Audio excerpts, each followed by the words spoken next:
One huge step that has been taken by the Indian government to raise this matter with UK, as the MEA is also now setting the terms straight with the United Kingdom, making it amply clear that these Khalistani extremist forces should not be given a safe ground in United Kingdom, as the mayhem has only been spreading far and wide across the global spectrum as they go on to attack the tricolour and religious places. Abhishek Kapoor, Senior Executive Editor, joining us on the broadcast. Abhishek, this is a very important development and a strong step that has been taken by the Indian government. All eyes were really on what the government would decide, how they would make it more stringent with UK to make it very clear to them that they have to take some step against these Khalistani forces. And here, a strong measure that has been taken where UK trade talks have been suspended, halted at the moment.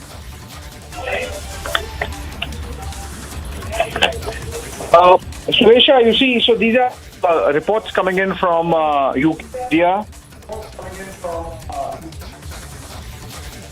and while sources in the government here continue to have dates already, and that dates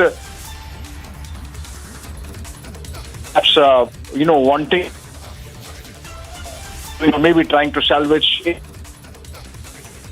talks, because the manner in which the British have conducted the Khalistan controversy,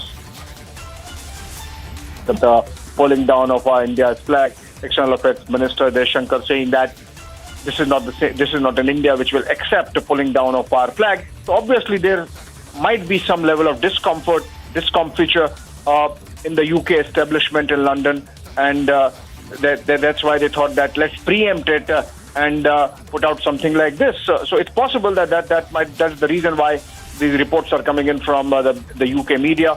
We have seen those reports officially. I can tell you that so far as the government of India is concerned, the position is clear that there are dates already. Abhishek, I apologize. I may have to interrupt here. We'll try and reconnect that audio line with you since it's not very clear.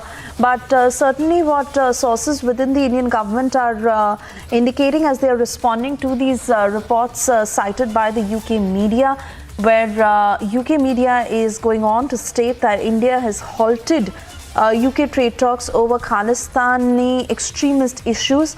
We'll also try and get MEA's response on this.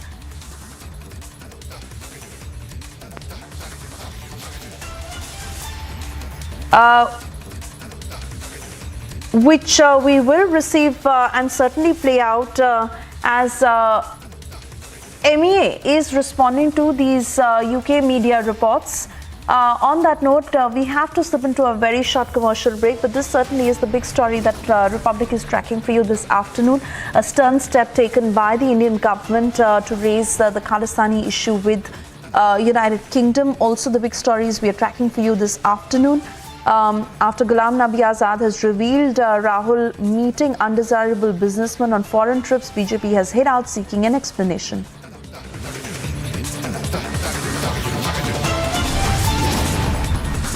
And it's a scathing attack on Rahul Gandhi. Jagdeep Dhankar has said one must leave their political spectacles when speaking abroad. आप सभी देश के जन जन तक सही सूचनाएं पहुंचाने में अहम भूमिका निभा रहे हैं। जब नेशन फर्स्ट होता है तब हमारे संकल्प भी बड़े होते हैं और उनको सिद्ध करने के प्रयास भी व्यापक होते हैं। प्रधानमंत्री जी, हमने भी ठान लिया है, हमारा रिपब्लिक मीडिया नेटवर्क भी अपने कदम और भी तेज करेगा।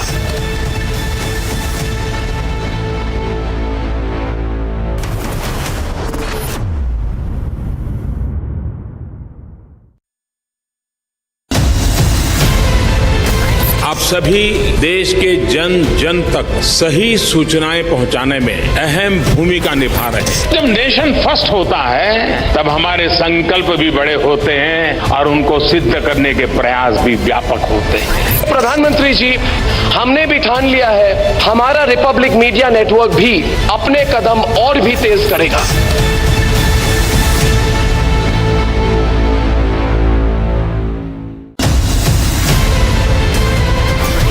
The India developmental model is the right model which the world can follow, and that is the opportunity that we have before us. I believe that you are soaked in the philosophy of nation first.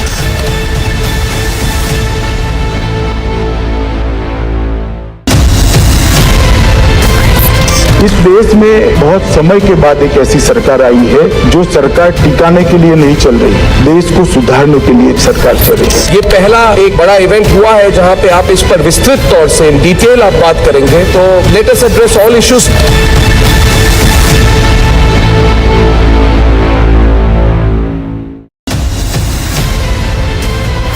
Mediation will work when there is uncertainty of winning by any one party. इसलिए जो judgment आया यही सबसे उत्तम है. This puts an end to the whole issue. Assertive 1% that wants to open the wounds again. They do not operate only by the verdict of the court.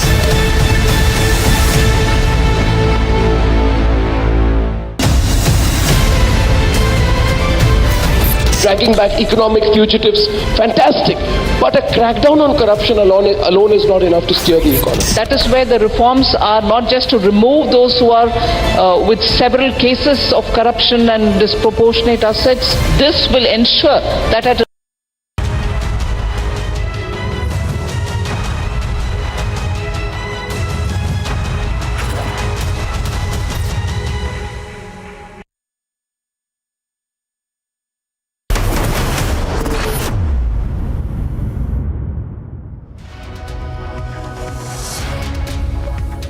Ladies and gentlemen, India's biggest news event is back. The third edition of the Republic Summit will be held in the national capital this month. The biggest names, the biggest newsmakers, the biggest agents of change and transformation in India will be at the Republic Summit once again this year. So stand by for what will be by far India's biggest news event by miles. And with that, we're also telling our viewers that we're tracking the biggest stories of this hour as well. First up, let's have a quick check of the headlines.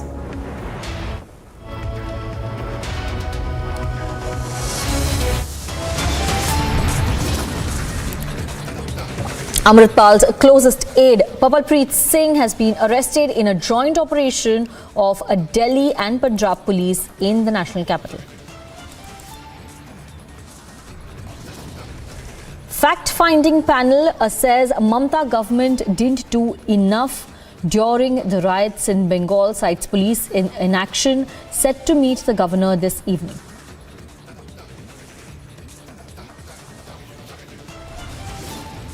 BJP quotes Ghulam Nabi Azad and seeks an explanation from Rahul Gandhi on his alleged meetings with quote-unquote undesirable businessmen. In a scathing attack on Rahul Gandhi, Vice President Jagdeep Dhankar says one must leave their political spectacles when speaking abroad. Days after Indian High Commission was attacked by Khalistani mob, UK media is now reporting that trade talks have been halted.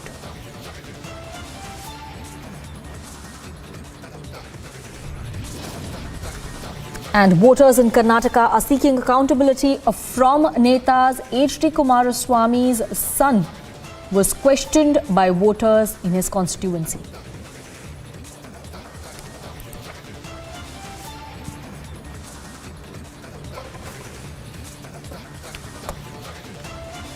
And in the big story, in the big breaking news, this are Amritpal's aide, Papalpreet, has been arrested by Delhi Police Special Cell. Now, this was a joint operation by the Delhi Police and the Punjab Police.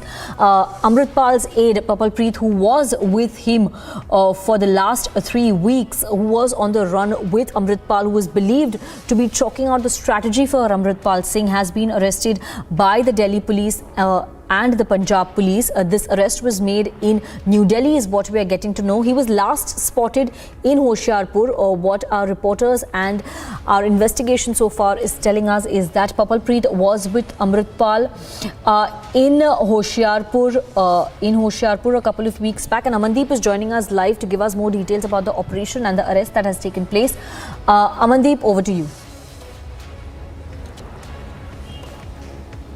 Well, absolutely, Sanika. This is a very big lead for Delhi Police as well as Punjab Police. That's because very close aide who remain with Amritpal Singh since 18th of March, since Punjab Police has launched the operation against Amritpal Singh. Papalpreet is the one person who knows inside out of Amritpal Singh, who was providing all kind of shelters to Amritpal Singh, and even who was with Amritpal Singh till the intervening night of 28th and 29th March. And after that, they got separated. And now Delhi Police Special Cell has arrested Papalpreet Singh, and further his questioning is very much important. Just because Papalpreet was the one who provided him shelter in Ludhiana, who provided him shelter in Patiala, where they have stayed at a residence of a lady, and further they have stayed at in Haryana, Kurukshetra, and even they turned back to Hoshiarpur, and from where they were being chased by the counter-intelligence team of Punjab Police, and even after abandoning the car in a Gurudwara, they got separated. Papalpreet and Amritpal both fled in a separate ways, from where Papalpreet was lastly spotted in a Gurudwara in a CCTV camera on the evening of 29th of March. And after that, Papalpreet is now arrested. That is the update we are getting from Delhi Special Cell as well. But now Amritpal is not very far from the police net, just because Papalpreet is the one who was providing each and everything, and Papalpreet knows what is the present location of Amritpal Singh and who all are handling Amritpal Singh, who all are harboring Amritpal Singh, where is he and what are the possible hideouts of Amritpal Singh.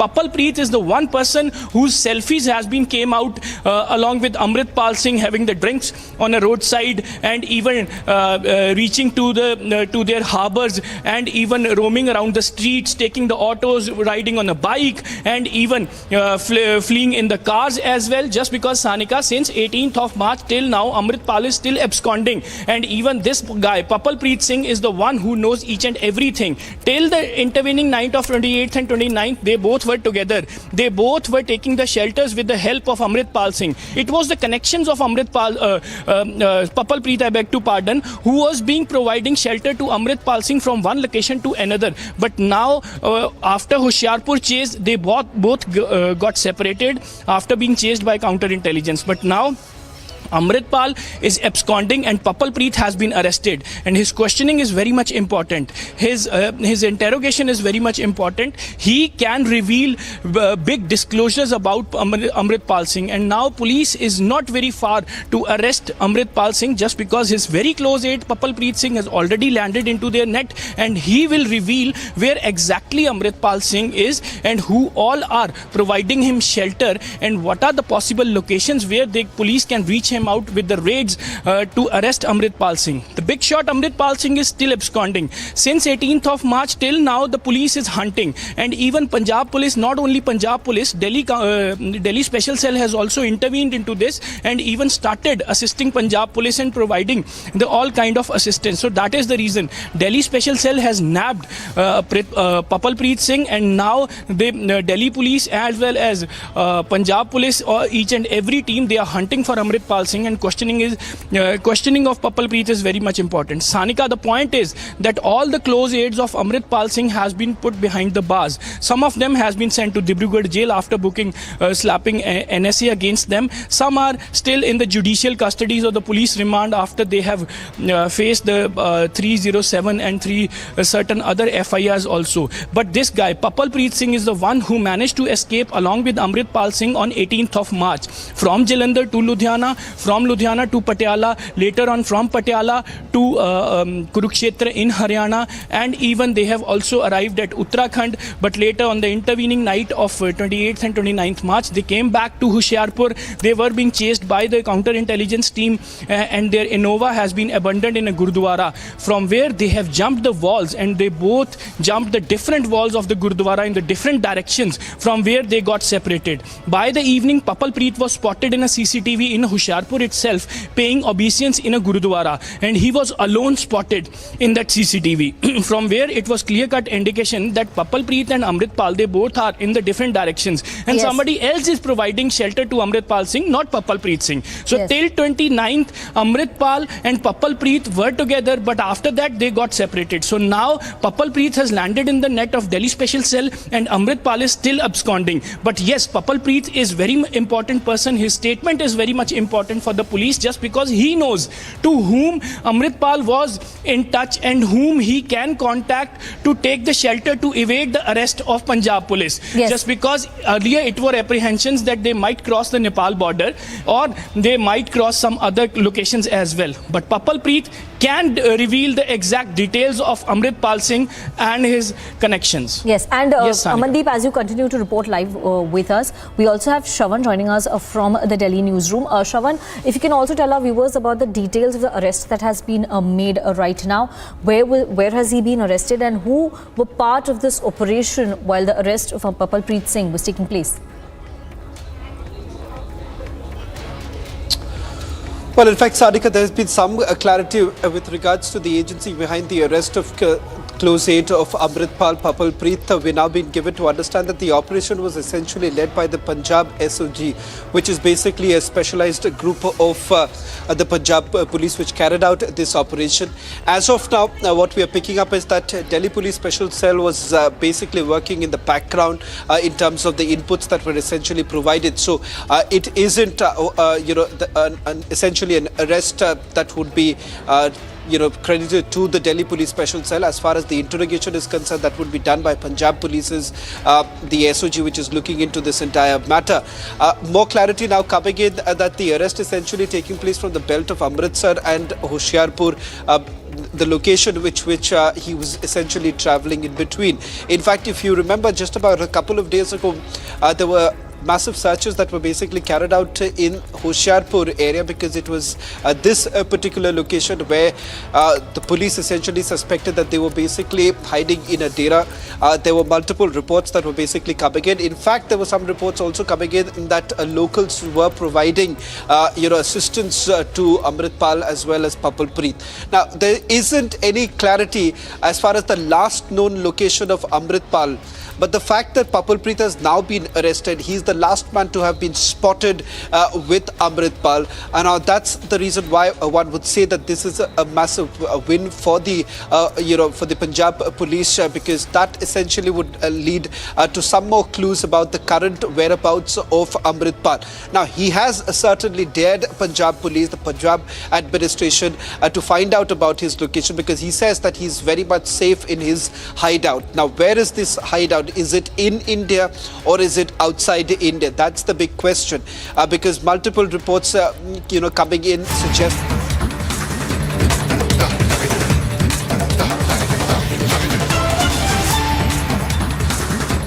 Okay, so we are getting these latest pictures. Shravan, we have to interrupt you because we are getting this breaking news and latest pictures of Union Home Minister Amit Shah reaching Dibrugarh. What we can tell our viewers is that in a short while from now, he is expected to visit border areas of Arunachal Pradesh. It's a strong message for China, who in the recent times have attempted to provoke India with a name change in that region. Assam Chief Minister Himanta Biswa Sarma and BJP functionaries are at the airport to welcome Amit Shah, who is currently in Dibrugarh, who has reached Dibrugarh airport. In a short while from now, he will be moving to Kibithu, is what we are getting to know, where there will be a wreath-laying ceremony. He will lay the wreath at the Kibithu Remembrance Hut. After that, he will be launching the Vibrant Village program. In a short while from now, this will also be in Kibithu in Arunachal Pradesh. Post that, there will be an interaction with ITBP personnel. And in fact, latest news that we're also getting is that China is raising objections to Union Home Minister Amit Shah's visit to Arunachal Pradesh. Latest pictures there coming in on our screens of Assam Chief Minister Himanta Biswa Sarma welcoming Union Home Minister Amit Shah to Dibrugarh. We're joined by our senior executive editor Abhishek Kapoor joining us on the phone line to give us more details about the visit that is taking place and also about China's response to Amit Shah's visit. Abhishek, what are the details you're gathering as far as China's statement is concerned on Amit Shah's visit to Arunachal Pradesh? Well, Sanika, China would do what it has to do, and they will continue to repeat their position. But what is important is that India is sending across a message for the Union Home Minister. Of course, he has landed in Assam and Dibrugarh, but he's planning out over the next 24 hours, where he would be launching the vibrant village at Kibithu, in which is one of the border. Panning out across these states along our border with Tibet, and beginning with Arunachal, so Sikkim, then Himachal Pradesh, then of course Ladakh and Union Territory of Ladakh. About 3,000 villages, 5,000 crore worth of projects, essentially aimed at boosting infrastructure in these border villages, make them absolutely ready for any kind of military movement also, and that component always is there when you plan for border areas. Essentially, this is India's response to the increased military activity that we have seen from the Chinese side along the eastern frontier and along the western and the northern border as well. And I think irrespective of what the Chinese say, Sanika, the fact is that the government of India and the Vibrant Villages program was announced by the Union Finance Minister in her budget and starts now and goes on till 25-26 for the next 4-5 years, about 5,000 crore rupees, 3,000 villages marked 2967 to be precise, spread across 19 districts in 46 blocks around Arunachal Pradesh, Sikkim, Uttarakhand, Himachal Pradesh, then the Union Territory of Ladakh, as I was mentioning. And apart from that, of course, the Union Home Minister would be inaugurating some hydropower projects and some other projects constructed on the Golden Jubilee Border Elimination Program, essentially aimed at, again, improving infrastructure along our frontier with Tibet, and obviously to counter whatever China has done over the last few years in terms of improving infrastructure. So coming as it does just days after China named or renamed some places along Arunachal and thought that this Sinicization would sort of have some impact, India, with Union Home Minister traveling to Arunachal Pradesh, really underscoring that Arunachal Pradesh is an integral part of India, its Indian territory, and that we will do everything that's needed to make sure that the infrastructure is absolutely ready and strong to take care of any nefarious designs. Yes, and Abhishek, very significant visit there, as you were also pointing out to the significance of this visit of Union Home Minister Arunachal Pradesh. This is the same where Amit Shah is visiting today. It's the same area which China unilaterally attempted to rename. This is the forest clearing north of Kibithu in Anjaw district of Arunachal Pradesh, where Amit Shah is launching the Vibrant Villages program. The same Kibithu which China sort of unilaterally tried to claim a week back.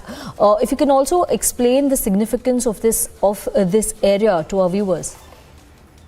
Oh, absolutely, Sanika. So this is an area which Chinese think that they can, rename and sort of fancy that this becomes their territory, which obviously is not. And that's why for the next 24 hours, Union Home Minister Amit Shah to be physically present there, to be inaugurating these projects, launching the Vibrant Villages program. He's in fact inaugurating 9, not just 1, 9 micro hydropower projects, and that would be, illuminating all the villages and habitations across this difficult terrain. Remember, this is mountains, jungles, forests and hills, and apart from that, these electricity projects obviously are going to then empower people living in these border villages.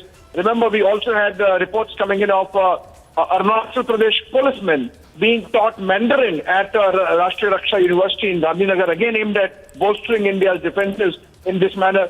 Then, apart from these, the Home Minister would be inaugurating Indo-Tibetan border police projects also, again aimed at augmenting the infrastructure. And the ITBP projects would be at Likabali and of course at in other states also, including in Chappai and Nurand in Kerala. But he would be doing that from here in Arunachal Pradesh, and then of course he interacts with soldiers, forces, ITBP personnel and Jawans at TV2. So essentially, Home Minister, by visiting Arunachal and inaugurating these projects, launching this Vibrant Villages program, engaging with the ITBP soldiers and inaugurating many of those infrastructure projects, specifically aimed at strengthening the efficiency and resources for the forces, clearly shows that India is making a statement, strong statement, that insofar as Arunachal Pradesh is concerned vis-a-vis China. Yes. Thank you very much, Abhishek, for joining us and giving us those details about Amit Shah's visit to Arunachal Pradesh, the significance of this visit. We are going to keep a close watch on the pictures that we'll be getting and the developments so far. Also, China's response to this visit. For now, moving on to other news coming in. And before we get to you the other big story of the day, it's once again time to remind our viewers that India's biggest news event is back. The third edition of the Republic Summit will be held in the national capital this month. The biggest names, the biggest newsmakers, the biggest agents of change and transformation in India will be at the Republic Summit once again this year. So stand by for what will be by far India's biggest news event by miles. आप सभी देश के जन जन तक सही सूचनाएं पहुंचाने में अहम भूमिका निभा रहे हैं। जब नेशन फर्स्ट होता है तब हमारे संकल्प भी बड़े होते हैं और उनको सिद्ध करने के प्रयास भी व्यापक होते हैं। प्रधानमंत्री जी, हमने भी ठान लिया है, हमारा रिपब्लिक मीडिया नेटवर्क भी अपने कदम और भी तेज करेगा।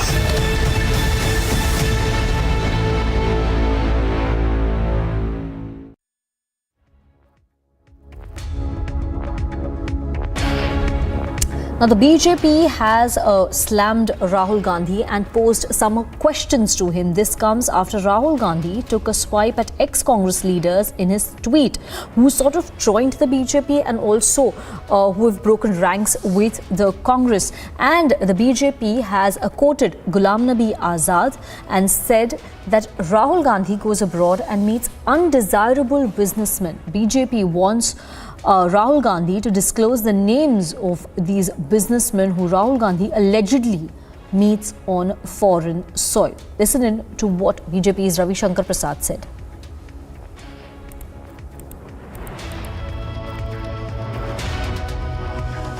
ने कोई अपनी बात नहीं कही। अभी गुलाम नबी आजाद ने जो टिप्पणी की वो आपको सुना दिया। इससे एक बड़ा सवाल उठता है कि राहुल गांधी हर 4-5 महीने के बाद विदेश जाते हैं। किससे मिलते हैं राहुल गांधी जी? क्योंकि बाकी तो जाते हैं तो क्या क्या बोलते हैं कि भारत के लोकतंत्र पर ही सवाल करते हैं, वो चर्चा हम लोग कर चुके हैं।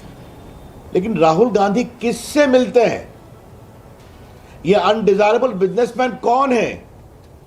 ये देश जरूर जानना चाहेगा और हम चाहेंगे कि ये बात सच्चाई देश के सामने आनी चाहिए कि राहुल गांधी जी जब भी विदेश जाते हैं तो किस तरह के अनडिजायरेबल एलिमेंट से, बिजनेसमैन से, अवांछनीय बिजनेसमैन से वो मिलते हैं और उनके मिलने का एजेंडा क्या होता है।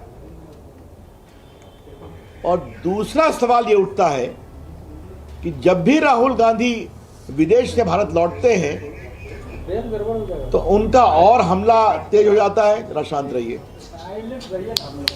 तेज हो जाता है भारत के ऊपर, प्रधानमंत्री के ऊपर, भारत की प्रगति के ऊपर। आज तक राहुल गांधी जी ने पिछले 9 साल में भारत की विकास यात्रा में एक भी अच्छे शब्द नहीं कहे।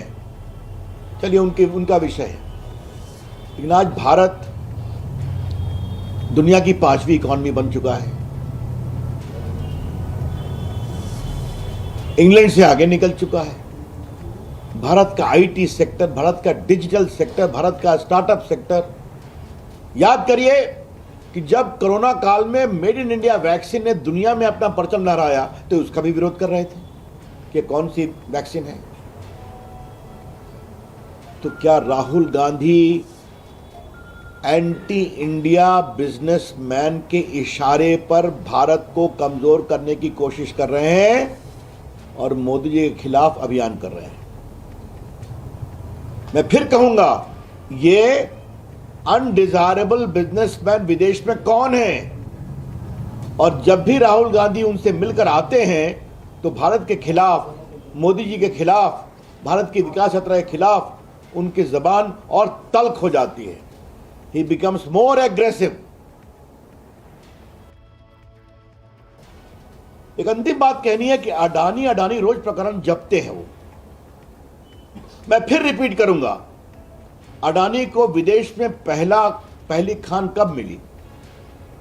जब मनमोहन सिंह की सरकार 2009 में, 2011 में बड़ी खान मिली उनको न्यूजीलैंड में, ऑस्ट्रेलिया में। तो क्या मनमोहन सिंह जाते थे क्या?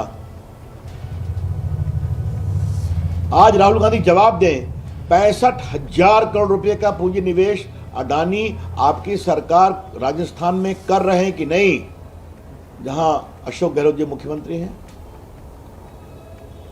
अडानी का पोर्ट बन रहा है कि नहीं केरला में, जिसको कांग्रेस पार्टी ने ओके किया और आज सीपीएम सीपीआई की सरकार उसको एग्जीक्यूट करवा रही है। अडानी को कोयला खदान का एक्सपेंशन छत्तीसगढ़ की कांग्रेस सरकार ने दिया या नहीं दिया?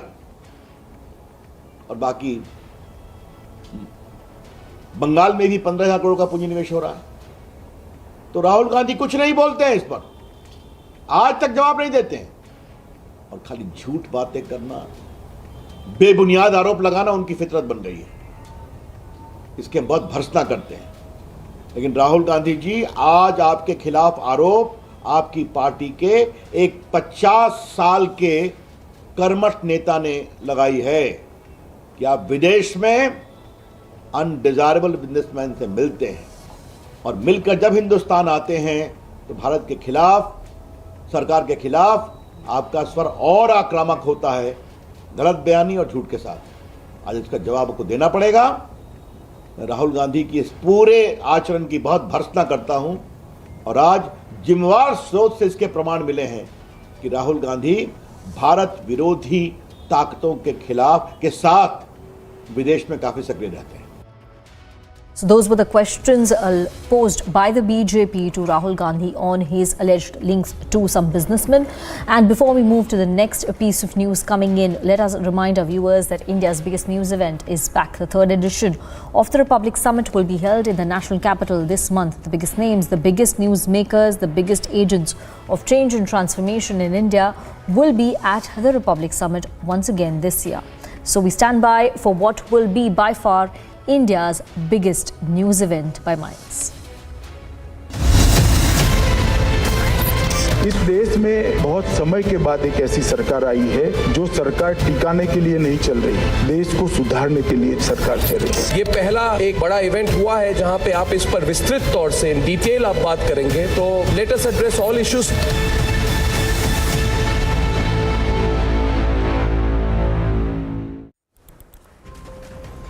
Getting a quick check of news from the pole-bound state of Karnataka. In a big setback to Amul, the Bruhat Bengaluru Hotels Association announced that it would choose only Nandini milk to support the state's farmers.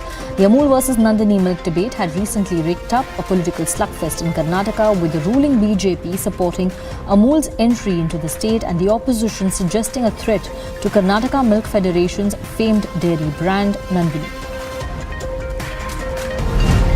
Karnataka Rakshana Vedike staged a protest in Bengaluru against Amul's entry into the pole-bound southern state and slammed the government, saying that the latter wants to expand the dairy company in Karnataka for the sake of poles. The Rakshana Vedike, a pro-Kannada group, members chanted anti-Amul slogans while carrying the products of the milk brand, including butter and cheese. They threw these products sold by Amul on the road and even crushed them with their legs. Karnataka police, meanwhile, has detained several protesters from the pro-Kannada group protests who opposed the sale of Amul milk in Karnataka.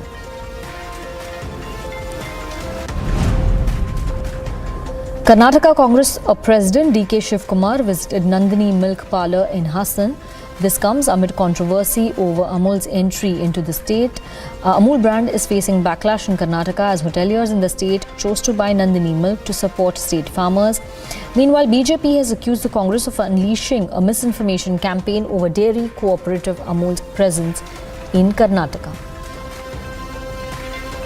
As face-off over Amul and Nandini milk intensifies, JDS State President C.M. Ibrahim says there will be blood revolution in Karnataka if Nandini is sold to Amul.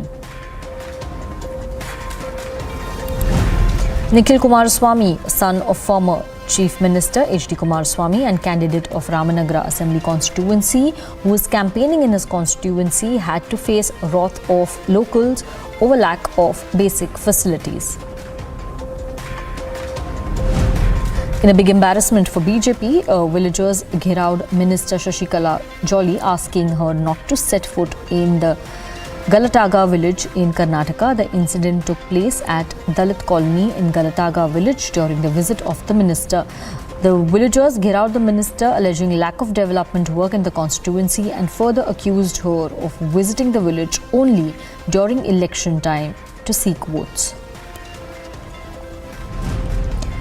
BJP's Parliamentary Board member B.S. Yediyurappa said that BJP will release its first list of about 170 to 180 candidates for Karnataka Assembly elections today.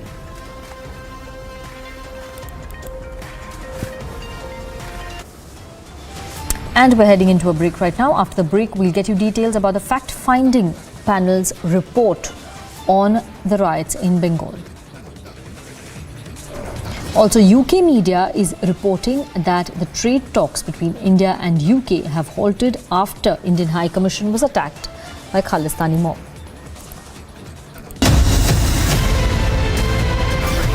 The India developmental model is the right model which the world can follow, and that is the opportunity that we have before us. I believe that you are soaked in the philosophy of nation first.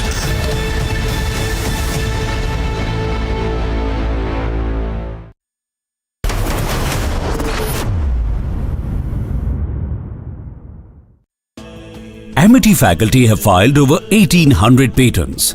Yet another reason why Amity has been ranked among the top for innovation achievements. The India developmental model is the right model which the world can follow, and that is the opportunity that we have before us. I believe that you are soaked in the philosophy of nation first.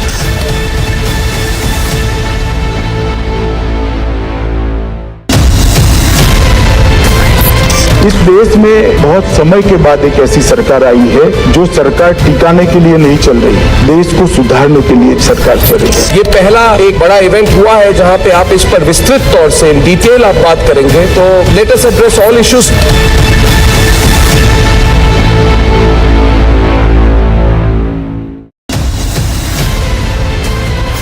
Mediation will work when there is uncertainty of winning by any one party. इसलिए जो judgment आया यही सबसे उत्तम है. This puts an end to the whole issue. Assertive 1% that wants to open the wounds again. They do not operate only by the verdict of the court.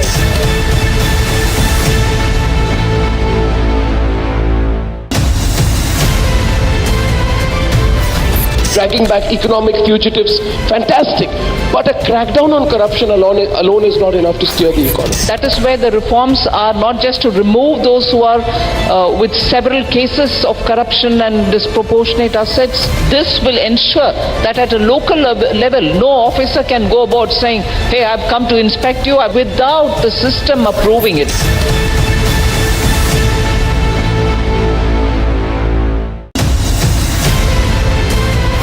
Mediation will work when there dragging back economic fugitives, fantastic. But a crackdown on corruption alone is not enough to steer the economy. That is where the reforms are not just to remove those who are with several cases of corruption and disproportionate assets. This will ensure that at a local level, no officer can go about saying, hey, I've come to inspect you, without the system approving it.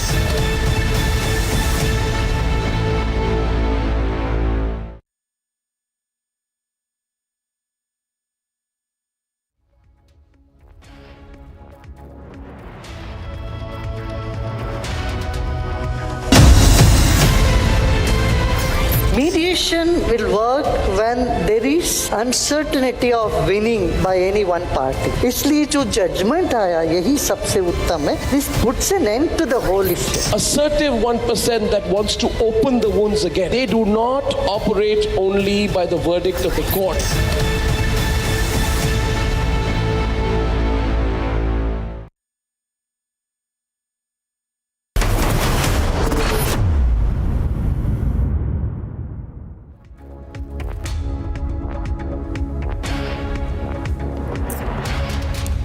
Hello and welcome viewers to Republic TV. At the beginning of this news wheel, it brings us immense pleasure to announce to our viewers that Republic Summit is back and it will be held in the national capital later this month. The biggest newsmakers, the biggest leaders, the biggest agents of change and transformation will be at the Republic Summit, and we will keep our viewers posted on that, as it will be the biggest news event this year.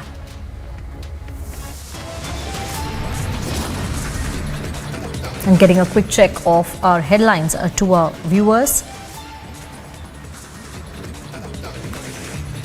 Amritpal aide Papalpreet, who is believed to be the closest to Amritpal, has been arrested.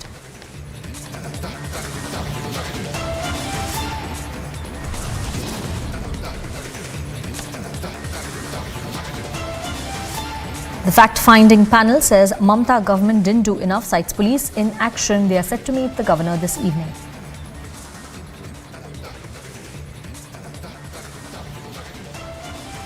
After Ghulam Nabi Azad reveals Rahul's alleged meetings with undesirable businessmen on foreign trips, BJP hits out and seeks an explanation.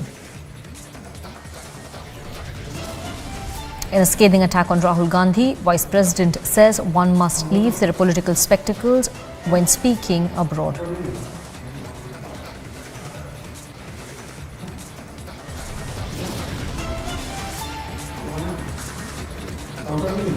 Days after Indian High Commission was attacked by Khalistani mob, UK media reports that trade talks between the two countries have been halted.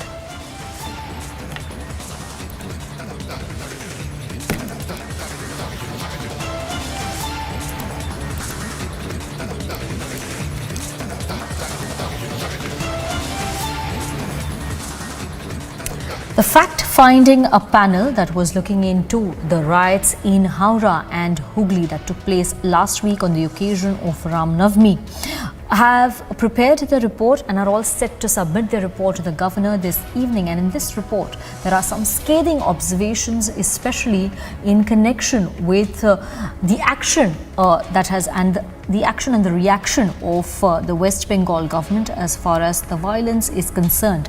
The report clearly states that the West Bengal police didn't do enough, Mamta administration didn't do enough, and in fact West Bengal police were inactive even after the riots took place. And we will have one of the members of the fact-finding panel joining us live on this broadcast.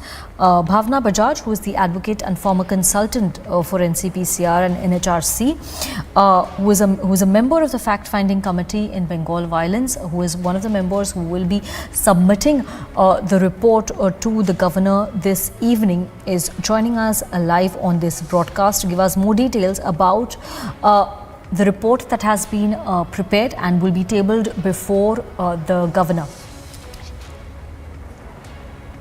Okay, if I can go to Ms. Bhavna, my first question to you, Ms. Bhavna Bajaj, would be what are the notings in your fact-finding panel? You are set to table this fact-finding report before the governor this evening at 6 p.m. is what we know. If you can tell our viewers about the findings that you have made after talking to the victims and after visiting these places, if you can tell our viewers about the notings in this fact-finding report. May I? Yes, yes, Ms. Bhavna Bajaj, welcome to the public. Before to start, I just want to clarify one thing, that we are being now nominated by a Lawyer for Justice. That is an independent agency, and we all are human rights activists and presided by Mr. L. Narasimha Reddy, who was former Chief Justice of Patna High Court. We tried to meet victims because we were getting many complaints from them, and we tried to meet them twice. On 8th, we tried to go Rishra and we were stopped, and 9th, we tried to visit Havda, and again we were stopped by more than 50 or hundreds of force and all the barricades and everything. But I really can't understand what was to hide. ऐसा क्या था जो छुपाना चाहते थे? उसके बाद हमने कोशिश करके we tried our level best, and we requested victim to come over, and हमने उनको promise किया हम तुम्हारी आइडेंटिटी को पूरी तरह से हाइड करेंगे. कम से कम 20 लोग हमसे मिलने आए और उन्होंने अपने बारे में बताया कि क्या सिचुएशन थी वहां पर, कितना बुरा हाल हुआ. जो मासूम लोग थे जो उस प्रोसेशन में रामनवमी के दिन थे भी नहीं, उनको पकड़ लिया गया, जिसमें से एक because I was associated with NCPCR and NHRC, so बच्चों के लिए मेरा थोड़ा सा ज्यादा रहता है. तो उसमें एक बच्ची थी टीनेजर, जिसके दोनों भाइयों को पुलिस ने पकड़ लिया, एंड देन वो जब पुलिस में रिपोर्ट कराने गई उसके हाथ पैर बांध दिए गए. ह्यूमन राइट वायलेशन नहीं हो रहा तो वहाँ क्या हो रहा है? हमने अपनी रिपोर्ट जो है वो आज प्रेस को दे दी है, और 6:30 बजे हम गवर्नर से मिलने वाले हैं. वहां पर विक्टिम भी आएंगे और वो उनसे मिलेंगे. You're telling us very important details about how you sort of went ahead and prepared the report. If we have some excerpts of the reports in which you've said that the police hasn't done enough in while handling the riots. Is there any specific reason you believe that the Mamata administration, that the West Bengal government is to be blamed? Was there a particular reason why the violence took place, if any? There are many clippings, and before Ramnami, while sitting on Dharna, she made a call through a communal speech that procession passing through Muslim area will be seriously acted upon. And the speech was, वो ऐसा करेंगे तो तुम ऐसा करना. Democracy में कोई तुम और वो नहीं होता है, इसमें हम होते हैं. इस तरह की चीजों ने ही तो आगे बढ़ाया है सिचुएशन को. पुलिस की तो क्लिपिंग आपने देखी होगी. You have seen many clipping. Police is not doing anything. And why they were trying to stop us? I really can't understand. We are civil society person. हम लोग 6 लोग हैं. We requested them कि हम उनके साथ बाइक पर चले जाते हैं, एक एक करके चले जाते हैं. And where we were stopped, there was no 144. You're trying to tell us that... I can't hear you. Yeah, yes. Is my audio clear? Can you hear me now? Yeah. Yes. Ms. Bhavna Bajaj, you're saying that you faced some hurdles while preparing this report.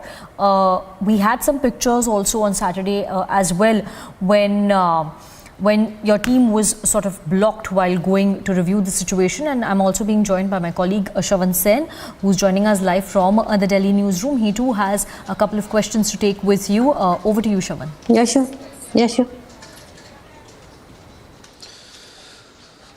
Ms. Bajaj, you essentially say in your report that this is completely orchestrated.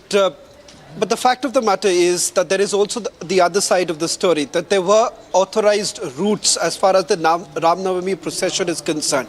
The allegation that is now being leveled against the fact-finding committee is that isn't this report completely lopsided when you essentially are not looking into the fact that arms and ammunitions were taken by those who were present in the procession.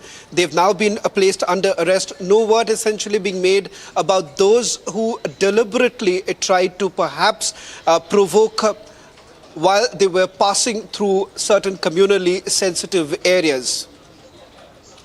My point is that whatever happened is happened. I don't know about that. I was not there. When we try to meet victims, why they hold us? Why they not allowed us? There is always a one-side story. That would essentially also be Ms. Bajaj. Ms. Bajaj, the question here is that also about the validity of a committee like this, which is essentially not instituted by any government body, and that prevents you from essentially going ahead and doing that work. That could also be the plausible, explanation given by the authorities in the state of West Bengal with regards to the fact that what's the locus standi of a group like this? I can't hear you. Hello? Ms. Bajaj, as far as the authorities are concerned, they would essentially question you about the locus standi of this entire fact-finding committee. A fact-finding committee that is essentially run by a civil society group of members and not constituted by any government body. So the validity, of this entire fact-finding committee is questionable.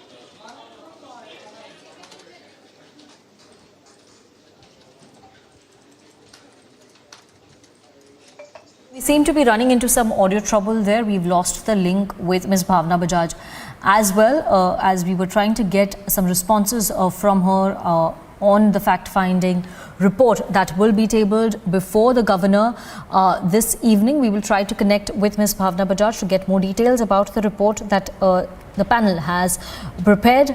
For now, we're heading into a short break.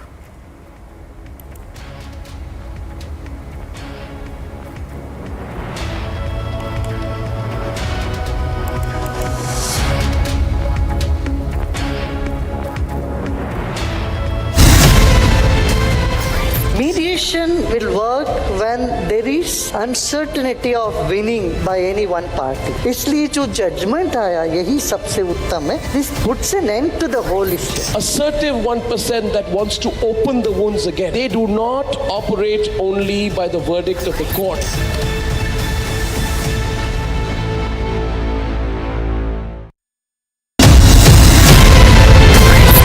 इस देश में बहुत समय के बाद एक ऐसी सरकार आई है जो सरकार टिकाने के लिए नहीं चल रही, देश को सुधारने के लिए सरकार चल रही है. ये पहला एक बड़ा इवेंट हुआ है जहां पे आप इस पर विस्तृत तौर से इन डिटेल आप बात करेंगे, तो let us address all issues.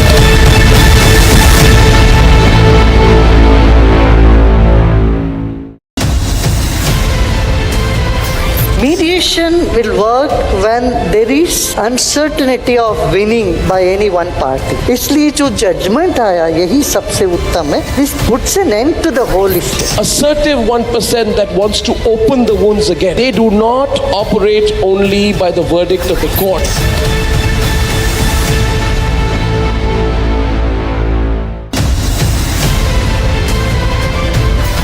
Dragging back economic fugitives, fantastic. But a crackdown on corruption alone is not enough to steer the economy. That is where the reforms are not just to remove those who are with several cases of corruption and disproportionate assets. This will ensure that at a local level, no officer can go about saying, hey, I've come to inspect you, without the system approving it.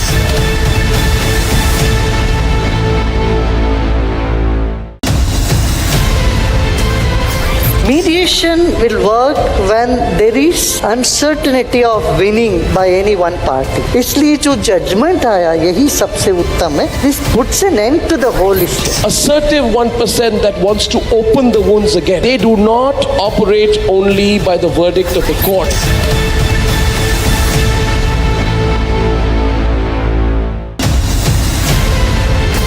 आप सभी देश के जन जन तक सही सूचनाएं पहुंचाने में अहम भूमिका निभा रहे हैं। जब नेशन फर्स्ट होता है तब हमारे संकल्प आप सभी देश के जन जन तक सही सूचनाएं पहुंचाने में अहम भूमिका निभा रहे हैं। जब नेशन फर्स्ट होता है तब हमारे संकल्प भी बड़े होते हैं और उनको सिद्ध करने के प्रयास भी व्यापक होते हैं। प्रधानमंत्री जी, हमने भी ठान लिया है, हमारा रिपब्लिक मीडिया नेटवर्क भी अपने कदम और भी तेज करेगा।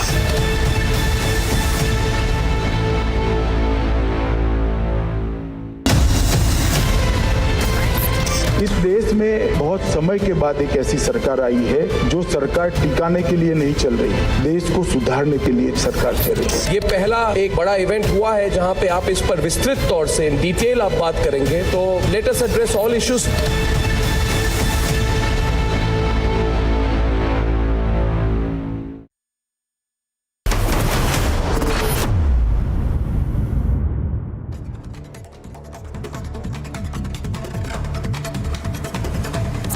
Union Finance Minister Nirmala Sitharaman reached Washington to attend the 2023 spring meetings of the World Bank Group and International Monetary Fund and other G20 meetings. She was received by Ambassador Taranjeet Singh Sandhu. Sitharaman is on a week-long visit to the US.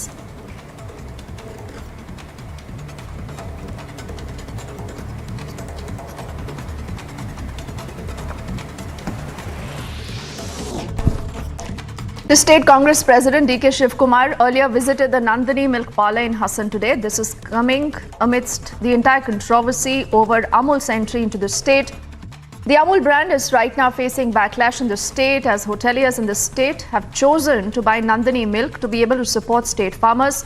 The BJP has accused the Congress of unleashing what they are calling is a misinformation campaign over dairy cooperative Amul's presence in the state of Karnataka.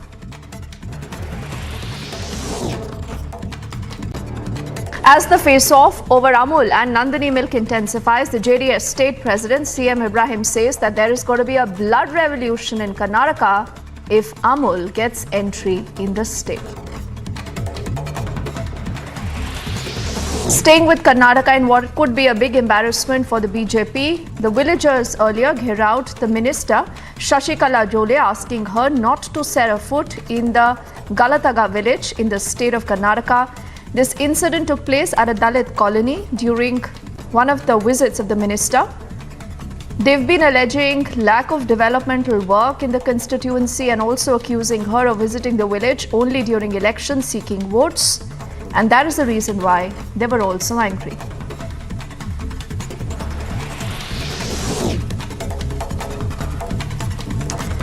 Days before Baisakhi, the pro-Khalistan graffitis surfaced at the holy site of the Damdama Sahib in Punjab.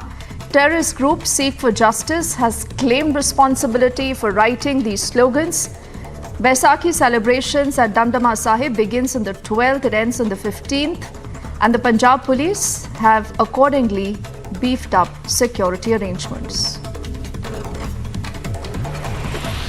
7 people have been killed, 23 others injured when a tree fell on a tin shed under which people were standing in a temple after heavy wind and rains. This reported from Maharashtra's Akola.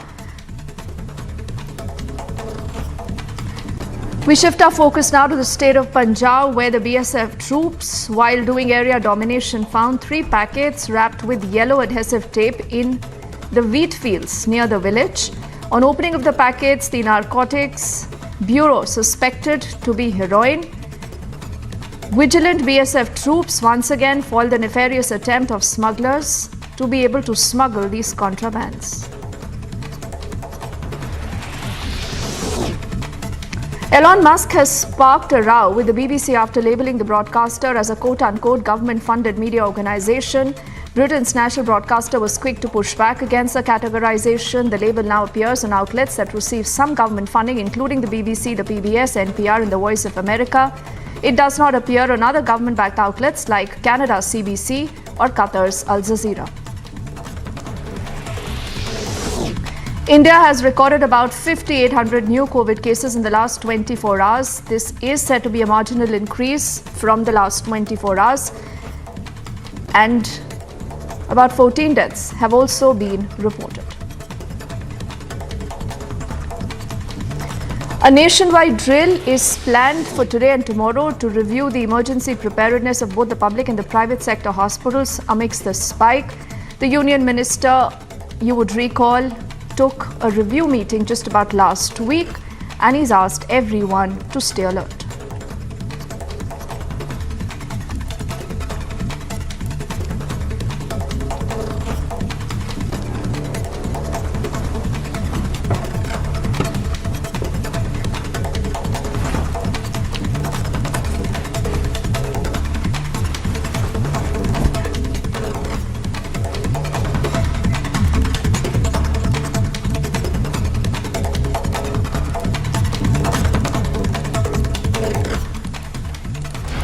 And before we move ahead in this news, ladies and gentlemen, this is a quick reminder of what a lot of you have been asking and writing to us about. This is India's biggest news event that is back.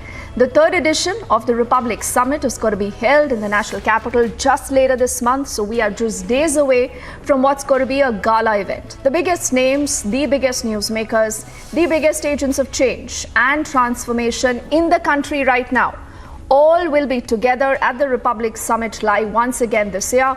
And we not just request you for your continuous patronage, but here at Republic, we also request your support as we get together and bring to you India's biggest news event by miles. And on republicworld.com, continuously, we'll be updating the countdown and looking through the various events as we build up to that big event. Also, the next breaking update now on the site.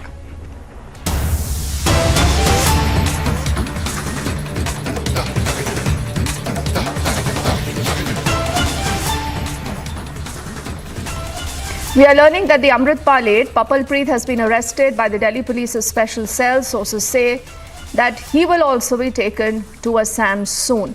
Amandeep, I'm told, is joining us live. Amandeep, from where was this arrest made?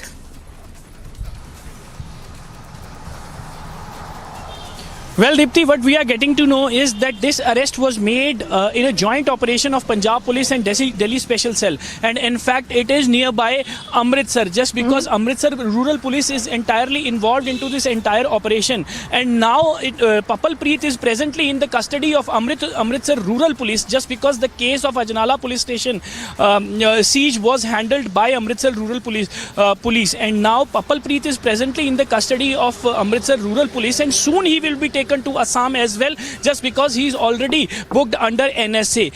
Dipti, remember, Papalpreet was the one who remain visible in the certain CCTVs and the selfies and the certain photographs along with Amritpal Singh from 18th of March till 28th of March. And the latest CCTV that came to fore on 29th of March, that Papalpreet was seen alone paying obeisance in a Gurdwara when he escaped from a police net in Hoshiarpur. And that was the point from where Amritpal and Papalpreet got separated. They absconded in the different locations, and even Amritpal was being sheltered by somebody else. But now the questioning of Papalpreet is very much important, Dipti, just because he knows inside out of Amritpal. He knows who all are providing shelter to Amritpal Singh, and he knows who all are involved into this entire escape. And he knows what are the possible hideouts of Amritpal Singh after he got separated from Hoshiarpur. It was the turning point of the entire investigation and the entire chase on the intervening night of 28th and 29th March,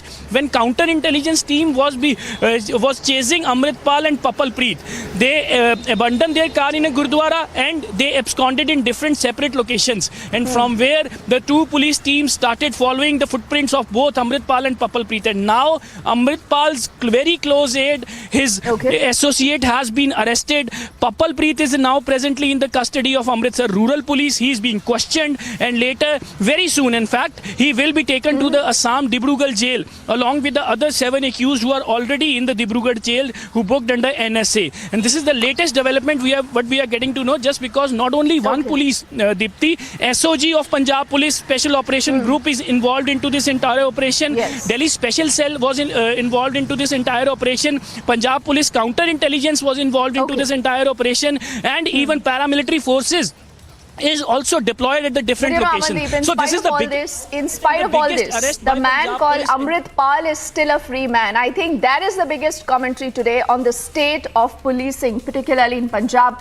But we trust you to keep us ahead on all breaking developments. I thank you right now, as it's also time for us to quickly head into a break. But on the other side, it's the big major showdown yet again between the BJP and the Congress. But this time, it is what we've heard from an ex-Congress neta, Ghulam Nabi Azad, that the BJP is using to hit out at Rahul Gandhi. Also, in what's going to be a scathing attack on Rahul Gandhi, the Vice President says one must leave their political spectacles when speaking abroad. The India developmental model is the right model which the world can follow, and that is the opportunity that we have before us. I believe that you are soaked in the philosophy of nation first.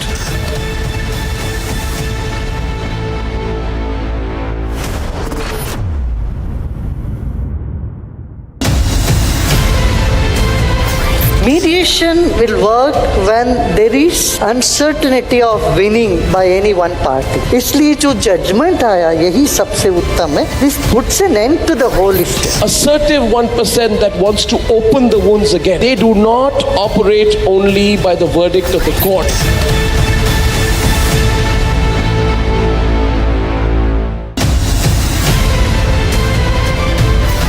Dragging back economic fugitives, fantastic. But a crackdown on corruption alone is not enough to steer the economy. That is where the reforms are not just to remove those who are with several cases of corruption and disproportionate assets. This will ensure that at a local level, no officer can go about saying, hey, I've come to inspect you, without the system approving it.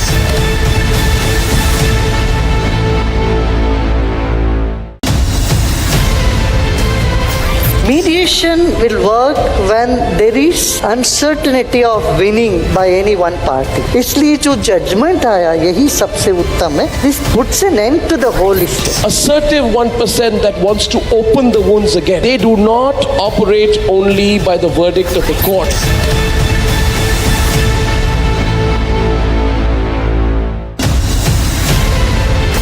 आप सभी देश के जन जन तक सही सूचनाएं पहुंचाने में अहम भूमिका निभा रहे हैं। जब नेशन फर्स्ट होता है तब हमारे संकल्प भी बड़े होते हैं और उनको सिद्ध करने के प्रयास भी व्यापक होते हैं। प्रधानमंत्री जी, हमने भी ठान लिया है, हमारा रिपब्लिक मीडिया नेटवर्क भी अपने कदम और भी तेज करेगा।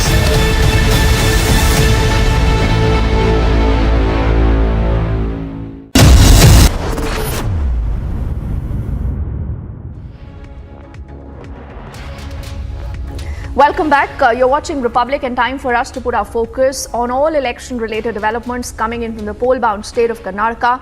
In what is a huge embarrassment for the JDS, H.D. Kumaraswamy's son is facing a huge wrath over missing basic amenities in the Ramnagar constituency. This, remember, again is a part of the old Mysuru region where apparently the JDS is a little stronger appeared to the other regions. Now, Nikhil Kumaraswamy, who's the son of the former chief minister and the candidate also from the Ramnagar assembly constituency, is campaigning exactly there, and this is where he had to face the wrath of the locals of the lack of basic facilities, who've questioned why he's done absolutely nothing for them. In a massive embarrassment for the JDS, many people in a village in Ramnagar Assembly constituency went ahead and Gerard, the son of former Chief Minister of Karnataka, and Nikhil Kumaraswamy was Gerard, stating that there was no sort of work which was being done by him or neither his mother as well, and the people were angry because an irrigation project which was inaugurated 5 years ago had not seen the day of the light, because apart from inauguration and ground laying ceremony, nothing was done by Anita Kumaraswamy, and therefore the villagers slammed Nikhil Kumaraswamy for coming to them and seeking votes. Otherwise, they wouldn't vote for him, and they also questioned the absence of Anita Kumaraswamy and questioned where she was, because it's been 5 years since she was voted into power, but till date she had not come to the constituency apart from the day when she had sought votes and apart from the day when she had won as well. And this had definitely left the JDS party red-faced, because this comes in their own stronghold in Ramnagar as well. And Nikhil Kumaraswamy has stated that the people this time around should vote for him as well. But the people have stated that they will neither vote for him or any other political parties until all their works are completed.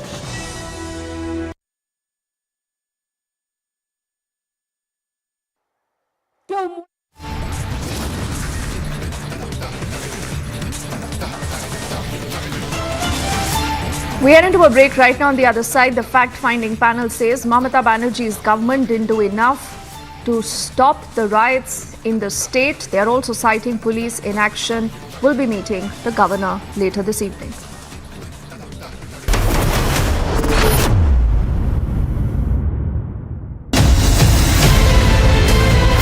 Mediation will work when there is uncertainty of winning by any one party. इसलिए जो judgment आया यही सबसे उत्तम है. This puts an end to the whole issue. Assertive 1% that wants to open the wounds again. They do not operate only by the verdict of the court.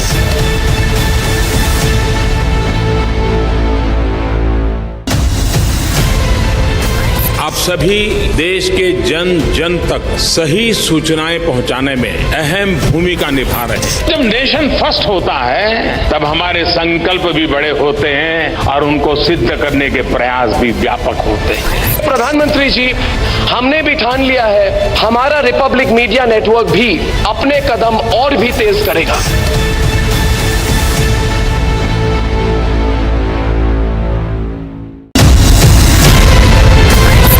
इस देश में बहुत समय के बाद एक ऐसी सरकार आई है जो सरकार टिकाने के लिए नहीं चल रही, देश को सुधारने के लिए सरकार चल रही है। ये पहला एक बड़ा इवेंट हुआ है जहां पे आप इस पर विस्तृत तौर से इन डिटेल आप बात करेंगे, तो let us address all issues.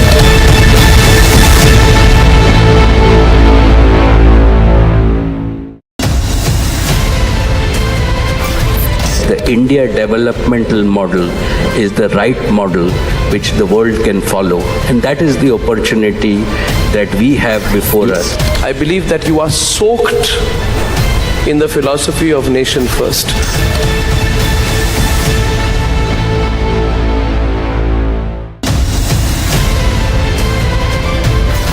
Dragging back economic fugitives, fantastic.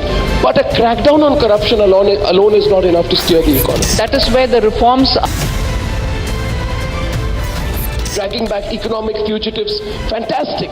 But a crackdown on corruption alone is not enough to steer the economy. That is where the reforms are not just to remove those who are with several cases of corruption and disproportionate assets. This will ensure that at a local level, no officer can go about saying, hey, I've come to inspect you without the system approving it.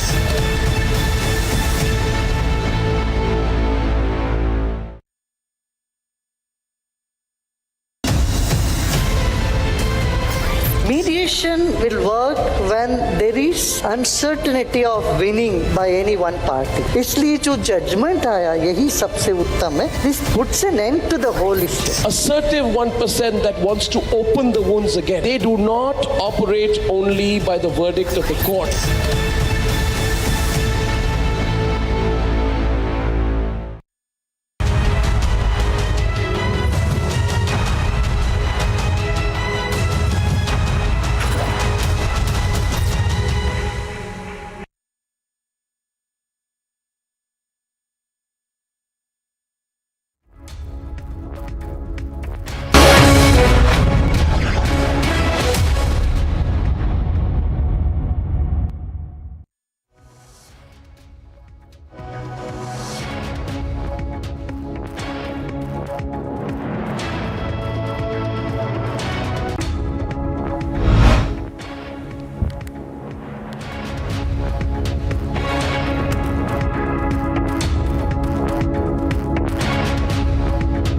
In a major development in the Amritpal case, Waris Punjab de Chief Amritpal Singh's close aide Papalpreet Singh has been arrested.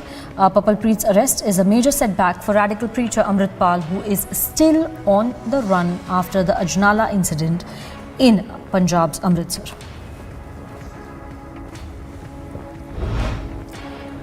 BJP launched a scathing attack on Rahul Gandhi after former Chief Minister of Jammu and Kashmir and former Congress leader Ghulam Nabi Azad claimed that Rahul Gandhi goes abroad and allegedly meets undesirable businessmen.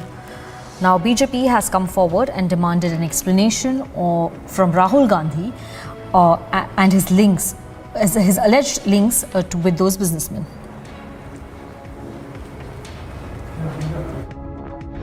इतनी बात नहीं कही, अभी गुलाम नबी आजाद ने जो टिप्पणी की वो आपको सुना दिया। इससे एक बड़ा सवाल उठता है कि राहुल गांधी हर 4-5 महीने के बाद विदेश जाते हैं। किससे मिलते हैं राहुल गांधी? क्योंकि बाकी तो जाते हैं तो क्या क्या बोलते हैं कि भारत के लोकतंत्र पर ही सवाल करते हैं, वो चर्चा हम लोग कर चुके हैं। Vice President Jagdeep Dhankar has launched a scathing attack on Rahul Gandhi, saying that whenever you go out of the country, one must leave through political lenses. In India, he further went on to ask, have you ever noticed a foreign dignitary on a visit to our country ever denigrating his nation?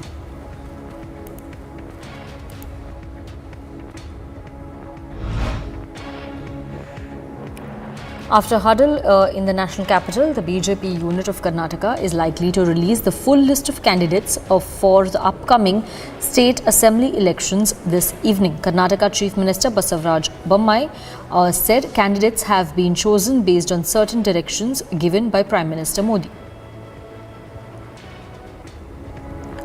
With assembly elections due within a month, the political fight over the entry of Amul, which is the Gujarat state milk cooperative brand in the state of Karnataka, has created a big stir, and it stands to alienate a crucial electoral vote bank, is what some analysts are saying.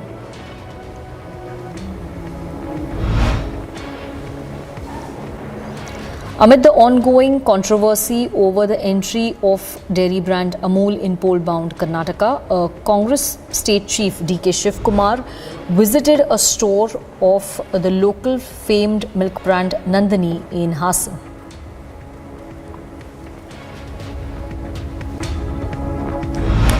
In a big setback to Amul, the Bruhat Bengaluru Hotels Association announced that it would choose only Nandini milk to support the state's farmers. This after Amul versus Nandini milk debate has been stirred and has created a political slugfest in Karnataka. Pro-Kannada groups staged protests in Bengaluru against Amul's entry into the poll-bound state of Karnataka. They slammed the government, saying that Amul wants to expand the dairy company in Karnataka for the sake of polls. Now, the pro-Kannada group chanted anti-Amul slogans while carrying the products of the milk brand, including butter and cheese.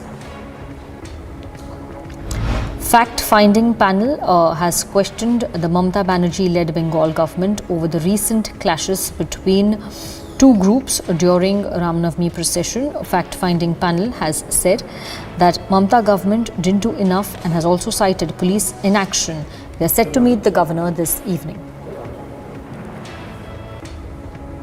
To meet the local SP, he did not permit us, and even telephone में बात नहीं हुआ.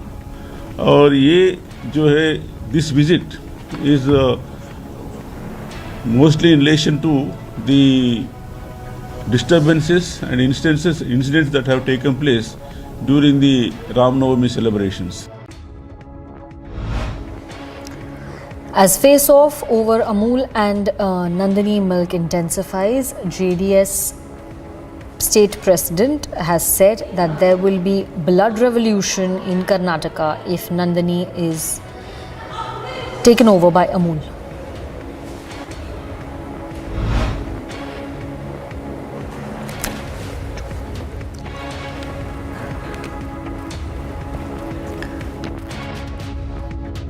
Over Jamshedpur violence continues on one side. JMM claims the situation is under control, while the BJP is questioning the law and order situation in the state.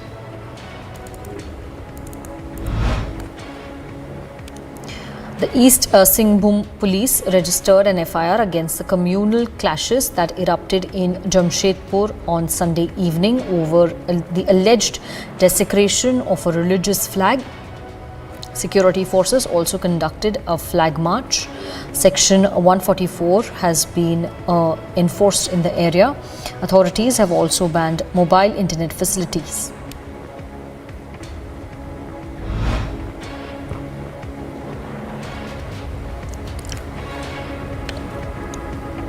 According to East Singhbhum District Deputy Commissioner Vijay Jadhav, some anti-social elements are trying to disturb peace and sought cooperation of people to foil the plot.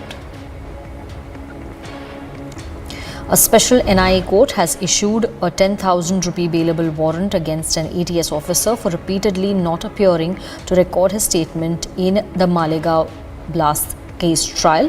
The officer was part of the initial investigation team of the ATS and had recorded statements of several witnesses of the case.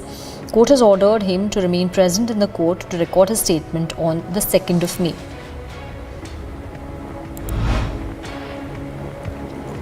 Rajya Sabha MP Kapil Sibal took a swipe at Maharashtra Chief Minister Eknath Shinde after his Ayodhya visit, saying conspirators, opportunists and backstabbers cannot carry forward the legacy of Balasaheb Thackeray.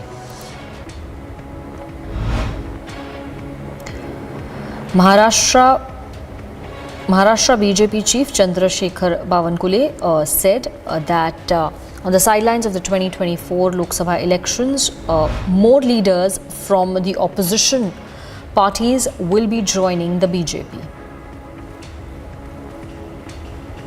Union Minister Nitin Gadkari, along with MPs, inspected the construction work of Zojila tunnel that will be connecting Kashmir to Ladakh.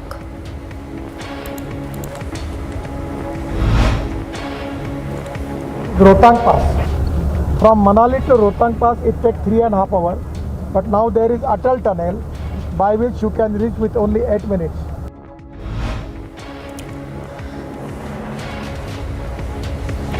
Senior BJP leader and Central Minister Bisheshwar Tudu quoted a controversy by claiming that many of the officers appointed through the Union Public Service Commission are dacoits.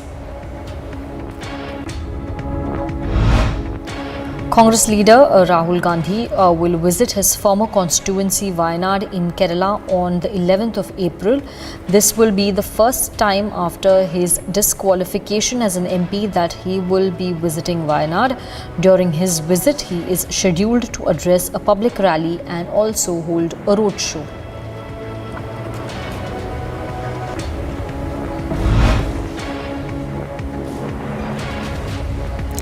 Days after China's renaming provocation, Union Home Minister Amit Shah is scheduled to launch the Vibrant Villages program in Kibitu, a village along the India-China border, during a 2-day visit to Arunachal Pradesh that starts today.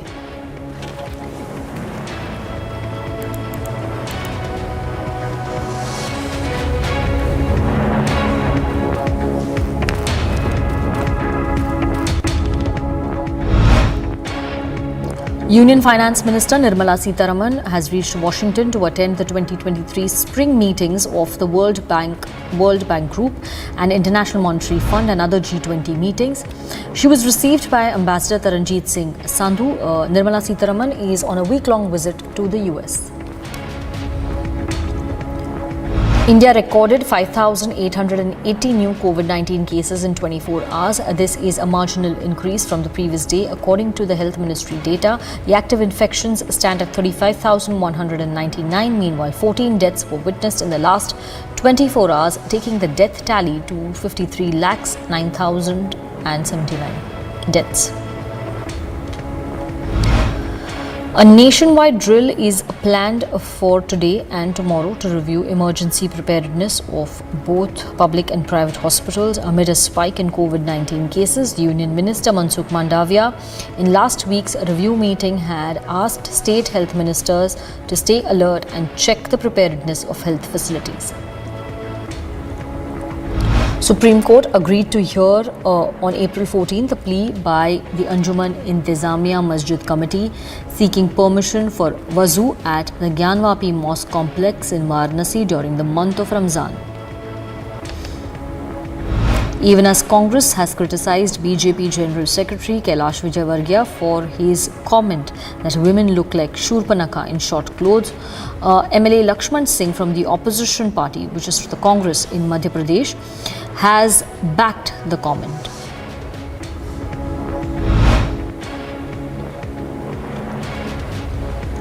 Shops and other commercial establishments remained closed at most of the places in major cities of Chhattisgarh. This comes following the Bandh called by Vishwa Hindu Parishad to protest against the brutal murder of a 23-year-old youth in Bemitara district.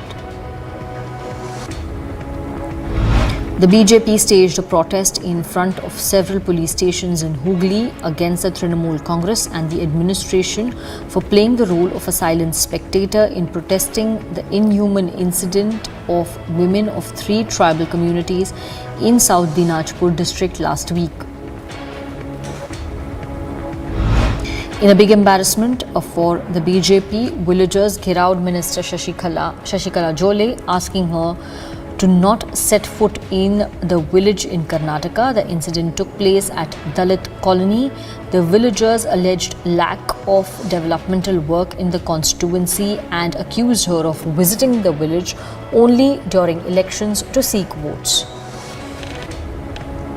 Supreme Court is scheduled to hear bail pleas of several convicts serving life imprisonment in the 2002 Godhra train burning case. A bench of Chief Justice D.Y. Chandrachud and Justices P.S. Narasimha and J.B. Pardiwala are scheduled to hear, along with the bail applications, a batch of pleas of the convicts challenging their convictions. News is continuously being tightened on Mafia Atiq Ahmed and his close aides. Ubaid, who is another close aide of Atiq, has been arrested. 2 days back, a case of extortion of 2 crore rupees was registered against him.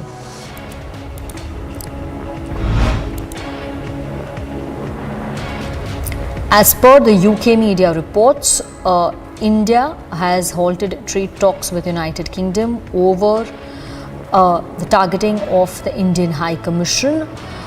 Indian government sources have rejected these reports and called it baseless.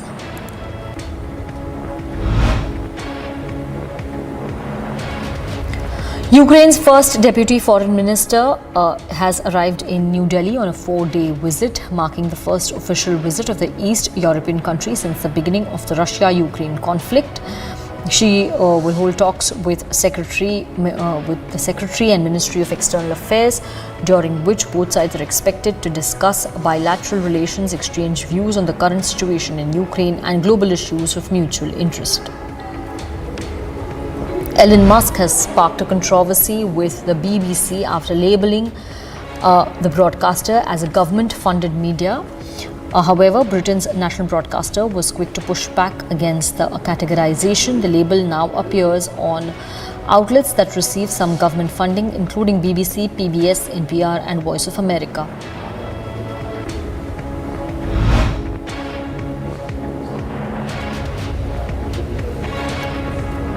The most important words former President Donald Trump said after he was charged with 34 felonies by the Manhattan District Attorney last week were not guilty, but politically the most significant may be election interference.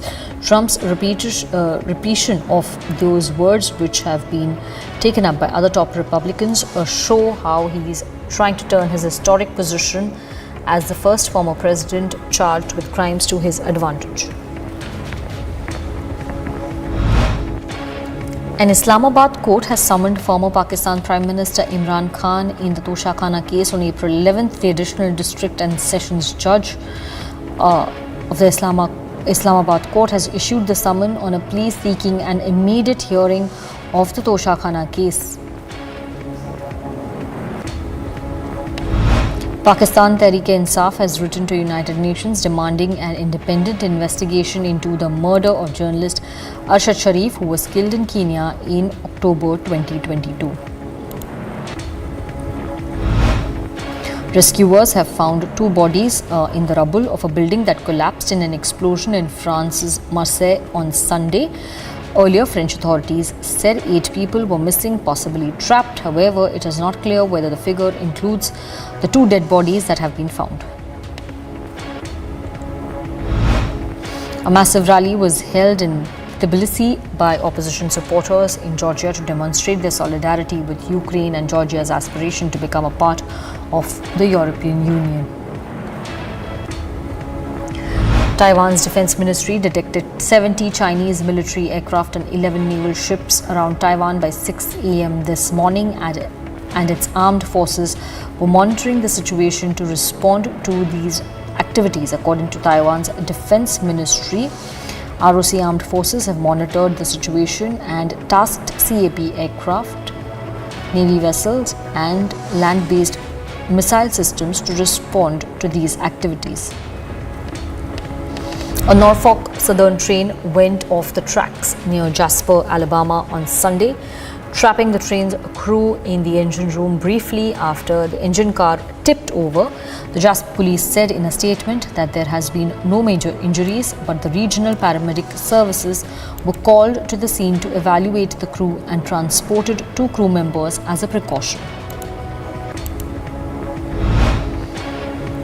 Rinku Singh, a 25-year-old batsman from Aligarh, gained instant fame as he smashed 5 consecutive sixes in the final over of the game to snatch victory from the jaws of defeat. While Rinku defied the odds and produced a great spectacle for fans, there is a story hidden behind his heroics. The bat, which was his ally throughout the innings, is nothing short of special. The bat belongs to Kolkata team skipper Nitish Rana and has been with him for a long time.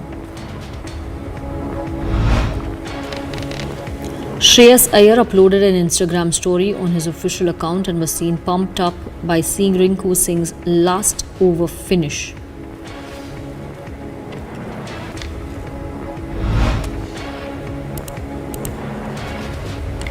Punjab Kings captain Shikhar Dhawan and cricket commentator Harsha Bhogle shared a light moment during the post-match presentation of Hyderabad versus Punjab match. During the post-match presentation, while Shikhar Dhawan went on to receive the Player of the Match award for his excellent knock, he shared a light moment with cricket commentator Harsha Bhogle and said, "I hope you'll be happy with my strike rate, Harsha." Hyderabad players impressed with the bat as well as with the ball and displayed an element of ruthlessness in both innings, which was missing in their first 2 matches. East Bengal FC and Odisha FC played out an entertaining stalemate as the 2 Hero India Super League sides put on a spirited display at the Payanad Stadium. Top goal scorer Luis Suarez, veteran Marcelo and teenage starlet Enrique scored in their finals and won prestigious state championship titles in Brazil on the weekend.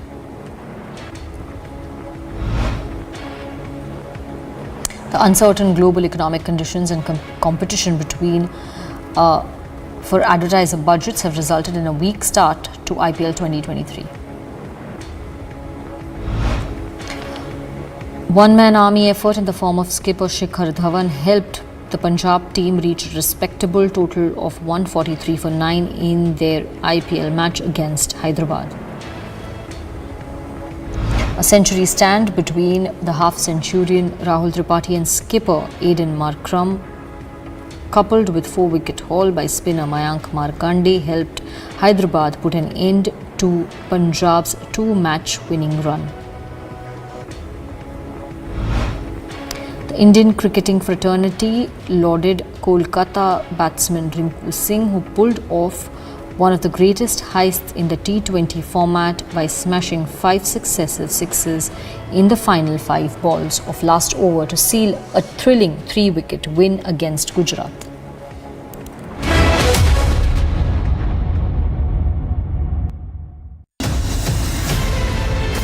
आप सभी देश के जन जन तक सही सूचनाएं पहुंचाने में अहम भूमिका निभा रहे हैं। जब नेशन फर्स्ट होता है तब हमारे संकल्प भी बड़े होते हैं और उनको सिद्ध करने के प्रयास भी व्यापक होते हैं। प्रधानमंत्री जी, हमने भी ठान लिया है, हमारा रिपब्लिक मीडिया नेटवर्क भी अपने कदम और भी तेज करेगा।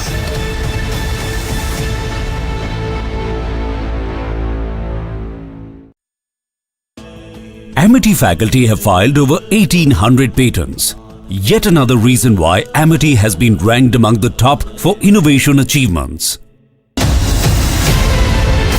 आप सभी देश के जन जन तक सही सूचनाएं पहुंचाने में अहम भूमिका निभा रहे हैं। जब नेशन फर्स्ट होता है तब हमारे संकल्प भी बड़े होते हैं और उनको सिद्ध करने के प्रयास भी व्यापक होते हैं। प्रधानमंत्री जी, हमने भी ठान लिया है हमारा रिपब्लिक मीडिया नेटवर्क भी अपने कदम और भी तेज करेगा।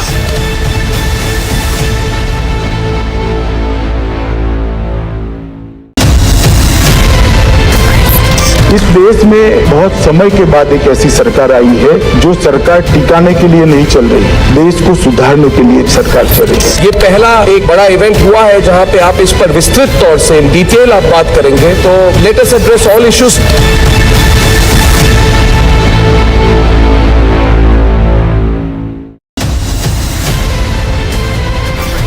The India developmental model is the right model which the world can follow, and that is the opportunity that we have before us. I believe that you are soaked in the philosophy of nation first.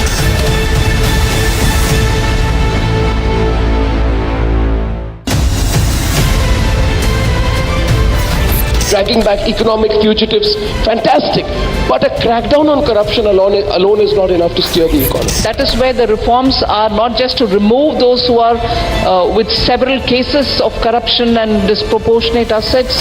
This will ensure that at a local level, no officer can go about saying, hey, I've come to inspect you, without the system approving it.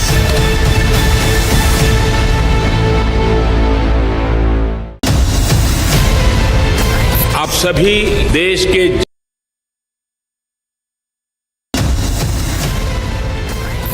इस देश में बहुत समय के बाद एक ऐसी सरकार आई है जो सरकार टिकाने के लिए नहीं चल रही, देश को सुधारने के लिए सरकार चल रही है। ये पहला एक बड़ा इवेंट हुआ है जहां पे आप इस पर विस्तृत तौर से इन डिटेल आप बात करेंगे, तो let us address all issues.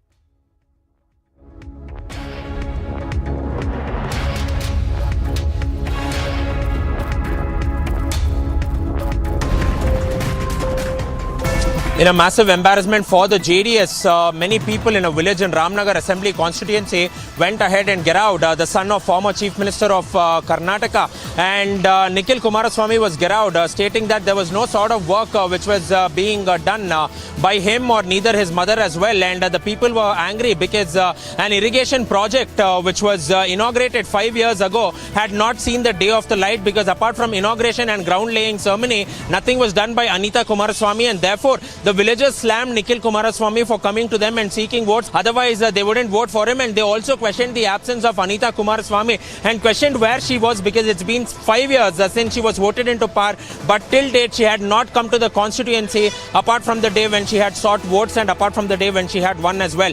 And this had definitely left the JDS party red-faced, because this comes in their own stronghold in Ramnagara as well. And Nikhil Kumaraswamy has stated that the people this time around should vote for him as well, but the people have stated that they will neither vote for him or any other political parties until all their works are completed. We're heading into a break right now. After the break, we'll get you details about Purple Preet's arrest. Also, Amit Shah is set to visit border areas near LAC. China is rattled.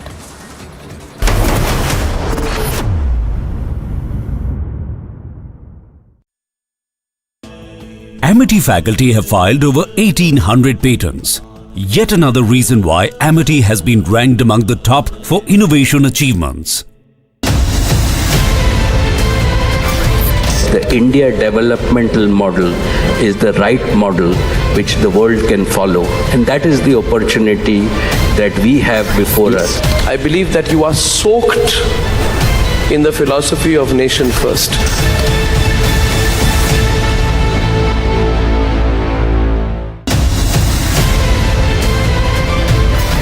dragging back economic fugitives, fantastic. But a crackdown on corruption alone is not enough to steer the economy. That is where the reforms are not just to remove those who are with several cases of corruption and disproportionate assets. This will ensure that at a local level, no officer can go about saying, hey, I've come to inspect you, without the system approving it.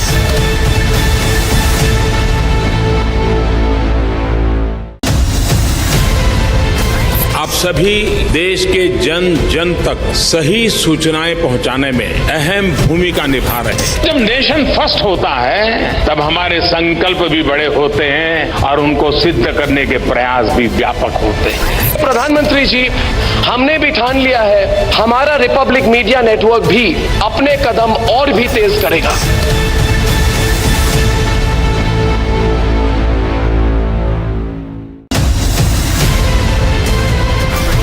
The India developmental model is the right model which the world can follow, and that is the opportunity that we have before us. I believe that you are soaked in the philosophy of nation first.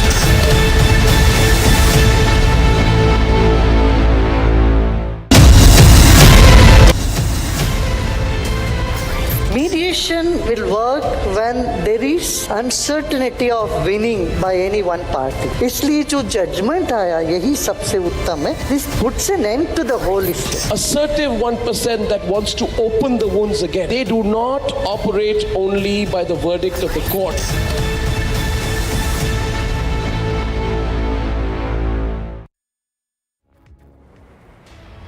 Ladies and gentlemen, India's biggest news event is back. The third edition of Republic Summit will be held in the national capital this month. The biggest names, the biggest newsmakers, the biggest agents of change and transformation in India will be at the Republic Summit once again this year. So stand by for what will be by far India's biggest news event by miles.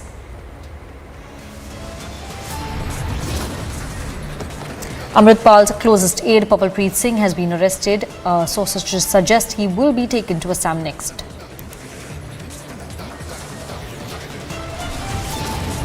Police did not take any steps to prevent it. On the other hand, we have seen, and from the experience of the people also, that police either was mute spectator और वो रहने से वो जो लोग दंगा कर रहे थे उनको हिम्मत आया.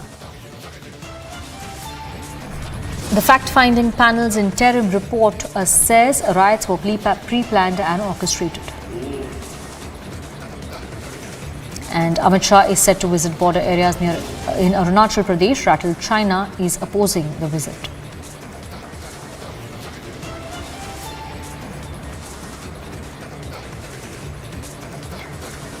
Ghulam Nabi Azad talks about Rahul's meetings with undesirable businessmen on foreign trips. BJP seeks an explanation.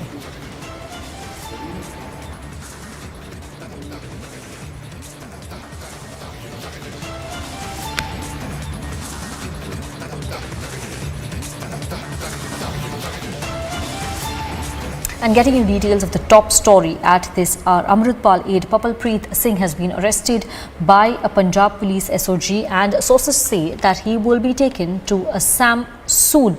Now this arrest is very crucial to the Punjab police in their hunt for Amritpal Singh, because last Papalpreet was seen in Hoshiarpur. It is believed that at least till the last week he was with Amritpal in Hoshiarpur, from where they separated their ways. He has been arrested now, and he will be taken to Assam is what we are getting to know. We will have Amandeep joining us live to give us more details about this arrest. Where was Papalpreet arrested from, and what was the entire operation like? Because earlier there were reports of Papalpreet being arrested in Delhi. Now we're getting to know that he was probably arrested in Amritsar. Amandeep is joining us live. Amandeep, what are the details of the arrest that we have right now? Well, Sanika, absolutely. Papal Preet is now in the police custody, and in fact, he has been arrested from Amritsar and by Amritsar Rural Police. It was basically a joint operation of SOG, paramilitary, and even counterintelligence and Amritsar Rural Police. Though Delhi Special Cell has also been involved into this entire operation, but finally they have able to take the custody of Papal Preet, and now soon, very soon, he will be taken to the Assam to Dibrugarh jail as well, just because Papal Preet is another one who has been booked under NSA. Since intervening night of 28th and 29th March, Papal Preet and Amritpal were together, but on the intervening night, after the chase of counterintelligence, they both fled into the separate directions. And Papal Preet was lastly spotted in Hoshiarpur itself in a Gurudwara, and even the CCTV footage that was of 29th of March of 6 p.m. revealed that he was paying obeisance at a Gurudwara in Hoshiarpur itself, and even from where now he has been arrested finally. But Papal Preet is the one who knows inside out of Amritpal Singh. Since 18th of March till 28th midnight, he was remain with Amritpal. He was providing shelters. He has arranged harbors for Amritpal Singh, and by utilizing his connections in Ludhiana, in Patiala, in Kurukshetra, and even in Hoshiarpur also. Several cars, bikes, and even autos has also been seized by Punjab police, and every time Papal Preet was driving the bike, Papal Preet was seen with Amritpal Singh taking the selfies as well, having the drinks on a roadside. But after 28th and intervening night of 28th and 29th, they both got separated. They abandoned their car in a Gurudwara in Hoshiarpur, and Amritpal, who has been fled to the different location in a separate way, and there are certain people who are still providing the shelter to Amritpal Singh, and Papal Preet knows that what are the possible hideouts of Amritpal Singh. Papal Preet knows who all are the connections of Amritpal Singh and where he is possibly hiding still, and even Papal Preet knows that how he has recorded that video and from where that video has been uploaded on the internet, and even who all are involved in recording that video message of Amritpal Singh twice, not only one, twice. So Papal Preet is the one who knows all kind of secret of Amritpal Singh, just because he's a very close associate, and since 18th of March till 28th of March he was with Amritpal Singh. But now Punjab police has arrested Papal Preet Singh. He is presently in the custody of Amritsar Rural Police and will be taken to Assam jail very soon. And even Sanika, at 4 p.m. just a short while from now, IG headquarters Sukhchand Gill is going to hold a press briefing revealing all the details regarding the operation and how this entire arrest was transpired by Punjab police and who all are involved into this entire operation. And even the police will also reveal the possible locations of Amritpal Singh, just because Papal Preet's questioning is very much important, Sanika. He knows everything about Amritpal Singh and he can reveal each and everything about Amritpal, just because the main target of this entire operation is Amritpal. That is still absconding. He is not nabbed so far, and even now the biggest lead is in the custody of Punjab police, and this lead will be further taken to reach out to Amritpal. Yes, Sanika. Yes, Amandeep, we will keep a close watch on where this investigation goes as far as, and the hunt for Amritpal is also concerned. For now, we're moving on to more news in this news field. And before we get you the other big story of the day, ladies and gentlemen, India's biggest news event is back. The third edition of the Republic Summit will be held in the national capital this month. The biggest names, the biggest news makers, the biggest agents of change and transformation in India will be at the Republic Summit once again this year. So stand by for what will be by far India's biggest news event by miles. आप सभी देश के जन जन तक सही सूचनाएं पहुंचाने में अहम भूमिका निभा रहे हैं। जब नेशन फर्स्ट होता है तब हमारे संकल्प भी बड़े होते हैं और उनको सिद्ध करने के प्रयास भी व्यापक होते हैं। प्रधानमंत्री जी, हमने भी ठान लिया है, हमारा रिपब्लिक मीडिया नेटवर्क भी अपने कदम और भी तेज करेगा।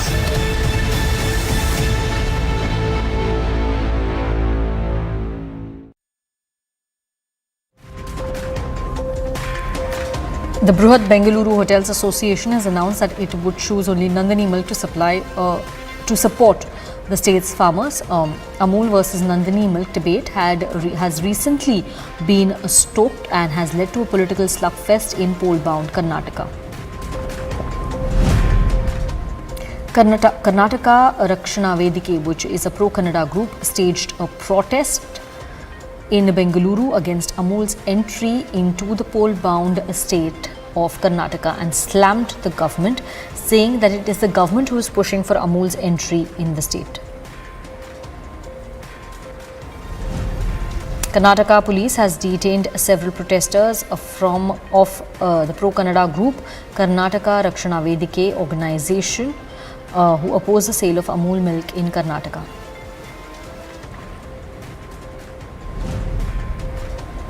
Amid the raging debate of Amul versus Nandini, Karnataka Congress chief D.K. Shivkumar visited a Nandini milk parlour in Hassan and bought many milk products from the milk parlour.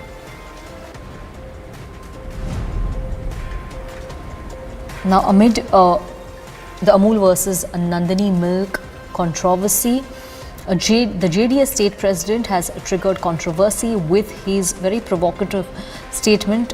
He says there will be blood revolution in Karnataka if Amul acquires Nandini.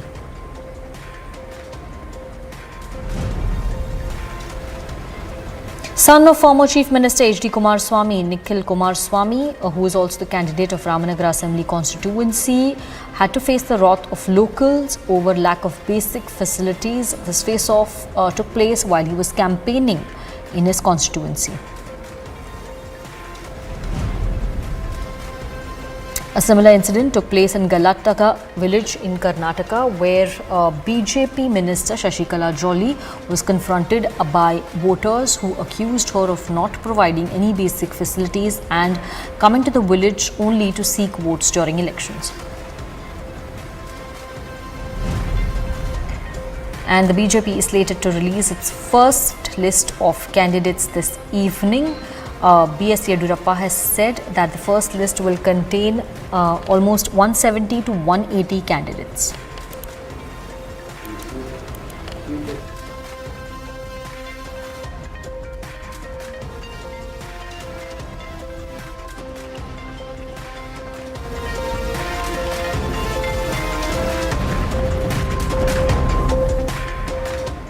Now, Air India's Delhi to London flight was forced to return to Delhi after reports of unruly passenger who attacked the crew members on board. Here's a report. Another mid-air scare incident reported as Delhi-London bound Air India Airlines after scheduled departure returns back to the national capital. The airlines were supposed to depart from the national capital at 6:50 a.m. After departure and few minutes in the air mid-air, there was an incident reported of the unruly behavior of a passenger. After many verbal and written warnings, which is in an official statement by Air India, the passengers continued to misbehave with the airline's crew, and not only did he misbehave but also caused physical harm to the two cabin crew of the Air India Airlines. After that, the pilot in command took cognizance of the entire incident and decided to return back to national capital. After landing back to the national capital, the unruly passenger was handed over to the police officials, and also a formal complaint has been lodged by the Air India with the police officials. An FIR has been registered, and also the entire matter has been reported to the DGCA. According to the airport police officials, the inquiry and the investigation in this entire formal complaint is being looked into. But right now what we are learning is that now the Delhi-bound London Heathrow flight is rescheduled to depart in around afternoon. Along with video journalist Parvez Alam, Harsha Chandwani for Republic TV.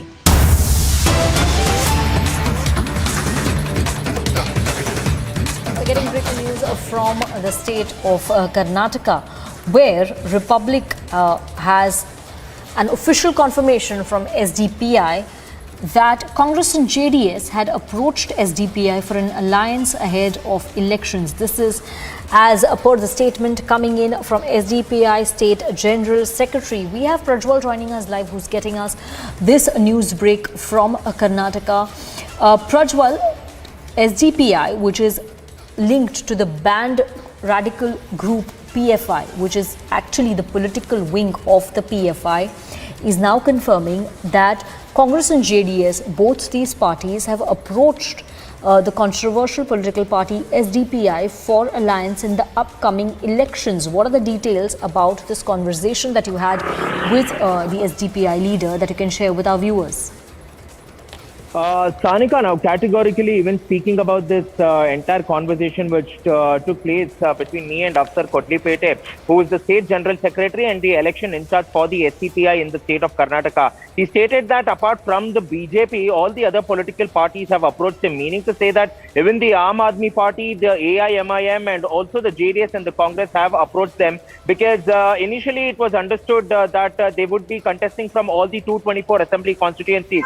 But now we are getting in information that they will be contesting only in around 73 assembly constituencies. Already the two lists of the SCPI are out where 19 people have already been fielded from various assembly constituencies. Now 54 more names will also be released in the SCPI's third list. This is exactly what he stated, and apart from which he also stated that because of ideological differences, they will not ally with the BJP, but they are definitely open to alliance with the Congress and JDS because they are not any sort of political enemies.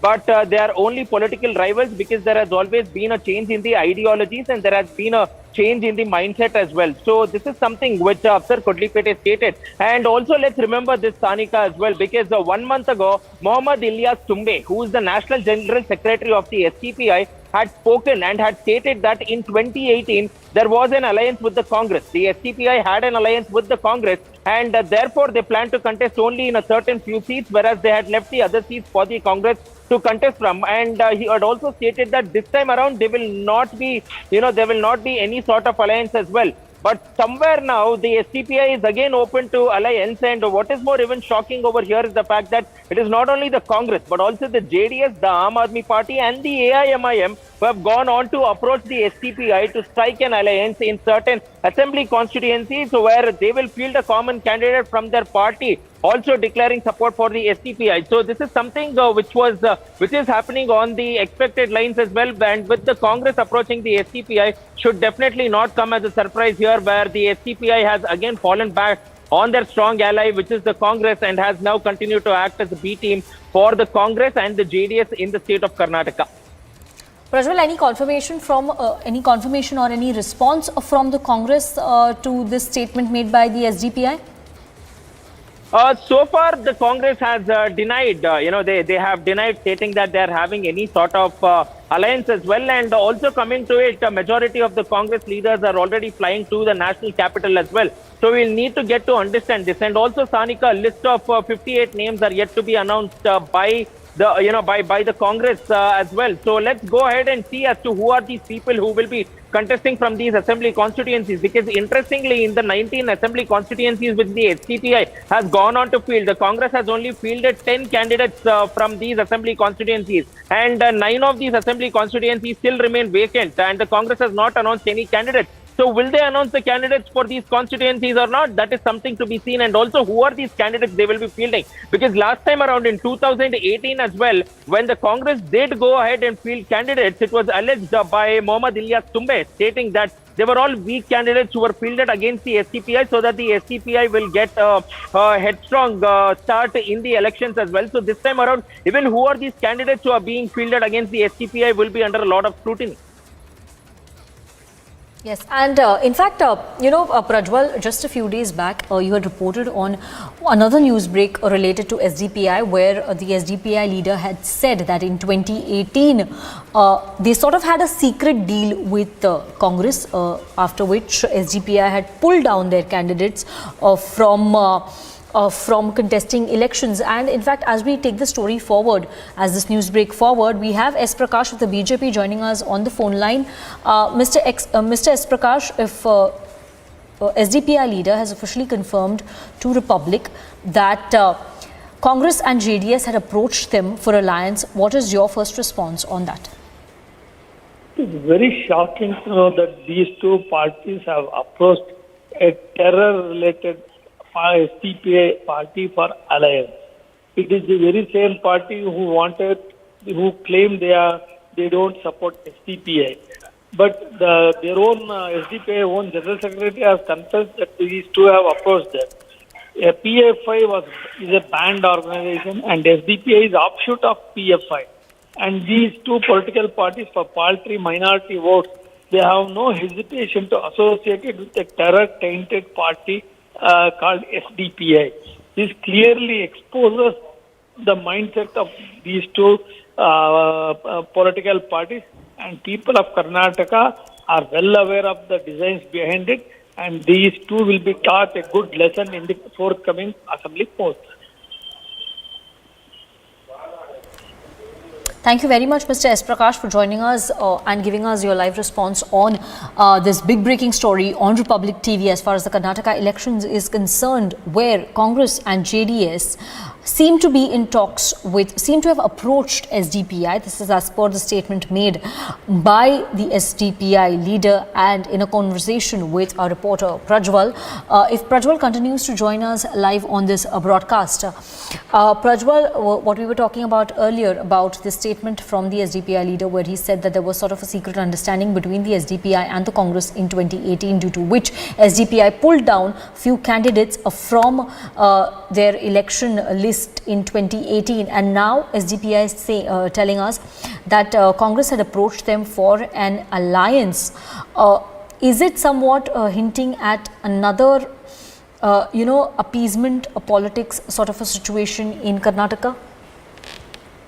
Absolutely, that seems to be the case now, Sanika, because there were over 100, there were over 100 candidates who were fielded by the SDPI in the 2018 assembly elections, 132 to be very precise as well. But later, over 100 candidates were, pulled down only because of the request by senior Congress leaders, exactly in the words of Mohammad Ilyas Tumbe, the National General Secretary of the SDPI, who has gone on to make this statement in Dakshina Kannada as well. And he clearly stated that this was only because that the Congress had approached him, that he was willing to do this as well, because they had a tacit understanding too, and this understanding was also about to happen for the Lok Sabha elections, but it did not pan out according to the plans of the SDPI, and therefore they had to put it down. And he also further goes on and adds that this time around, that is in the 2023 assembly elections, they will not be, they will not be having any sort of pre-poll alliance with any party for that matter, even the Congress or the JDS for that matter. But now the SDPI themselves coming out in the open, agreeing to the fact that they are open for an alliance, and that even political parties such as the Congress and the JDS have also approached them, is something which is very shocking, and also on the lines of appeasement is something which is now being seen, and we will have to wait in for an official confirmation from the Congress now. But clearly now, the SDPI clearly stating that they are not afraid to state this, and they have said that several Congress leaders and the JDS leaders have already approached them, and talks are still in progress. So we'll need to wait and watch out for all those 54 assembly constituencies where the SDPI will be announcing tickets now. Yes. Thank you very much, Prajwal, for joining us live and giving us that big breaking news from the state of Karnataka, where SDPI says that Congress and JDS had approached the party for alliance in the upcoming elections.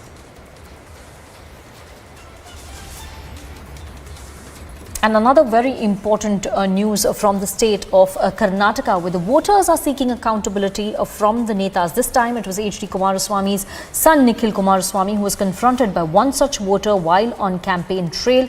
The voter confronted him on why basic facilities were not provided to the constituency. Here's the report. In a massive embarrassment for the JDS, many people in a village in Ramnagar Assembly constituency went ahead and Gerard, the son of former Chief Minister of Karnataka, and Nikhil Kumaraswamy was Gerard, stating that there was no sort of work which was being done by him or neither his mother as well, and the people were angry because an irrigation project which was inaugurated 5 years ago had not seen the day of the light, because apart from inauguration and ground laying ceremony, nothing was done by Anita Kumaraswamy, and therefore the villagers slammed Nikhil Kumaraswamy for coming to them and seeking votes. Otherwise, they wouldn't vote for him, and they also questioned the absence of Anita Kumaraswamy and questioned where she was, because it's been 5 years since she was voted into power, but till date she had not come to the constituency, apart from the day when she had sought votes and apart from the day when she had won as well. And this had definitely left the JDS party red-faced, because this comes in their own stronghold in Ramnagar as well. And Nikhil Kumaraswamy has stated that the people this time around should vote for him as well. But the people have stated that they will neither vote for him or any other political parties until all their works are completed.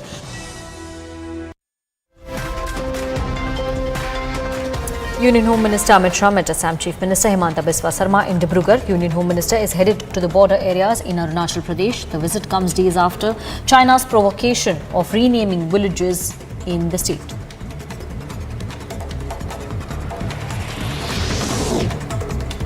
Khalistani supporter Amritpal's aide Papalpreet Singh has been arrested in an operation led by Punjab Police SOG. The operation was also aided by Delhi Police Special Cell. Papalpreet is the last man seen with Amritpal and one of his closest aides.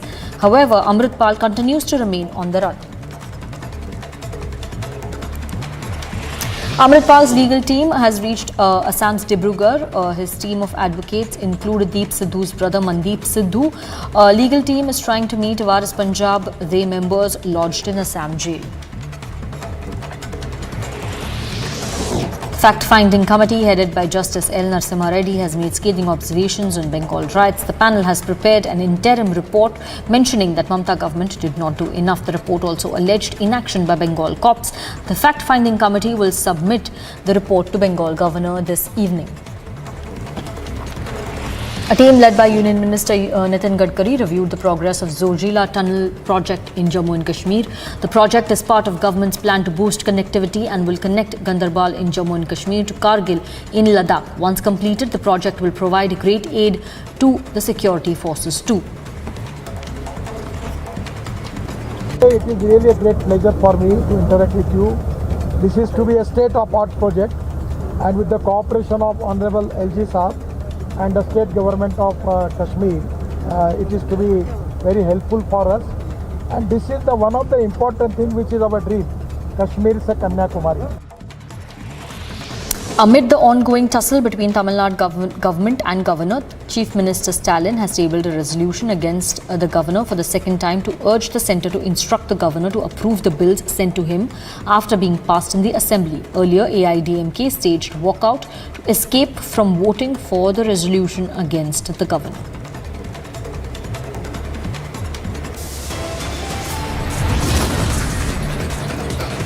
And we're standing by for the briefing by Punjab Police. This after the big arrest they made earlier. Papalpreet Singh has been arrested.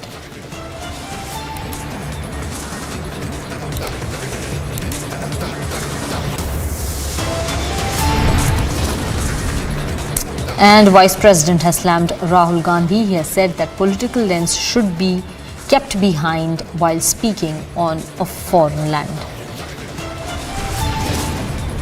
And fact-finding panel's interim report has said that riots in Bengal were pre-planned.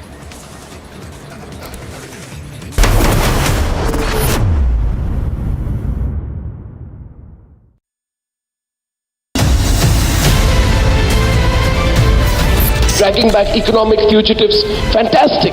But a crackdown on corruption alone is not enough to steer the economy. That is where the reforms are not just to remove those who are with several cases of corruption and disproportionate assets. This will ensure that at a local level, no officer can go about saying, hey, I've come to inspect you without the system approving it.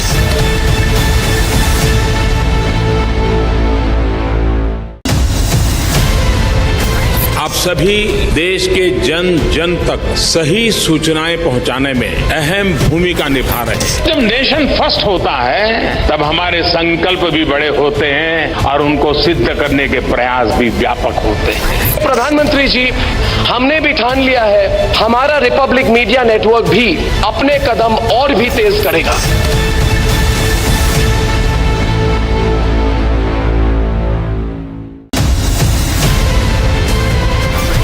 The India developmental model is the right model which the world can follow, and that is the opportunity that we have before us.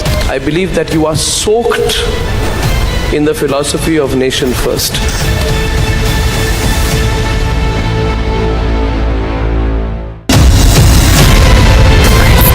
इस देश में बहुत समय के बाद एक ऐसी सरकार आई है जो सरकार टिकाने के लिए नहीं चल रही, देश को सुधारने के लिए सरकार चल रही है। ये पहला एक बड़ा इवेंट हुआ है जहां पे आप इस पर विस्तृत तौर से इन डिटेल आप बात करेंगे, तो let us address all issues.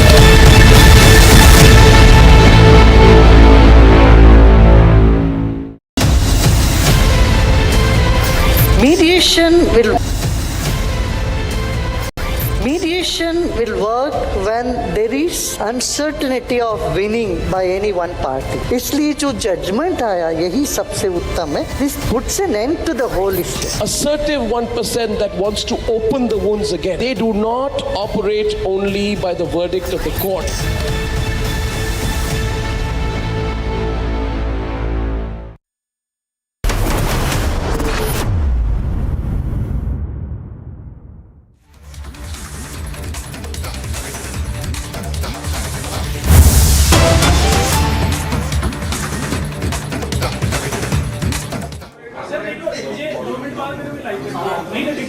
दो मिनट वेट करो।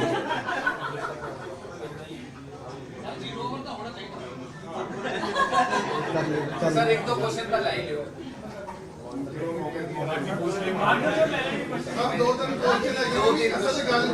कर दिया स्टार्ट।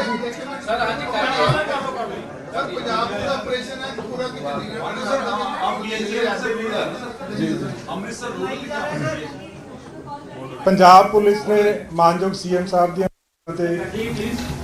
बहुत इफेक्टिव काम किया है। बहुत सारे क्लू सीगे इस मैटर दे विच जिहड़ा स्पैशल ऑपरेशन चल रहा सीगा। पब्बलप्रीत सिंह जिहड़ा मेन एसोसीएट आ अमृतपाल सिंह दा, उन्होंने पंजाब पुलिस ने और खास करके अमृतसर रूरल पुलिस ने कत्थू नंगल के एरिए तो गिरफ्तार किया है। ये काफ़ी देर तो बहुत सारे वाइटल क्लू सीगे जिन्हां दे उत्ते काम हो रहा सीगा और बहुत शलाघा का काम किया अमृतसर रूरल पुलिस ने मानयोग DGP साहब दी हदायतों से और उन्होंने गाइडेंस के हेठ। पब्बलप्रीत सिंह नूं डिटेन किया गया NSA दे विच गिरफ्तारी जी पेगी, NSA के तहत वो गिरफ्तारी पेगी। इस तो इलावा ये 6 होर केसिस दे विच वांटेड आ और फरदर ये जो भी डिवेलपमेंट होर होएगी ਉਹਦੇ बारे ਦੇ ਵਿੱਚ ਤੁਹਾਨੂੰ टाइम टू टाइम जी है जानकारी दी जाएगी। पंजाब पुलिस ने मानयोग CM साहब की इंस्ट्रक्शंस पे बहुत इफेक्टिव काम किया है। इस केस में एक स्पेशल ऑपरेशन जो चल रहा था, इसमें हमारे पास वाइटल क्लूज थे, जिसमें पब्बलप्रीत सिंह जो मेन एसोसिएट है अमृतपाल सिंह का, उसको पंजाब पुलिस ने खास करके अमृतसर रूरल पुलिस ने कत्थू नंगल पे बहुत इफेक्टिव काम किया है। इस केस में एक स्पेशल ऑपरेशन जो चल रहा था, इसमें हमारे पास वाइटल क्लूज थे, जिसमें पब्बलप्रीत सिंह जो मेन एसोसिएट है अमृतपाल सिंह का, उसको पंजाब पुलिस ने खास करके अमृतसर रूरल पुलिस ने कत्थू नंगल एरिया है अमृतसर में, वहाँ से अरेस्ट किया है। पंजाब पुलिस ने इसको NSA में डिटेन किया है। इसके अलावा 6 और केसेस इस पे रजिस्टर्ड हैं, जो time to time as per legal process उस पर काम किया जाएगा बाद में। और इस केस में अभी और फर्दर जो भी डेवलपमेंट होगी टाइम टू टाइम आपके साथ शेयर की जाएगी। Punjab police under the instructions of honourable CM Punjab has taken a very effective step. Punjab police has been successful in arresting Papalpreet Singh. Purplepreet Singh is main associate of Amritpal Singh. He has been arrested from the area of Kathu Nangal in Amritsar, and Amritsar police under the leadership of Honorable DGP Punjab, they have arrested Purplepreet. He has been detained under NSA. There are 6 other cases which have been registered against him, and further legal action will be taken as per law and in accordance with law. Any further development in this case or in this matter will be shared with the media soon. Thank you so much.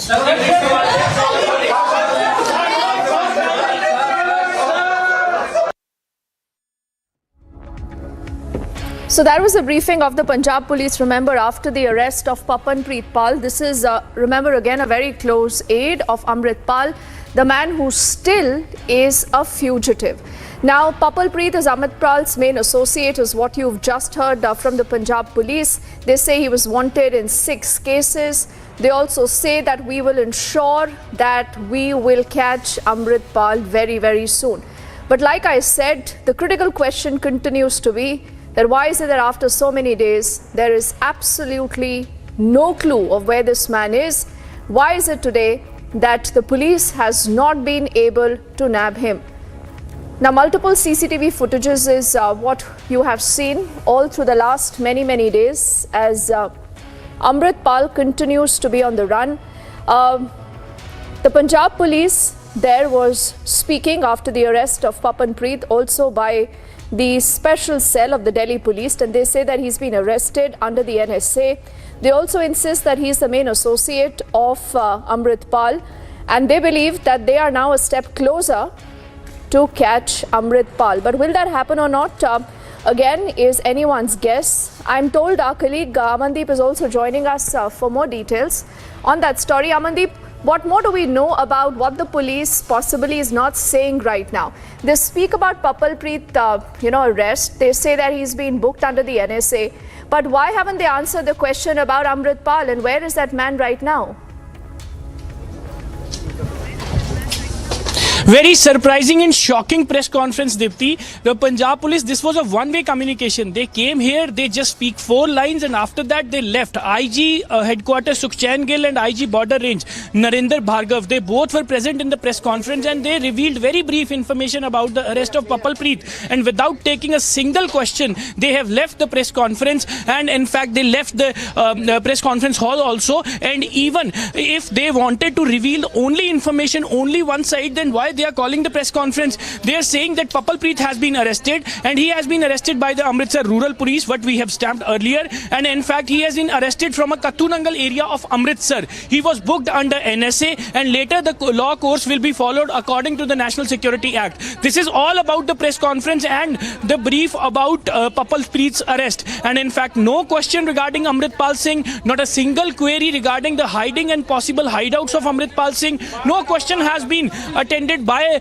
Punjab police, and in fact they have, in a very brief note, they said they will be update the media regarding the arrest of Amrit Pal Singh or any further details. So very surprising why they are not able to reveal the investigative part of Amrit Pal Singh, why the police is not able to nab him down even after so many days. And in fact when they have arrested the very close associate of Amrit Pal Singh, even after that they are not revealing any kind of detail regarding Amrit Pal Singh, where he is, where is the possible hideout, why police is not able to nab him, and who was involved into the entire operation. These are the questions that need to be answered by the investigating agency, Punjab police. But in a very brief note, they have given the information that Papalpreet has been arrested from Katunangal by Amritsar Rural Police, and even he has booked under NSA, and further legal course according to National Security Act will be taken against him, and further media will be updated according to any development regarding this case. So this is all about a press conference. Within 4 minutes the press conference was over.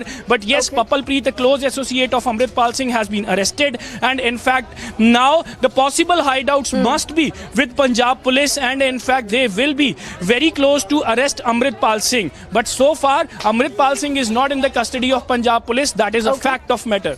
Yes, Deepti. Yes, and Amandeep, there is another fact of the matter, is that this man, Amrit Pal, has been missing since March the 18th. Every time you ask the Punjab police, they will tell you, listen, we are very, very close to nabbing him. So there clearly has to be a lot going wrong right now. And there were also reports possibly that he's getting tip-offs. And the reason why, the moment the police reaches a particular site where he was spotted the last, he's already moved to another location. Now, have any heads rolled? Has any accountability been fixed? Do we know absolutely anything that has happened against the erring cops and perhaps, the top police management in the last 1 month or so, ever since this man has been on the run? Well, Dipti, the Punjab police is not coming to that line. It was a complete failure on 18th of March that the police of 4 districts headed by 2 IPS officers were chasing Amritpal Singh. They have led a trap to nab only Amritpal Singh. And in fact, even only Amritpal absconded along with Papalpreet, and rest all have been arrested. Cars have been recovered. Weapons has been seized. But there was no accountability fixed from the Punjab police that why this operation got failed on 18th of March. Until now, Amritpal Singh is still absconded, and he is freely uploading the videos on the social media, and twice, not once, twice. And in fact, still Punjab police is not able to trace the whereabouts and the hideouts of Amritpal Singh. Though one after another CCTVs has been revealed, one after another photographs has been recovered, selfies has been recovered, and the locations has been recovered. The people who harbored Amritpal Singh and Papalpreet Singh, they have been arrested. Certain vehicles has been seized, which was used to escape by Amritpal Singh, but not Amritpal. Amritpal remain untraceable so far. Even Uttarakhand police is involved into this. The LOC has been issued. Nepal government has also put on alert regarding Amritpal's movement as well. But Amritpal Singh, the prime target of Punjab police, is still absconding, Dipti. Oh yes, it's, we don't know what we should be calling the Punjab police. They've clearly got themselves in no glory, and the reason why, Amandeep, again and again, every time the Punjab police will hold a briefing, they will run away before they tell us where is Amritpal and why hasn't the police there been able to nab him. But we trust you to keep us ahead on every breaking development on that story. I thank you right now for getting us insight into what we know on that big story. And let's shift our focus quickly to another story that has been grabbing a lot of attention, especially on the social media. You've heard a lot about unruly passengers, the unruly passengers creating ruckus. A lot of them later deboarded. There is action. Now, this is an Air India Delhi-London flight that actually had to turn around. Why? Because of an unruly passenger on board. Now, according to an airline official, this passenger has a fight with the flight crew members, that too mid-air. This airline then lodges a complaint with the Delhi Airport Police on the entire incident. The passenger currently is under investigation. He's at the police station. And one more instance of an unruly passenger that we see in the skies. Another mid-air scare incident reported as Delhi-London bound Air India Airlines after scheduled departure returns back to the national capital. The airlines were supposed to depart from the national capital at 6:50 a.m. After departure and few minutes in the air mid-air, there was an incident reported of the unruly behavior of a passenger. After many verbal and written warnings, which is an official statement by Air India, the passengers continued to misbehave with the airline's crew, and not only did he misbehave but also caused physical harm to the 2 cabin crew of the Air India Airlines. After that, the pilot in command took cognizance of the entire incident and decided to return back to national capital. After landing back to the national capital, the unruly passenger was handed over to the police officials, and also a formal complaint has been lodged by the Air India with the police officials, and FIR has been registered, and also the entire matter has been reported to the DGCA. According to the airport police officials, the inquiry and the investigation in this entire formal complaint is being looked into. But right now what we are learning is that now the Delhi-bound London Heathrow flight is rescheduled to depart in around afternoon. Along with video journalist Parvez Alam, Harsha Chandwani for Republic TV.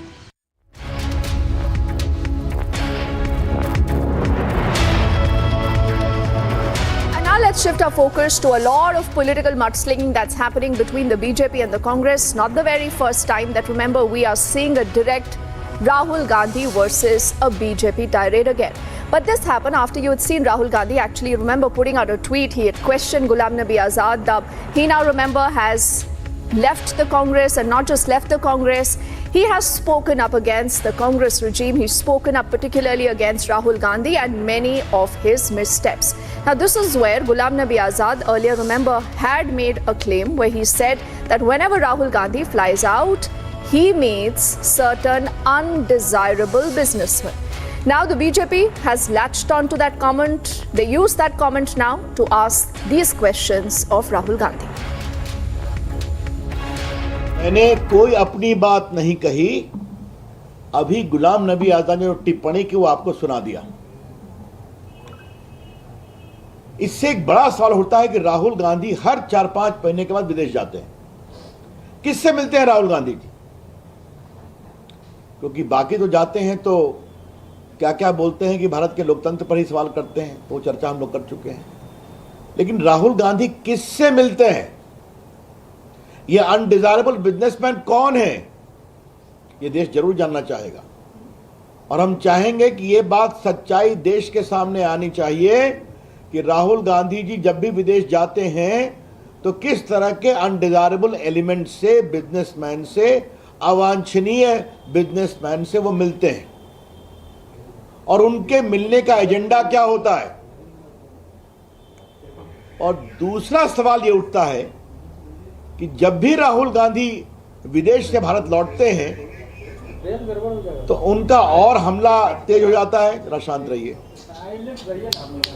तेज हो जाता है भारत के ऊपर, प्रधानमंत्री के ऊपर, भारत की प्रगति के ऊपर।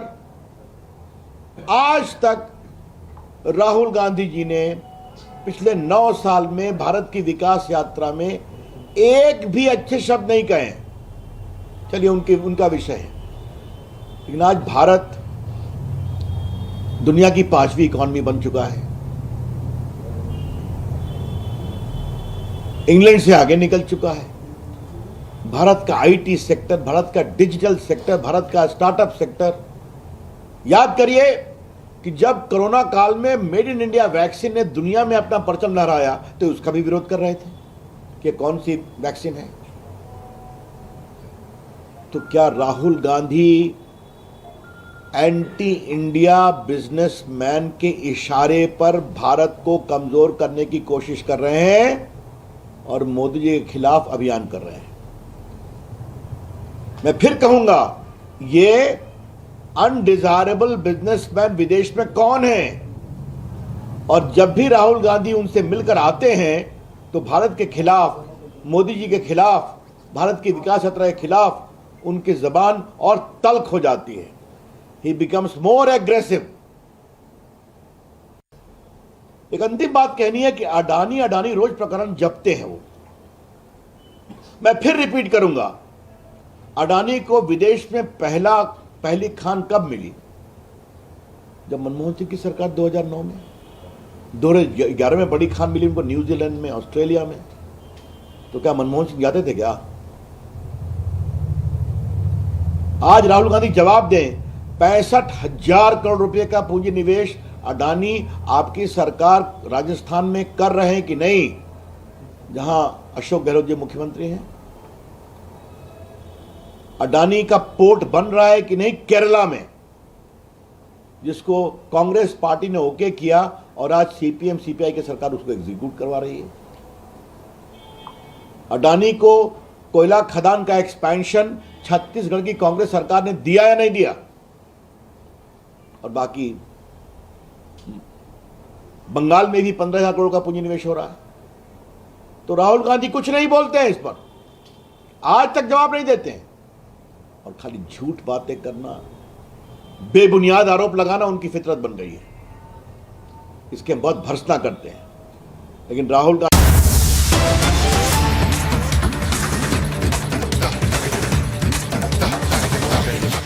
ये भवन बल के 5 फॉर्मेशन और यूनिट्स में निर्मित किए गए हैं। इनमें लोहितपुर, नूरनाथ, विशाखापट्टनम, छपरा और लिकाबाली शामिल है।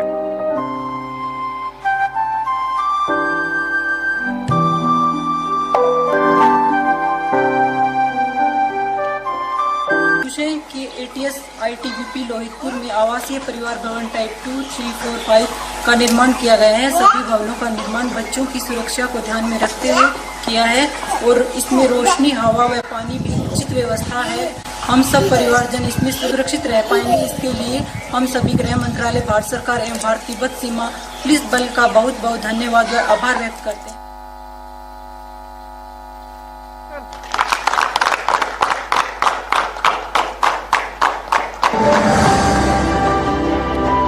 27 बटालियन ITBP, नूरनाथ, केरल।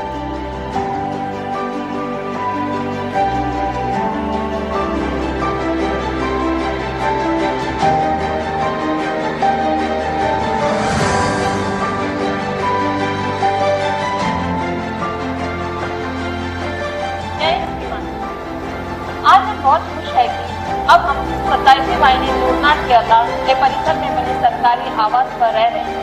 महोदय, हमारी वाहिनी के अधिकतर जो नौकरी है वो एनो क्षेत्र में तैनात है। नक्सली प्रभावित क्षेत्र में तैनात होने के कारण उनके जो परिवार है वो यहीं पे रहते हैं। उनको हर तरह की सुरक्षा दी जाती है। उनको कोई भी समस्या हो, हर समस्याओं का समाधान किया जाता है। महोदय, यहाँ पे हम सब बहुत ही सुरक्षित हैं।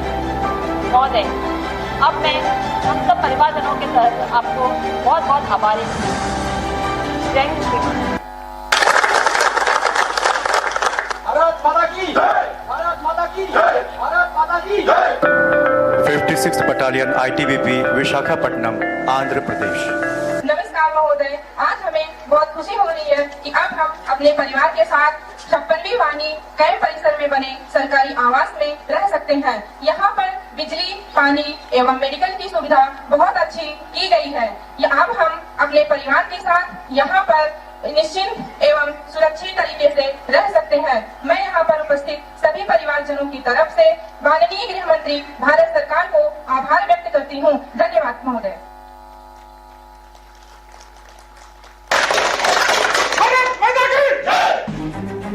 6th battalion ITBP Chhapra, Bihar.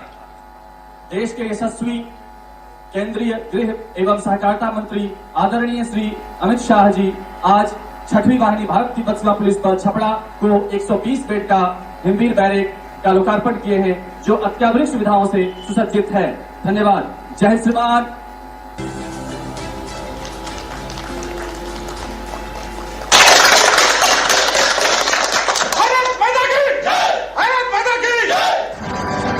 Sector headquarters ITBP Likabali, Arunachal Pradesh.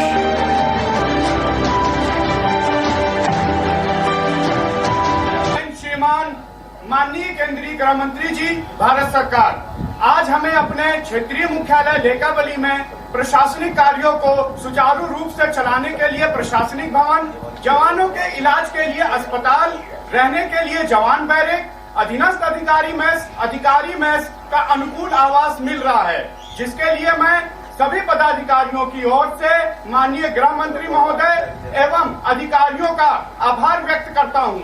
जय हिंद श्रीमान।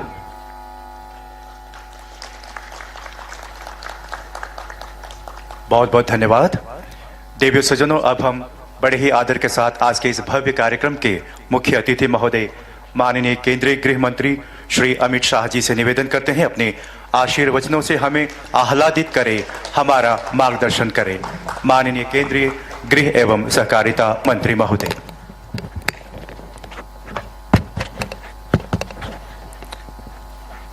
मेरे साथ बोलिए, भारत माता की। क्यों भाई ऐसी आवाज आ रही है? जरा जोर से दोनों हाथ उठाकर बोलिए, भारत माता की। मंच पर उपस्थित श्रीमान प्रेमा खांडू जी, जिनके नेतृत्व में अरुणाचल में विकास की बयार देखी जा रही है, हमारे उप मुख्यमंत्री अरुणाचल प्रदेश, गृह मंत्री अरुणाचल प्रदेश, मेरे मित्र और सांसद श्रीमान तापिर गांव जी, यहां की विधायक श्रीमती पुल, यहां के विधायक श्री भागे, मेरे साथ दिल्ली से आए हुए भारत सरकार के गृह सचिव श्रीमान भल्ला जी, धर्मेंद्र जी, मुख्य सचिव अरुणाचल प्रदेश, दयाल सिंह, आईटीबीपी के डीजी महोदय, श्री सतीश गोलचा जी, DGP Arunachal Pradesh, major general Bains जी, जीओसी, और सुनील बनवाल जी, संयुक्त सचिव गृह मंत्रालय, और आज भारत के पहले गांव में उपस्थित आप सभी अरुणाचल वासियों को बहुत प्यार भरा नमस्कार, वंदे मातरम। मित्रों, यहां आया तब रास्ते में वेदर कैसी होगी कैसी नहीं होगी, असम से उड़ते वक्त बीच में उतर जाना पड़ेगा ऐसी आशंका थी, मगर आप लोगों का प्यार ही है जो वेदर को भी ठीक कर दिया और मुझे भी यहां पर ले आया। मित्रों, आज आते आते भारत की पहले गांव के छोर पर इन पहाड़ियों की ऊंचाई के बीच में से आते हुए सैकड़ों झरनों को दाई और बाई और देखा। इस कुदरत की कृपा जो यहां पर है इसको देखा और मन संतोष और आनंद से हृदय से भर गया। मैंने यहां उतरते ही मेरे मित्र प्रेमा खांडू को कहा कि प्रेमा जी, आप यहां एक घर ले दीजिए, जब मैं बूढ़ा हो जाऊं तब यहां पर रहने के लिए आ जाऊं, ऐसा एक घर लेकर रख दो। साच अर्थ में भारत की सीमा के रखवाले ऐसे मेरे अरुणाचल के प्यारे भाइयों बहनों, आप सभी को बहुत बहुत नमस्कार और बहुत बहुत शुभकामनाएं। ये अरुणाचल हमारे वेदों में, पुराणों में, इतिहासों में भारत में सूर्यदेव का सबसे पहला किरण जिस धरती पर पड़ता है उसको भगवान परशुराम ने अरुणाचल का नाम दिया था। वहां से लेकर आज तक कश्मीर से कन्याकुमारी और द्वारिका से लेकर कामाख्या तक इतने बड़े देश में बच्चा बच्चा ये धरती को उगते सूर्य के प्रदेश के रूप में जानता है। और आज मैं यहां पर हूं जो भारत माता के माथे के मुकुट का एक तेजस्वी और दैदीप्यमान मणि है, वो धरती पर हूं। मैं आज सच अर्थ में यहां आकर बहुत प्रसन्न और खुश हूं। मित्रों, किबुथु की ये धरती जहां से भारत की शुरुआत होती है और एक गांव भारत की शुरुआत का गांव। प्रधानमंत्री जी ने पूरी बात को अलग तरीके से सम्मान के साथ रखा है। पहले जब मध्य भारत से कोई आता था तो कहता था कि मैं भारत के अंतिम गांव में जाकर आया, और अब जब यहां जैसे मैं वापिस जाऊंगा मेरी पोती को बताऊंगा कि मैं भारत के पहले गांव में जाकर आया हूं। ये जो कंसेप्चुअल चेंज है, ये दृष्टिकोण का जो बदलाव है, वो बदलाव माननीय प्रधानमंत्री जी के मन में सीमा पर कठिनाई का जीवन जीते हुए, हमारी देश की सीमाओं की सुरक्षा करते हुए हमारे जवान, हमारी सेना के जवान, हमारे सीमा सुरक्षा अलग अलग बलों के जवान और यहां के नागरिक जो सीमा की सुरक्षा करते हैं, उनके प्रति आदर और सम्मान का एक दृष्टिकोण है। मैं यहां आया हूं तब सबसे पहले किबुथु में जो 62 की लड़ाई में हमारे 21 अक्टूबर 1962 को तत्कालीन कुमाऊं रेजिमेंट के 6 अधिकारियों ने यहां पर जो बहादुरी से लड़ाई लड़ी और जिस वीरता के कारण भारत की भूमि की रक्षा हो पाई, इस सभी को मन पूर्वक स्मरण कर कर श्रद्धांजलि देना चाहता हूं। संख्या में तो वो छोटे थे, हथियारों में भी छोटे थे, मगर देश भर के और दुनिया भर के 1963 में टाइम मैगजीन में भी लिखा कि जो किबुथु में लड़ाई हुई, वो लड़ाई के अंदर भारतीय सेना के पास हथियार तो कम थे, मगर वीरता समग्र विश्व की सेनाओं से सबसे भरपूर वीरता थी तो भारतीय जवानों में थी। और मित्रों, आज पूरा देश निश्चिंत होकर सो रहा है, चाहे हमारी किसी भी सीमा हो, अरुणाचल का प्रदेश हो, लद्दाख का प्रदेश हो, कश्मीर हो या कोई भी प्रदेश हो, हम निश्चिंत होकर देश के मध्य भाग में, देश के उत्तरी भाग में सो रहे हैं। इसका कारण हमारे हिमवीर आईटीबीपी के जवान और हमारी थल सेना का पराक्रम और उनका त्याग और बलिदान है। उन्हीं के कारण कोई भी हमारी सीमा पर आंख उठाकर देख नहीं सकता। और आज हम गर्व के साथ कहते हैं, वो जमाने चले गए जब भारत की भूमि का कोई अतिक्रमण कर सकता था। आई 100 की सुई की नोक जितनी भूमि का भी अतिक्रमण कोई नहीं कर सकता, क्योंकि आईटीबीपी और भारतीय सेना यहां पर उपस्थित है।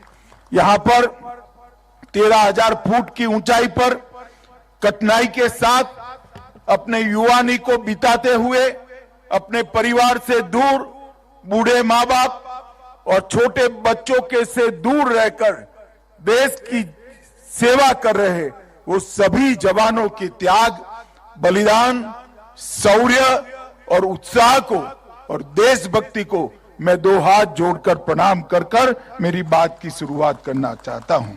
मित्रों, अरुणाचल में जब भी मैं आता हूं तब हृदय देशभक्ति से भर जाता है, क्योंकि कोई भी अरुणाचल वासी सामने मिलता है तो नमस्ते नहीं कहता है, वो जय हिंद बोलकर एक दूसरे का अभिवादन करते हैं। और यही जो जज्बा है आपका, इसने भारत के साथ अरुणाचल को जोड़ कर रखा है। 1962 की लड़ाई में यहां से जो कोई भी अतिक्रमण करने आया था उनको वापिस जाना पड़ा। इसका कारण आपकी देशभक्ति है और पूरा देश अरुणाचल वासियों की देशभक्ति को बहुत मन के साथ सलाम करता है, सैल्यूट करता है। और मैं भी अरुणाचल वासियों की इस देशभक्ति को प्रणाम कर मेरी बात को आगे बढ़ाना चाहता हूं।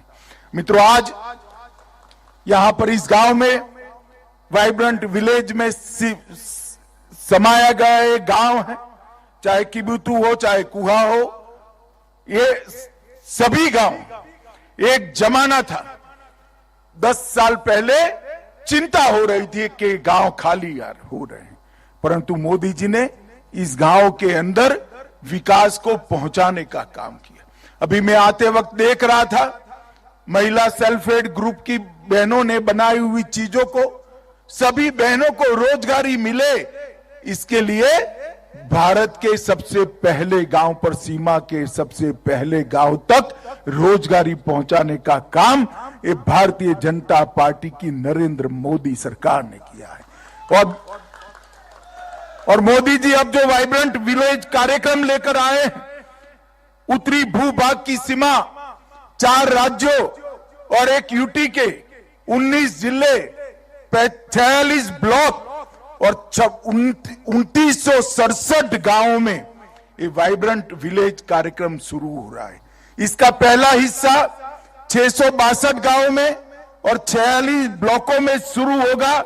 लगभग 1,42,000 की आबादी, 1,82,000 की आबादी इसकी लाभार्थी होगी।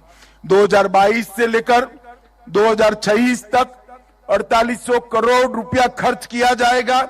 11 जिले, 28 ब्लॉक और 1451 गांवों को प्रथम स्टेज में, जो प्रथम हमारा चरण है, प्रथम चरण में समाहित किया गया है। इसमें 3 स्तर पर गांवों के विकास की काम है। सबसे पहले गांव के व्यक्ति का विकास। जब तक व्यक्ति का विकास नहीं होता तब तक गांव खाली होना बंद नहीं होगा। हर गांव में बसे हुए, हमारे वाइब्रेंट विलेज में बसे हुए हर व्यक्ति की सुविधाओं की चिंता भारत सरकार करेगी, अरुणाचल सरकार करेगी। विभिन्न योजनाएं जो हैं, चाहे बैंक अकाउंट खोलना है, चाहे बैंक पहुंचानी है, चाहे बिजली पहुंचानी है, चाहे शौचालय पहुंचाना है, चाहे घर के अंदर गैस पहुंचाना है, चाहे रोजगारी देनी है, इस सभी योजनाओं में 100% पूर्तता ये 3 साल के अंदर हम वाइब्रेंट विलेज के अंदर कर देंगे। इसका मतलब ये सीमावर्ती गांव में एक भी घर ऐसा नहीं रहेगा जहां जल नल से नहीं पहुंचेगा, जहां बिजली नहीं होगी, जहां गैस का सिलेंडर नहीं होगा और जहां पर रोजगारी के लिए अनेक प्रकार के नए कार्यक्रम शुरू नहीं किए होंगे। यहां पर सस्ती दवाइयां भी मिलेगी, सस्ता चावल भी आप तक, मुफ्त चावल भी पहुंचाया जा रहा है। ये सारी योजनाओं की 100% पूर्तता इस वाइब्रेंट विलेज के अंदर होगी। इसके साथ साथ वित्तीय समावेशन और आर्थिक अवसरों को बढ़ोतरी देने का काम भी होगा। फिजिकल और डिजिटल दोनों कनेक्टिविटी से गांव को बाकी के भारत के हिस्से, बाकी के अरुणाचल के हिस्से से जोड़ने का काम होगा। एनर्जी सिक्योरिटी को, एनवायरमेंट की सिक्योरिटी को भी सुनिश्चित किया जाएगा।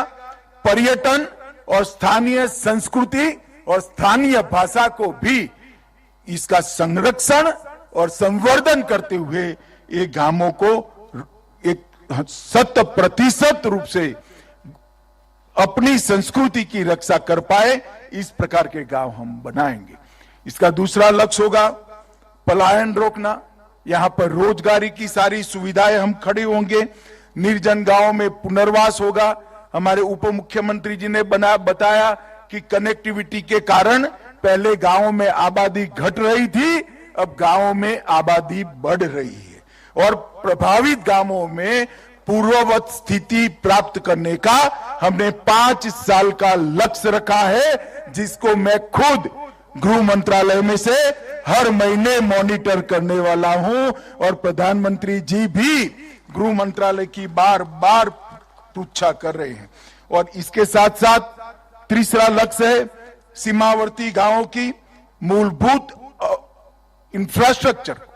यहां पर पानी को रोककर पीने की पानी के स्रोत खड़े करना, जल विद्युत की आपूर्ति कर जल विद्युत से यहां की सेना के जवान, आईटीबीपी के जवान और ग्रामीण जनों को बिजली पहुंचाना, स्वास्थ्य की सुविधाएं खड़ी करना और आवश्यक सेवाएं सारी गांव में उपलब्ध कराना। ये 3 चरण में वाइब्रेंट विलेज कार्यक्रम होगा और इसके माध्यम से समग्र उत्तरी बॉर्डर के सभी गांव जहां से आबादी कम होने का खतरा दिखाई पड़ता था, वहां आबादी को बढ़ाने का काम करना, वहां देश भर से पर्यटन आए इस प्रकार की सुविधा करना और जो देश के शहर में जो सुविधा नागरिकों को उपलब्ध है वो सारी सुविधा आप लोगों को मिले। एक बार कनेक्टिविटी हो जाएगी तो ऑनलाइन एजुकेशन के सारे कोर्स भी पढ़ेंगे, बढ़ेंगे। हमारे बच्चे यहां से पढ़कर सारी एग्जामिनेशन के अंदर हिस्सा भी ले पाएंगे। इस प्रकार से सर्व सुविधाओं से युक्त एक गांव बनाने का हमने काम किया है। वाइब्रेंट विलेज प्रोग्राम को मिशन मोड में हम लेंगे। वाइब्रेंट विलेज एक्शन प्लान तैयार कर दिया गया है। केंद्र, राज्य, जिला स्तर पर और ब्लॉक स्तर पर प्रशासन, इससे नीचे भी ग्राम सभा और पंचायत स्तर की भागीदारी और जिम्मेदारी दोनों सुनिश्चित कर ली गई है और सभी योजनाओं का कन्वर्जन 100% हो, इस प्रकार की इस योजना को इंटीग्रेटेड और कोऑर्डिनेटेड तरीके से तैयार किया गया है।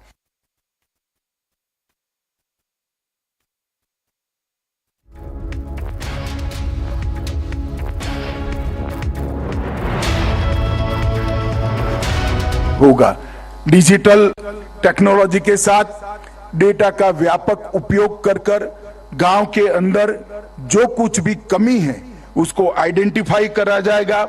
प्रधानमंत्री गति शक्ति योजना और इंफ्रास्ट्रक्चर और लॉजिस्टिक की जानकारी ऑनलाइन लेकर इसका मूल्यांकन कर इसको आगे बढ़ाया जाएगा और आउटपुट बेंचमार्क इंडिकेटर्स भी तैयार किए गए हैं, जिसके माध्यम से 2 साल बाद एक मध्यावधि इसका मूल्यांकन करके इसको हम फिर से एक बार रीडिजाइन भी करेंगे, जिससे ये योजना 100% सफल हो।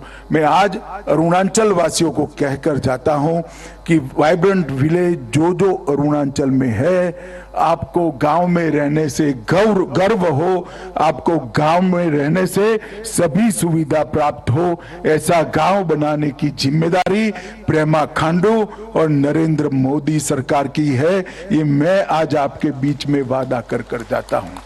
माताओं, भाइयों, बहनों, यहाँ पर 9 मिनी हाइड्रो इलेक्ट्रिक प्रोजेक्ट्स का भी उद्घाटन हुआ है। लगभग ये 9 परियोजना पूर्ण हो चुकी है। इसकी संस्थापित क्षमता 725 किलोवाट है। लगभग 30 करोड़ की लागत से ये योजनाओं को पूरा किया गया है और ऐसी छोटी छोटी योजनाओं को एक्सप्लोर कर ही हम अरुणाचल जैसे विषम भौगोलिक परिस्थिति वाले राज्य में गांवों की बिजली की आपूर्ति को सुनिश्चित करेंगे। गांवों की तो होगी, ये हमारी प्रायोरिटी है। इसके साथ साथ सीमा पर बसे हुए आईटीबीपी के हमारे हिमवीर और हमारी भारतीय सेना के हर जवान को भी सभी सुविधा इतनी ऊंचाई पर ठंडी में मिल पाए, ठंड में मिल पाए, इस प्रकार की व्यवस्था इस योजनाओं से होगी। और इन 9 परियोजनाएं से अंतर्राष्ट्रीय सीमा पर सेना और आईटीबीपी के 11 संस्थानों को भी इसका फायदा मिलने वाला है।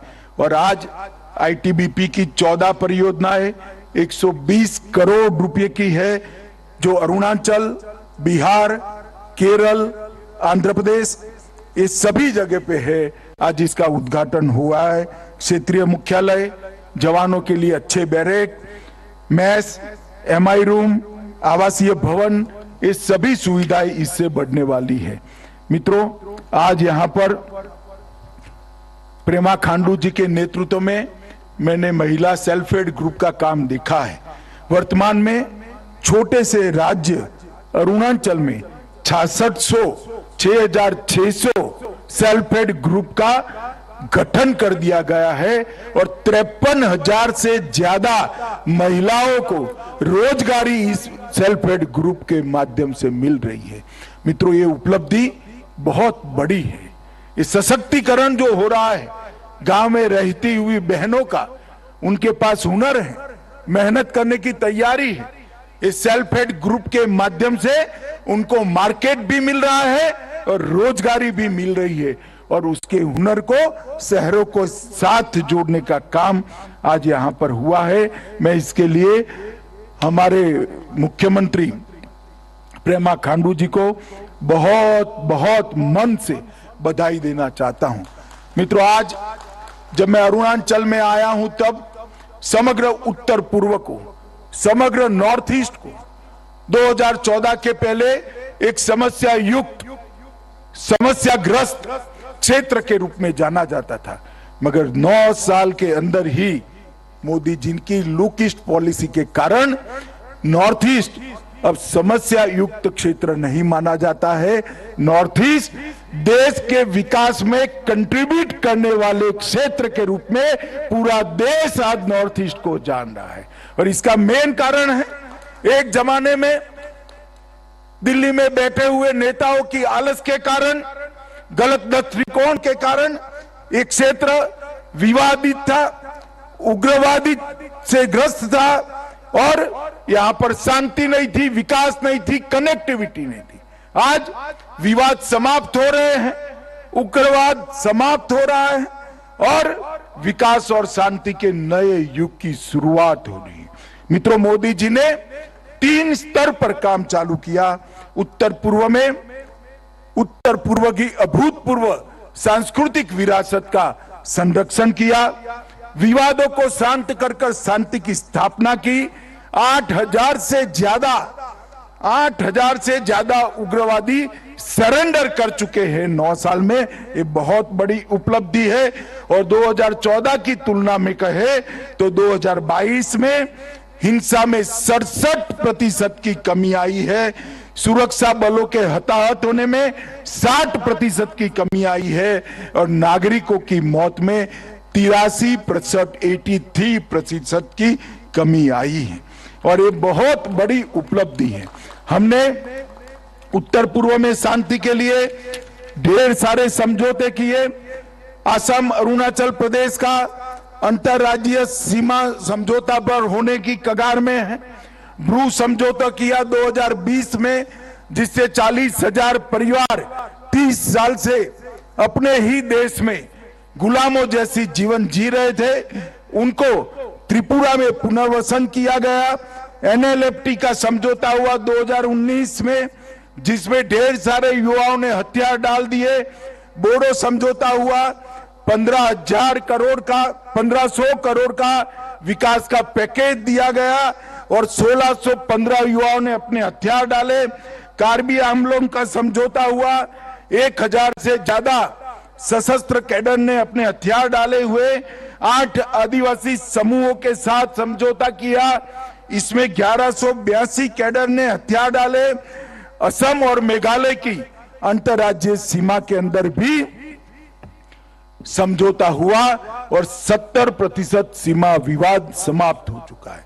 मित्रों, अब सपा के परिघे में भी बहुत बड़ी कमी आई है।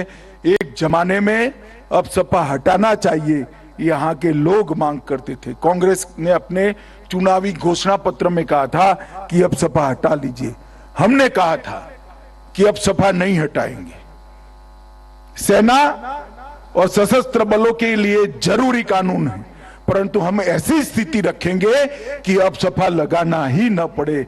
और आज मैं बड़े आनंद और गर्व के साथ कह रहा हूं कि 70% नॉर्थ ईस्ट के अंदर से अब सपा को हटा लिया गया है। आज अब सपा नहीं है और वो दिन दूर नहीं है कि समग्र उत्तर पूर्व के अंदर से अब सपा को हटा लिया जाएगा। सेना के जवानों का सम्मान हो रहा है, सशस्त्र बलों के जवानों का सम्मान हो रहा है और शस्त्र लेकर जो युवा घूमते थे आज वो मेन स्ट्रीम में आकर मोदी जी के नेतृत्व में भारत के विकास के काम में लग गए हैं। ये हमारी नीति है। सीमा के लिए भी लगभग 15,000 किलोमीटर से लंबी भूमि सीमा को हमने सुरक्षा की दृष्टि से कोई इसके अंदर कोई लोग गोताही नहीं बरतते। हमारी नीति स्पष्ट है। हम सबसे शांति चाहते हैं, मगर हमारे देश की 1 इंच भूमि पर भी कोई अतिक्रमण नहीं कर सकेगा। हमारी सेना और हमारी सीमा इसके सम्मान के साथ कोई समझौता नहीं कर सकेगा। ये हमारी सरकार की नीति है, नरेंद्र मोदी सरकार की नीति। और इसके कारण हमने सीमाओं की सुरक्षा को ही राष्ट्र की सुरक्षा माना है। इसके आगे और कोई संदेश हो नहीं सकता। सीमा की सुरक्षा ही राष्ट्र की सुरक्षा होती है। इसलिए सीमा पर इंफ्रास्ट्रक्चर को नरेंद्र मोदी जी ने अपनी प्रायोरिटी में रखा है। 2014 से 2023 तक 547 किलोमीटर की बॉर्डर फेंसिंग का काम पूरा कर लिया गया है। 1100 किलोमीटर से ज्यादा बॉर्डर रोड का निर्माण किया है। 1057 किलोमीटर पर फ्लड लाइट लगाने का काम हुआ है। 468 बॉर्डर ऑब्जर्वेशन पॉइंट्स BOPs लगाने का पोस्ट लगाने का काम भी पूरा हो गया है। और मैं इतना ही कह सकता हूं कि सीमा के इंफ्रास्ट्रक्चर के डेवलपमेंट में कांग्रेस ने 12 टर्म में 12 बार उनकी सरकार आई, इसमें जो काम नहीं किया वो मोदी जी ने सिर्फ 2 टर्म के अंदर कर दिखाया है। ये बताता है कि ये सरकार की सीमा के लिए क्या प्रायोरिटी है। इसके लिए हमने भूमि अधिग्रहण करने के लिए गृह मंत्रालय को शक्तियां दी है। सीमा क्षेत्र विकास का कार्यक्रम बॉर्डर एरिया डेवलपमेंट प्रोग्राम बनाया है। सीमा व्यापार के लिए इंटीग्रेटेड चेक पोस्ट बनाई है और इसके साथ साथ ये वाइब्रेंट विलेज कार्यक्रम को भी आगे बढ़ाया है।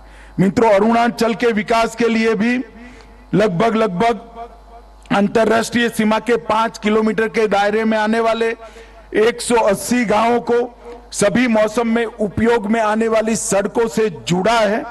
1859 किलोमीटर लंबे अरुणाचल फ्रंटियर हाईवे नाफरा से विजयनगर तक इसका काम शुरू हो गया है और पिछले कुछ वर्षों में सीमावर्ती क्षेत्रों में 2500 किलोमीटर सड़कों का निर्माण कर 252 बस्तियों को जोड़ा गया है। सालाना लगभग 2000 लेन किलोमीटर का निर्माण करने का कार्यक्रम है। केंद्र सरकार द्वारा अरुणाचल सरकार को 44,000 करोड़ रुपया हमने इंफ्रास्ट्रक्चर डेवलपमेंट के लिए दिया है। हवाई संपर्क के लिए भी advance landing ground Mechuka, Tuting, Walong, Vijaynagar, Mechuka, Tuting और वालोंग में सिविल टर्मिनल बिल्डिंग का निर्माण भी हम 3 चरण में है। रेल संपर्क के लिए पासीघाट, तेजू, परशुराम कुंड भी हमारा प्रथम गांव वाला स्थान है। वहां पर भी फील्ड लेवल का सर्वे समाप्त हो चुका है। काम बहुत जल्द में होगा। डिजिटल संपर्क में भी 684 गांवों में 4G कनेक्टिविटी पहुंच चुकी है। विद्युत सीमा क्षेत्रों में प्रकाश की व्यवस्था लगभग 1327 सीमावर्ती गांवों का विद्युतीकरण किया गया है और 728 गांवों में 6000 सौर स्ट्रीट लाइट भी लगाने का काम हुआ है। मित्रों, मैं इसलिए बता रहा हूं कि नरेंद्र मोदी जी की और नरेंद्र मोदी सरकार की सबसे बड़ी प्राथमिकता हमारा सीमा का क्षेत्र है। आज मैं यहां आया हूं तब समग्र वाइब्रेंट विलेज प्रोग्राम का भी रिव्यू यहां पर रखा गया है और अभी हेलीकॉप्टर चला गया, सभी लोग देख रहे थे, हेलीकॉप्टर चला गया। अमित शाह यहां बैठे हैं, कैसे जाएंगे? मैं कहीं नहीं जा रहा, आज आपके गांव में आपके साथ रुककर आपके साथ भोजन कर कर जाने वाला हूं, कल दोपहर को जाऊंगा। मित्रों, ये जो अप्रोच है मोदी जी ने, और मैं अकेला नहीं, समग्र मंत्रिमंडल को वाइब्रेंट विलेज के अंदर एक रात रुकने के लिए मोदी जी ने बात कही है और भारत सरकार के सभी मंत्री कोई न कोई वाइब्रेंट विलेज में जा रहे हैं। ये बहुत बड़ी बात है। ये अप्रोच जो है वो दूरिया रोड से कम नहीं होती है, दूरिया एयरपोर्ट से कम नहीं होती है, दूरिया रेलवे से कम नहीं होती है, दूरिया मन के लगाव और प्यार से कम होती है और ये दूरिया कम करने का काम नरेंद्र मोदी जी ने किया है। आज मैं आया हूं तब अरुणाचल के संपूर्ण विकास के लिए प्रेमा खांडू की सरकार को मन से बहुत बहुत बधाई देना चाहता हूं। इनके नेतृत्व में अरुणाचल दिन दूनी रात चौगुनी प्रगति कर रहा है। नीचे प्रेमा खांडू, ऊपर नरेंद्र मोदी, ये जो डबल इंजन की सरकार है वो अरुणाचल को समग्र देश में छोटे राज्यों में सबसे विकसित राज्य बनाएगी, इसका मुझे पूरा भरोसा है।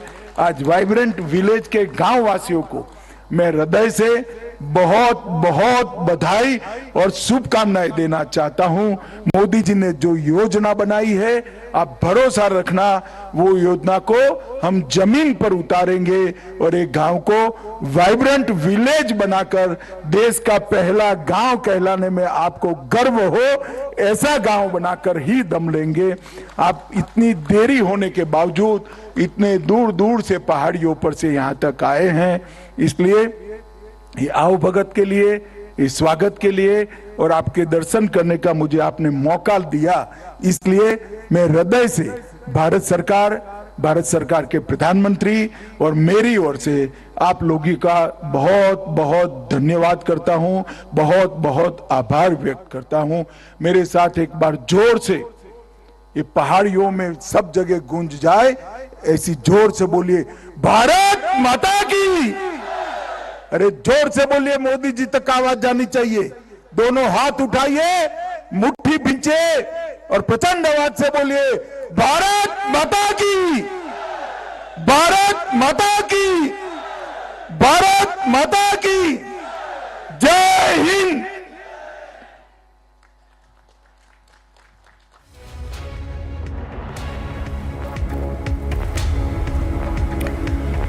In fact, China is already responding to the visit of the Home Minister Amit Shah to Arunachal Pradesh. China clearly rattled with the visit. We'll take a short break. We have the reaction from the Chinese government also coming in. Taking a break, back with the response from China to Amit Shah's visit to the northeastern state of Arunachal Pradesh. Taking a break and keeping a close track on the situation in Jamshedpur in Jharkhand, where there have been clashes.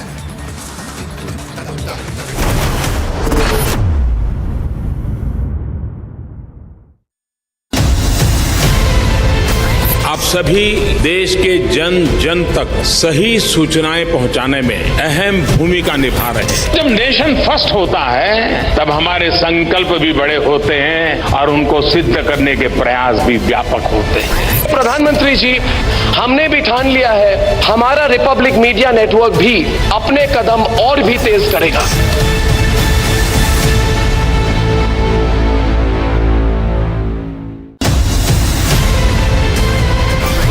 The India developmental model is the right model which the world can follow, and that is the opportunity that we have before us. I believe that you are soaked in the philosophy of nation first.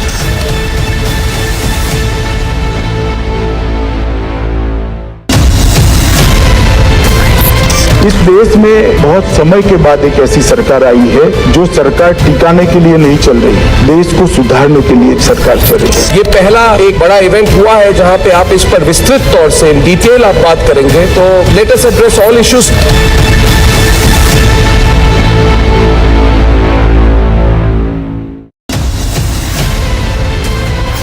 Mediation will work when there is uncertainty of winning by any one party. इसलिए जो judgment आया यही सबसे उत्तम है. This puts an end to the whole issue. Assertive 1% that wants to open the wounds again. They do not operate only by the verdict of the court.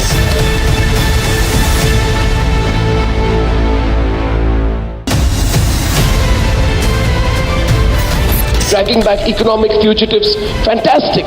But a crackdown on corruption alone is not enough to steer the economy. That is where the reforms are not just to remove those who are with several cases of corruption and Was there an email that was sent to you from Shashi Tharoor asking for help on? Show me the mail. No, the fact is that you are saying there is an email or no? Do you continue serving the army with the same zest that you have always? Oh yes. तो पूरा रिहायशी इलाका इसको ये ना search operation इस time चल रहा है। डीजीपी ने खुद कहा कि 10 लोगों की पुष्टि हमने कर दी है, जो 10 लोग मारे गए हैं।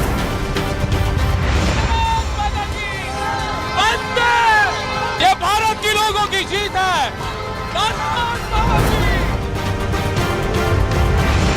स्थिति तनावपूर्ण है। ठीक लाल किले के सामने मैं इस वक्त मौजूद हूं। कथित लोग हैं जो दरअसल यहां इन्होंने पूरा उत्पात मचाया हुआ है। सर आज राज्य के मुख्यमंत्री है, इतने लोगों की डेथ हो गई है सर, लेकिन कोई जवाब नहीं है सर। अब तक एक्शन को लेकर भी कुछ नहीं किया sir. Shankar, are you apologetic or not? Shankar, are you apologetic or not? These are the visuals of Shankar Mishra accused who's being taken for the medical and then towards.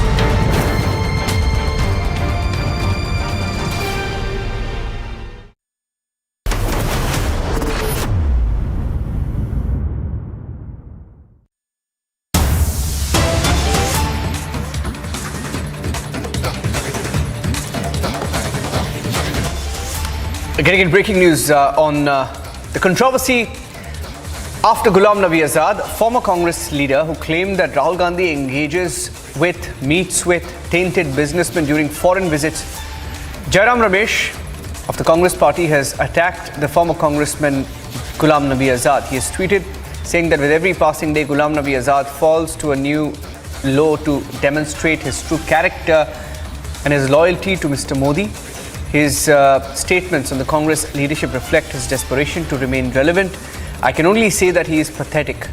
Now, huge war of words between Jairam Ramesh and Ghulam Nabi Azad.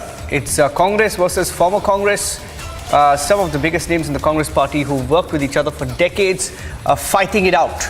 Even as the BJP held a news conference this morning questioning Rahul Gandhi and what Ghulam Nabi Azad claimed were his meetings, that is Rahul Gandhi's meetings with very shady, tainted, dubious businessmen.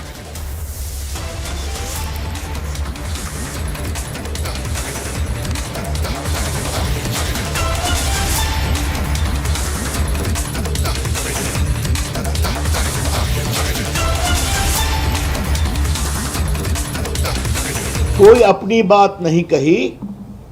अभी गुलाम नबी आजाद ने जो टिप्पणी की वो आपको सुना दिया।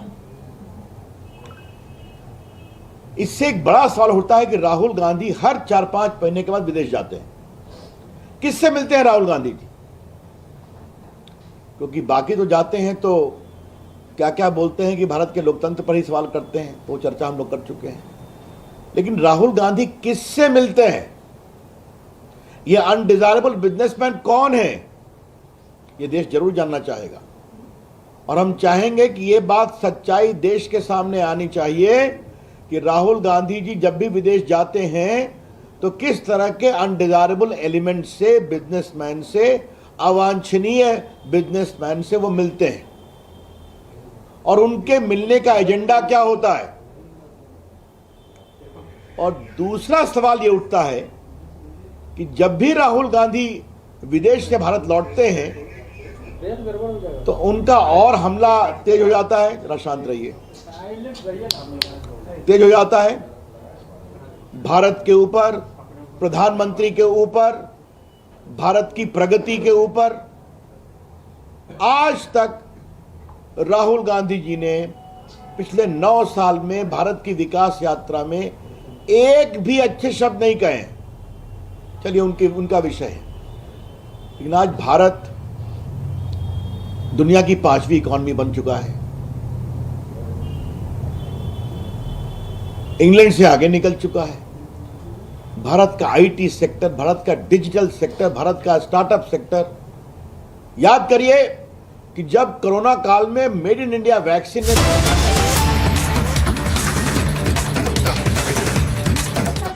permission, number 1. Number 2, the meeting was mentioned, they will do it in the afternoon. But at the time of namaz time, intentionally, deliberately they went there to victimize the people. After that also, our police, 1 hour it was, of course in a bad state because BJP along with banduks, dancing with arms, bulldozer, tractors, they went. You tell me, for a religious meeting, একটা ধর্মীয় মিটিংয়ে arms কেন নিয়ে যাবে? কার পারমিশনে? Tractor কেন নিয়ে যাবে? এগুলো তো সবকটাই ইলিগাল। উন্মত্তের মতো নৃত্য করেছে, মুঙ্গের থেকে নিয়ে আসা হয়েছে এদের। বাইরের লোক, এখানকার লোকও নয়। আমাদের এখানকার লোকেরা সবাই একসাথে থাকে, তারা কোনোদিনই দাঙ্গা করে না, সংস্কৃতি তাদের সম্প্রীতি। এবং সেটাও প্রথম দিকে ওরা এত অস্ত্র নিয়ে বেরিয়েছিল, পুলিশ যদি দুপক্ষকে বন্ধ করত, মানে যখন দুটো পক্ষ হয়ে গেল, প্রায় এক পক্ষ আর এক পক্ষকে অ্যাটাক করলো, তাহলে কিন্তু ওখানে গুলিবিদ্ধ হয়ে অনেক মানুষ মারা যেতে পারতেন। সেই জন্য তারা ট্যাক্টফুলি সেই সময়টা 1 ঘন্টা একটু ফাউল প্লে বলবো না, আমি ট্যাক্টফুলি খেলেছি।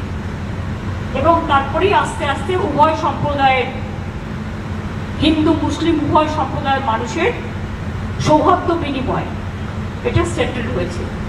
এলাকা পুরো শান্ত। সেই এলাকাকে অশান্ত করতে এসে গিয়ে ফ্যাক্স ফাইন্ডিং টিম খায় না মাথা দেয়, খায় না মাথা দেয়। এটা কাঁচা লঙ্কা না লবডঙ্কা? সব ব্যাপারে হিউম্যান রাইটস, মহিলা commission, children commission, media commission, মিডিয়াতে সকালবেলায় বলে দেয় এর খবর দেবে না। ডেমোক্রেসি কোথায়? একটা মানুষ একটা কথা বলতে পারে না, আর কিছু মিডিয়াকে বলে দেয় সকাল থেকে অপোজিশনের প্রোগ্রাম দেখাবে না, শুধু বিজেপির নেগেটিভ দেখাবে। আজকেও আমি দেখছি সারাক্ষণ একটা ফেক নিউজ দেখিয়ে চলেছে। নিউজটা কেন আমি সিপিকে বলবো টু এনকোয়ার দ্যাট। আমি একটা নিউজ পেয়েছি, ফেক নিউজ দেখিয়ে চলছে সারাক্ষণ। যে ফেক নিউজ দেখাবে, ফেক নিউজ দেখানোর বিরুদ্ধে আইন আছে, আইন আইন মতো কাজ করবে। এটা কি ব্যাপারে নিউজটা ছিল? যে ফেক নিউজটা দেখাচ্ছে কলকাতা মহাশ্মশান নিয়ে, হ্যাঁ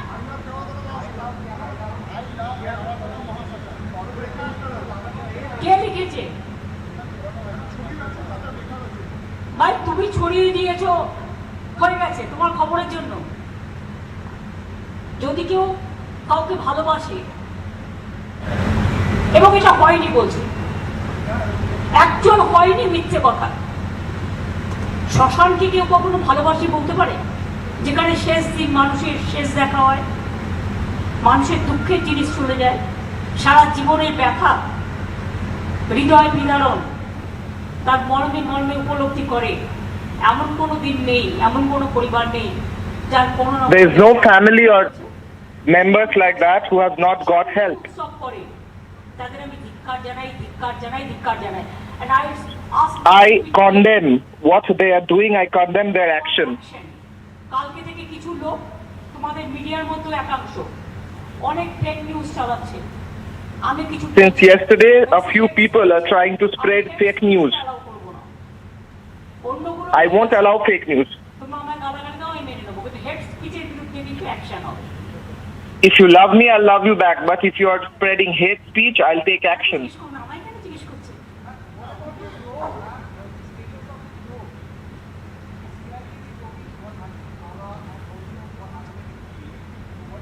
Let them give the scope before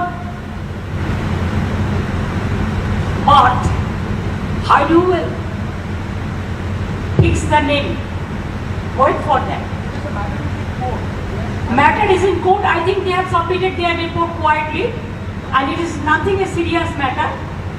It was a just local matter, and BJP has done it intentionally, deliberately. You just see their statement. Before 1 month, they had a plan, and this plan, from BJP party office, they have planned all this.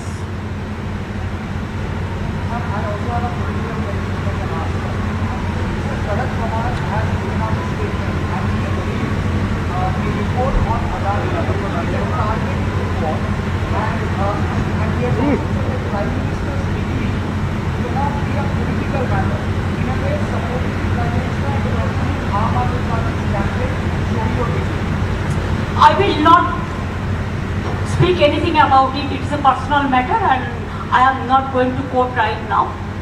It is their democratic right. They have said, when I will raise this matter, I will raise in a proper manner.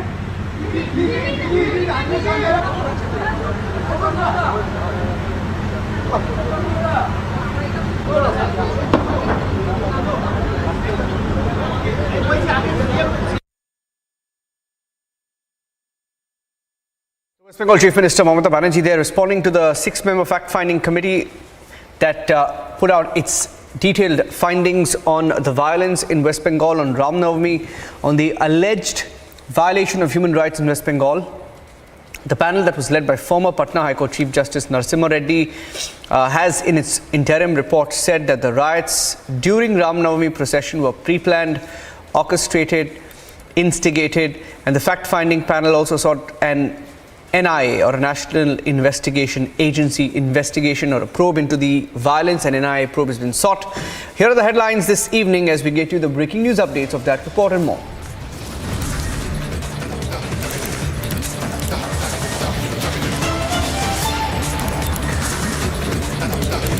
Shah sends a strong message to China. The Home Minister in the first village of India, Kibi2, launches developmental projects. China rattled by the Home Minister's visit to the border areas a week after the failed renaming stunt.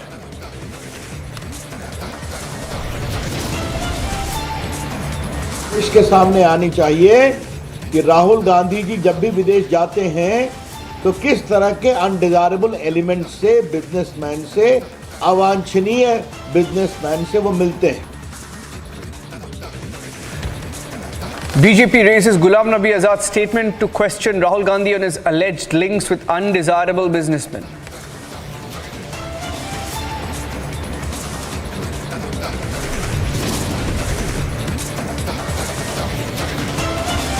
Vice President's veiled attack on Rahul Gandhi says leave political lens behind while talking on foreign land. Did not take any steps to prevent it. On the other hand, we have seen, and from the experience of the people also, that police either was mute spectator or वो रहने से वो जो लोग दंगा कर रहे थे उनको हिम्मत आया. Independent fact-finding panel alleges lapses by the Bengal administration during the riots, reports to be handed over to the governor. There's a big political fight over the Prime Minister's visit to the church on Easter Sunday. The left says outreach will fail.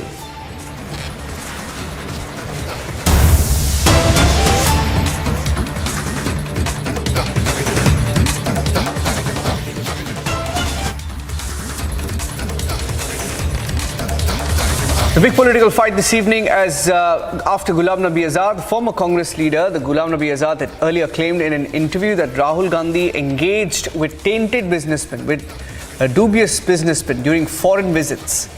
Jairam Ramesh of the Congress party has now attacked Ghulam Nabi Azad, his former colleague. He's tweeted that with every passing day, Ghulam Nabi Azad falls to new depths to demonstrate his true character and his loyalty to Mr. Modi. His statements on the Congress leadership reflect desperation to remain relevant. I can only say that he is pathetic. So, Jairam Ramesh is calling Ghulam Nabi Azad pathetic, and this is after Ghulam Nabi Azad in an interview had questioned Rahul Gandhi's visits, and in fact in one of the interviews he had also said that he meets some undesirable businessmen. He had said that it's shameful that Rahul Gandhi is saying this, and that their entire family has all along had an association with businessmen, and that includes Rahul Gandhi, and that he has great respect for the family. But he can give you, he said he can give 10 examples of where he would go and meet, even outside the country, to meet people who are undesirable businessmen. To that statement, Jairam Ramesh has now hit back. Here's what the BJP said while holding a news conference on the controversy.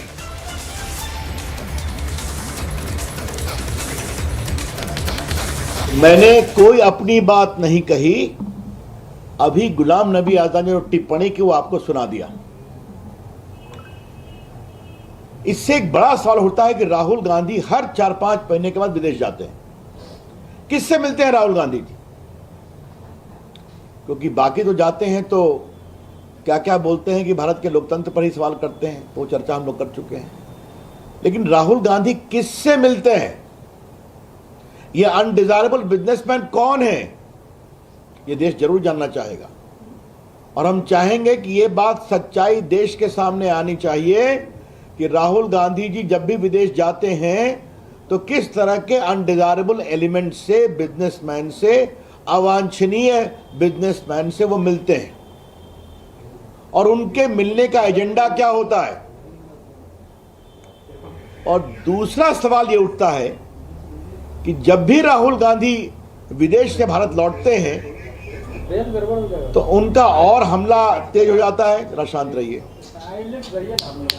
तेज हो जाता है भारत के ऊपर, प्रधानमंत्री के ऊपर, भारत की प्रगति के ऊपर। आज तक राहुल गांधी जी ने पिछले 9 साल में भारत की विकास यात्रा में एक भी अच्छे शब्द नहीं कहे। चलिए उनका विषय है, लेकिन आज भारत दुनिया की 5वीं इकॉनमी बन चुका है, इंग्लैंड से आगे निकल चुका है। भारत का आईटी सेक्टर, भारत का डिजिटल सेक्टर, भारत का स्टार्टअप सेक्टर। याद करिए कि जब कोरोना काल में मेड इन इंडिया वैक्सीन ने दुनिया में अपना परचम लहराया तो उसका भी विरोध कर रहे थे कि कौन सी वैक्सीन है। तो क्या Rahul Gandhi anti India businessman के इशारे पर भारत को कमजोर करने की कोशिश कर रहे हैं और मोदी जी के खिलाफ अभियान कर रहे हैं? मैं फिर कहूंगा, ये अनडिजायरेबल बिजनेसमैन विदेश में कौन है? और जब भी राहुल गांधी उनसे मिलकर आते हैं तो भारत के खिलाफ, मोदी जी के खिलाफ, भारत की विकास यात्रा के खिलाफ उनकी जबान और तल्ख हो जाती है। He becomes more aggressive. Amid the ongoing tussle between Tamil Nadu government and the governor, Chief Minister of Tamil Nadu Stalin has tabled a resolution against the governor for the second time to urge the centre to instruct the governor to approve bills sent to him after being passed in the assembly. Earlier, the AIDMK walked out to escape from the voting on the resolution against the governor.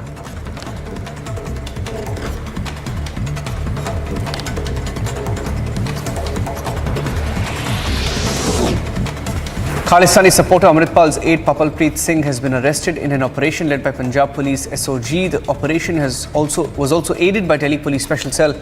Papalpreet is the last man seen with Amritpal and one of his closest aides. However, Amritpal remains on the run now.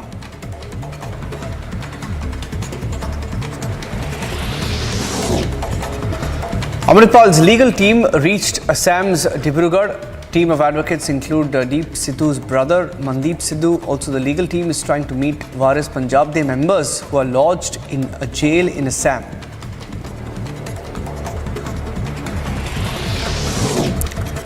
Fact-finding committee headed by Justice L. Narasimha Reddy has made scathing observations on the riots in Bengal seen last week. The panel has prepared an interim report mentioning that Mamata government did not do enough. The report also alleges inaction by the Bengal police. The fact-finding committee will today submit the report to the Bengal governor. A team led by Union Minister Nitin Gadkari reviewed the progress of the Zojila Tunnel project in Jammu and Kashmir. The project is part of the government's plan to boost connectivity and will connect Ganderbal in Jammu and Kashmir to Kargil in Ladakh. And once completed, the project will provide great aid to security forces for their movement as well.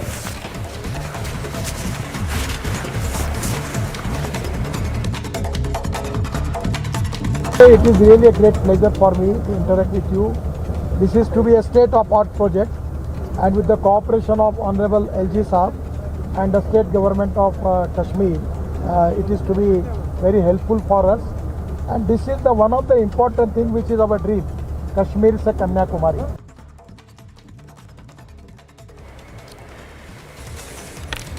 Minutes before the Home Minister visited Arunachal Pradesh, China tried to criticize Amit Shah's visit, stating that they claimed it violated Chinese sovereignty over the area, which of course has been dismissed by India. Home Minister has today launched Vibrant Villages program from Kibitu, the border village of Arunachal Pradesh and India's easternmost location.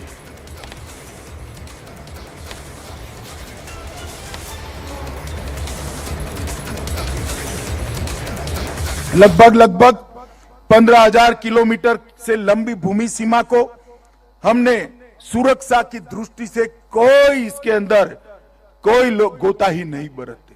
हमारी नीति स्पष्ट है, हम सबसे शांति चाहते हैं, मगर हमारे देश की एक इंच भूमि पर भी कोई अतिक्रमण नहीं कर सकेगा।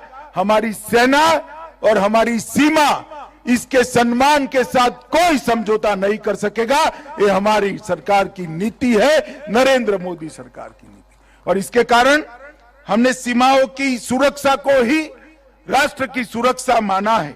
इसके आगे और कोई संदेश हो नहीं सकता। सीमा की सुरक्षा ही राष्ट्र की सुरक्षा होती है। 1963 में टाइम मैगजीन में भी लिखा कि जो किबुतु में लड़ाई हुई, वो लड़ाई के अंदर भारतीय सेना के पास हथियार तो कम थे, मगर वीरता समग्र विश्व की सेनाओं से सबसे भरपूर वीरता थी तो भारतीय जवानों में थी।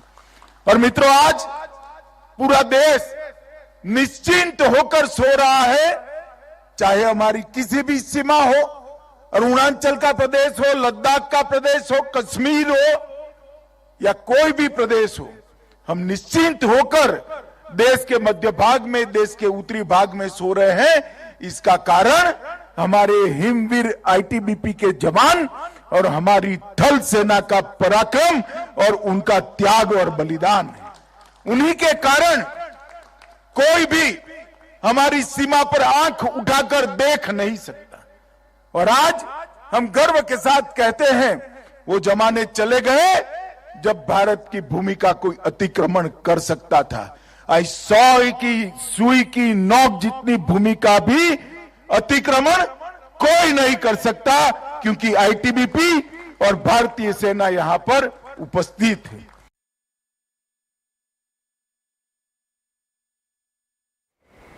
The Indian senior officials' activities in this area violates China's sovereignty, China's territorial sovereignty, and is not conducive to peace and tranquility in the border region. We firmly oppose it.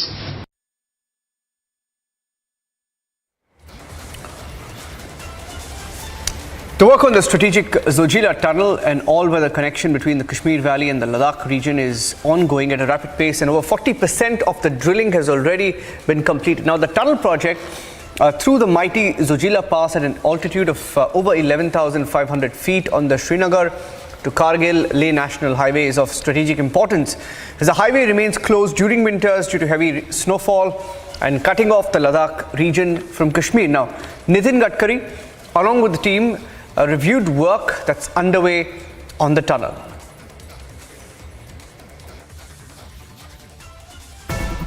We are standing just at the west portal. As my Vijay can show you, this is the tunnel, the west portal of the Zojila tunnel. It's almost a 13-kilometer tunnel, and the work has already begun, and as of the engineers on ground, they have completed some 6 kilometers as far as the ongoing work is concerned. Once this tunnel is open, so it is going to be is going to give a huge economic boost to the unity of Jammu and Kashmir and also to Ladakh. But this is really also seen as an engineering marvel, because you are just bypassing now the Zojila, which is the highest altitude, and now that will be bypassed, and the commuters on ground will be using the Zojila. Instead of Zojila, will be using the Zojila tunnel. My Vijay is showing you the surroundings.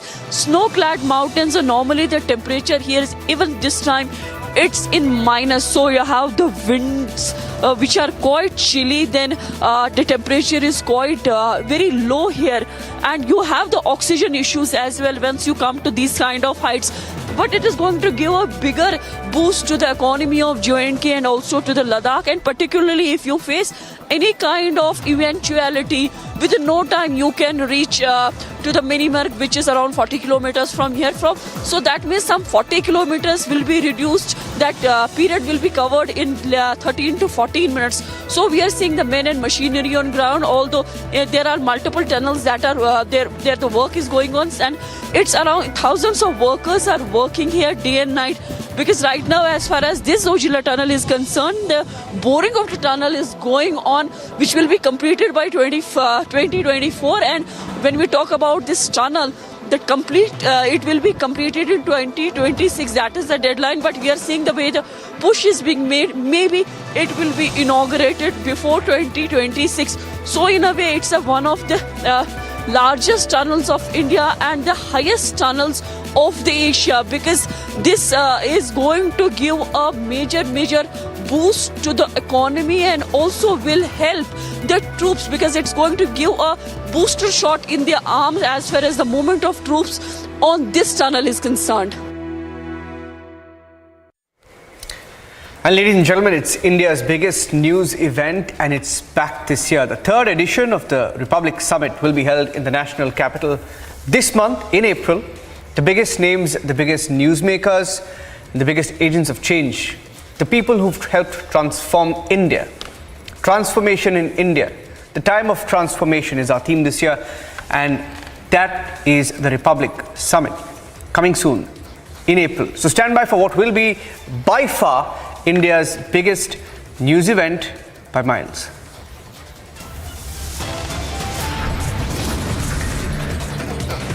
And for some reason, political parties are fighting over milk or milk brands in Karnataka. Is there nothing bigger to talk about? Big political fight also over the Prime Minister's visit to the church on Easter Sunday. We're getting you the details of what the opposition parties are saying.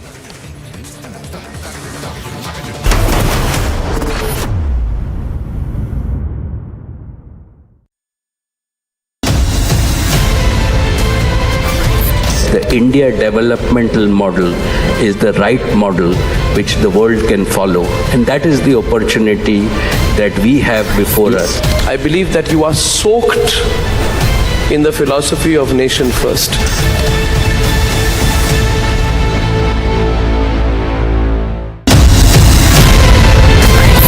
इस देश में बहुत समय के बाद एक ऐसी सरकार आई है जो सरकार टिकाने के लिए नहीं चल रही, देश को सुधारने के लिए सरकार चल रही है। ये पहला एक बड़ा इवेंट हुआ है जहां पे आप इस पर विस्तृत तौर से इन डिटेल आप बात करेंगे, तो let us address all issues.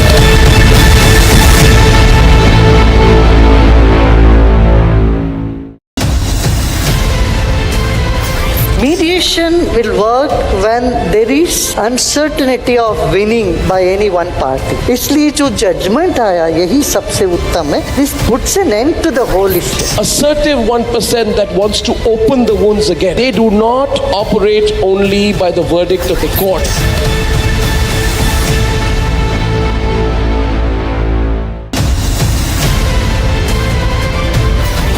dragging back economic fugitives, fantastic. But a crackdown on corruption alone is not enough to steer the economy. That is where the reforms are not just to remove those who are with several cases of corruption and disproportionate assets. This will ensure that at a local level, no officer can go about saying, hey, I've come to inspect you without the system approving it.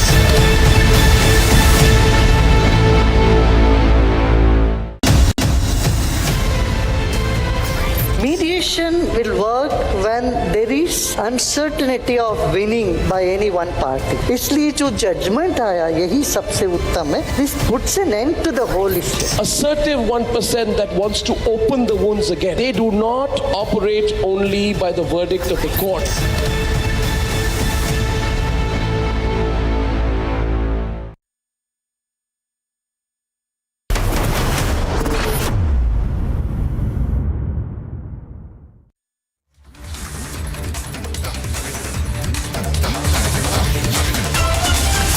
Getting in some breaking news now that a few grenades have been recovered by the police in Delhi, and these grenades have been found in the Holambhi Kala area. One person has been detained as per the information shared by the Delhi police.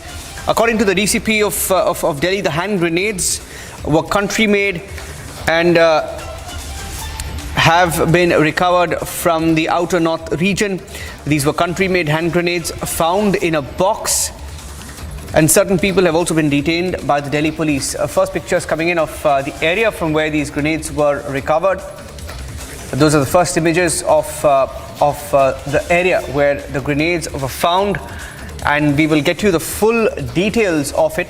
Let's go across to Piyush joining us with the details. Piyush, can you hear me? Can you tell us more about where the grenades were found, how many grenades were found and what we know so far? All right, we'll go across to Piyush, who will be joining us on the phone line. But those are the first images coming in of the area, the exact location in the national capital where these grenades were found. These were hand grenades, and the initial information coming in suggesting that these were hand grenades that were country-made, and they were found in an area called the Holambhi Kala area. One person has been detained, and those are the first pictures of the police teams investigating in the area after these country-made hand grenades were found, and they were found in a box is what we understand. Piyush is on the phone line. Piyush, what do we know? Piyush. So yes, what we've been told by the senior police officials who are investigating this case, Niranjan, is that there were 7 to 8 country-made hand grenades that were found in the vacant area around NIA Nagar of the outer north area of Delhi. Now, where exactly was these hand grenades sourced from? How did these hand grenades come over here? All of this is going to be told to us subsequently, but right now the investigation is being carried out by the Delhi police officials. And what we have also been told is that there have also been some detentions that have been taken place by the Delhi police officials. But yes, this is definitely a security concern because 7 to 8 country-made hand grenades found in national capital is something which definitely raises alarm. The Delhi police right now is investigating it, but yes, they are still being very tight-lipped of what exactly was the source of getting these hand grenades into the national capital. Back to the studio. Thank you for joining us with those inputs.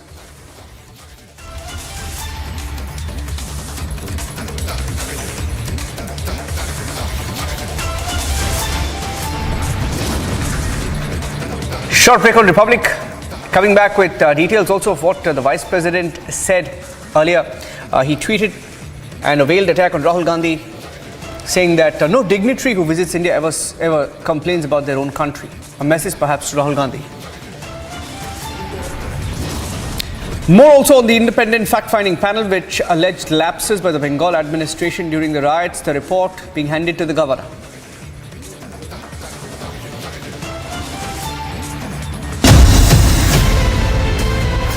Mediation will work when there is uncertainty of winning by any one party. इसलिए जो judgment आया यही सबसे उत्तम है. This puts an end to the whole issue. Assertive 1% that wants to open the wounds again. They do not operate only by the verdict of the court.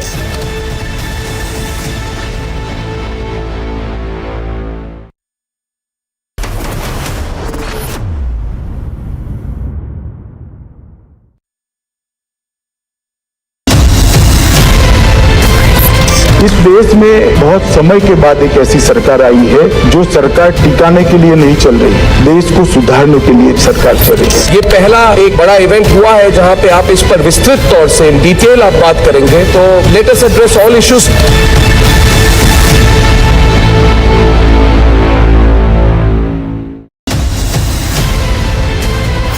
Mediation will work when there is uncertainty of winning by any one party. इसलिए जो judgment आया यही सबसे उत्तम है. This puts an end to the whole issue. Assertive 1% that wants to open the wounds again. They do not operate only by the verdict of the court.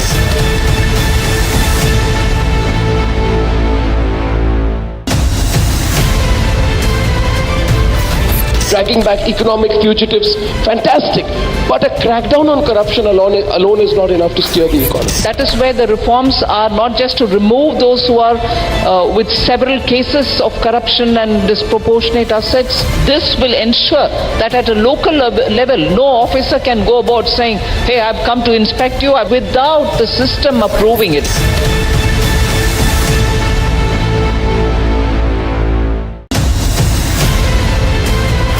Mediation will work when there is uncertainty of winning by any one party. इसलिए जो judgment आया यही सबसे उत्तम है. This puts an end to the whole issue. Assertive 1% that wants to open the wounds again. They do not. Was there an email that was sent to you from Shashi Tharoor asking for help on? You show me the mail. The fact is that you are saying there is an email on you. Do you continue serving the army with the same zest that you have always? Oh yes. तो पूरा रिहायशी इलाका इसको ये ना search operation इस time चल रहा है। डीजीपी ने खुद कहा कि 10 लोगों की पुष्टि हमने कर दी है, जो 10 लोग मारे गए।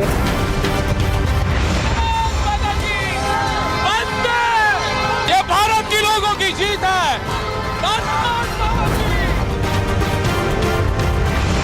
स्थिति तनावपूर्ण है। ठीक लाल किले के सामने मैं इस वक्त मौजूद हूं। कथित लोग हैं जो दरअसल यहां इन्होंने पूरा उत्पात मचाया हुआ है। सर, आज राज्य के मुख्यमंत्री है, इतने लोगों की डेथ हो गई है सर, लेकिन कोई जवाब नहीं है सर। अब तक एक्शन को लेकर भी कुछ नहीं किया sir. Shankar, are you apologetic or not? Shankar, are you apologetic or not? These are the visuals of Shankar Mishra accused who is being taken for the medical and then towards.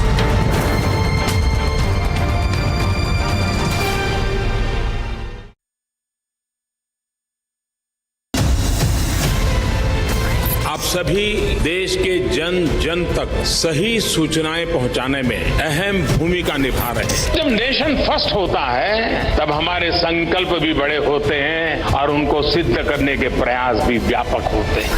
प्रधानमंत्री जी, हमने भी ठान लिया है, हमारा Republic media network भी अपने कदम और भी तेज करेगा।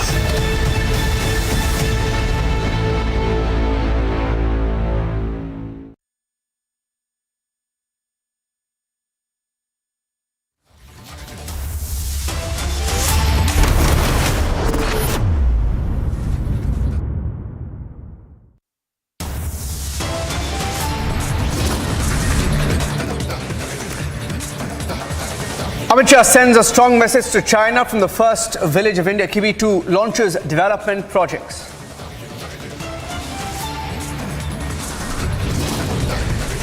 China rattled by Amit Shah's visit to the border area a week after the failed renaming stunt in Arunachal.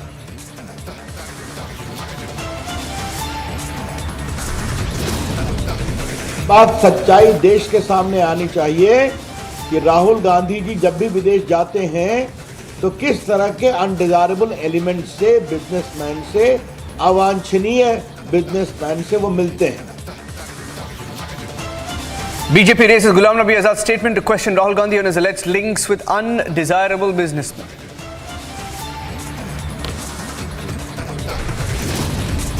Vice President's veiled attack on Rahul Gandhi says leave political lens behind while speaking on foreign land.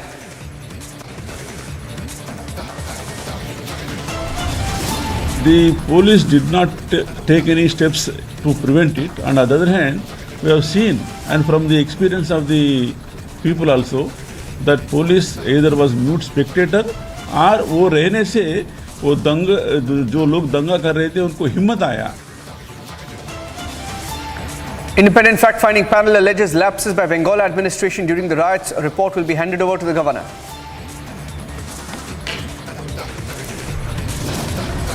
Big political fight over the Prime Minister's visit to the church. Adista left says outreach will fail.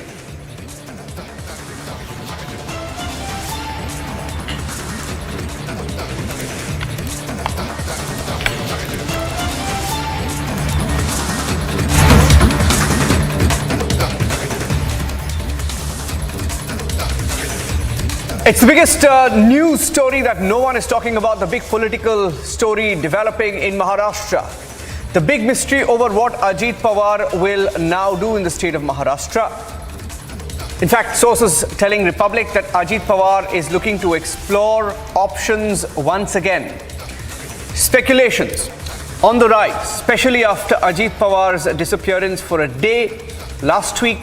The NCP itself has been seen changing its position on different issues, asking Congress not to comment on the Prime Minister's education first, and then also changing its position on the Adani issue as well.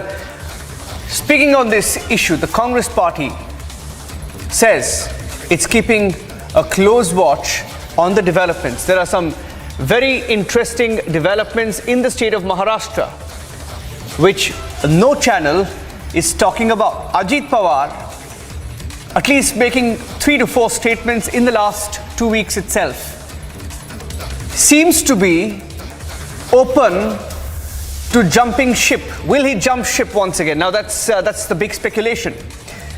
Ajit Pawar on 2 occasions on 2 different issues spoke about the EVM, spoke on the degree controversy, completely breaking ranks from the Mahavikas Aghadi. Ajit Pawar in fact went on to back Sharad Pawar's statement on the Adani issue, saying it's not the biggest political issue. Spoke about EVM hours after Sharad Pawar's comment. In fact, on Saturday he said that EVM is not an issue and that there are opposition rule states that won elections because of the EVM. And it appears now that Ajit Pawar is keeping his options open once again. Speculation after he reportedly was not seen for over 24 hours. Reports that he went underground for 24 hours, disappeared last week. NCP itself seen changing its position on several issues. There are at least 6 issues on which the NCP has broken ranks with the opposition, especially with the Congress party, primarily with the Congress party. On Adani, on the issue of the Prime Minister's degree, on the issue of the EVMs, on the issue of Savarkar. On several issues they have contradicted the Congress party openly, and it appears that they are sending a signal that they may be looking to weigh their options once again within the Mahavikas Aghadi. Didn't even march to the agency offices when the Congress party decided to do that. They've taken a stand on the JPC on the Adani issue. So it's a big story that nobody's talking about. There is a huge buzz that Ajit Pawar is looking at options. Will the NCP, which surprised everyone in 2019 for a few hours, Ajit Pawar surprised everyone by taking oath with Devendra Fadnavis, is something in the works in Maharashtra. There are also reports that at the APMC level elections in Maharashtra, the NCP is keeping its options open to possibly join hands with the BJP. Is there an option for Sharad Pawar and Ajit Pawar especially?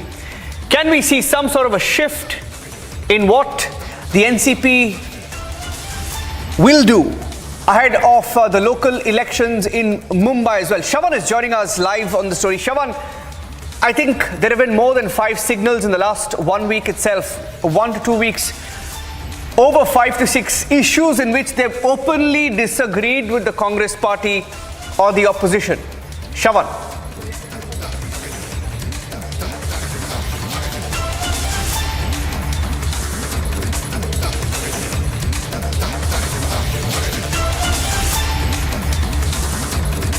Just going across to Shavan in just a bit.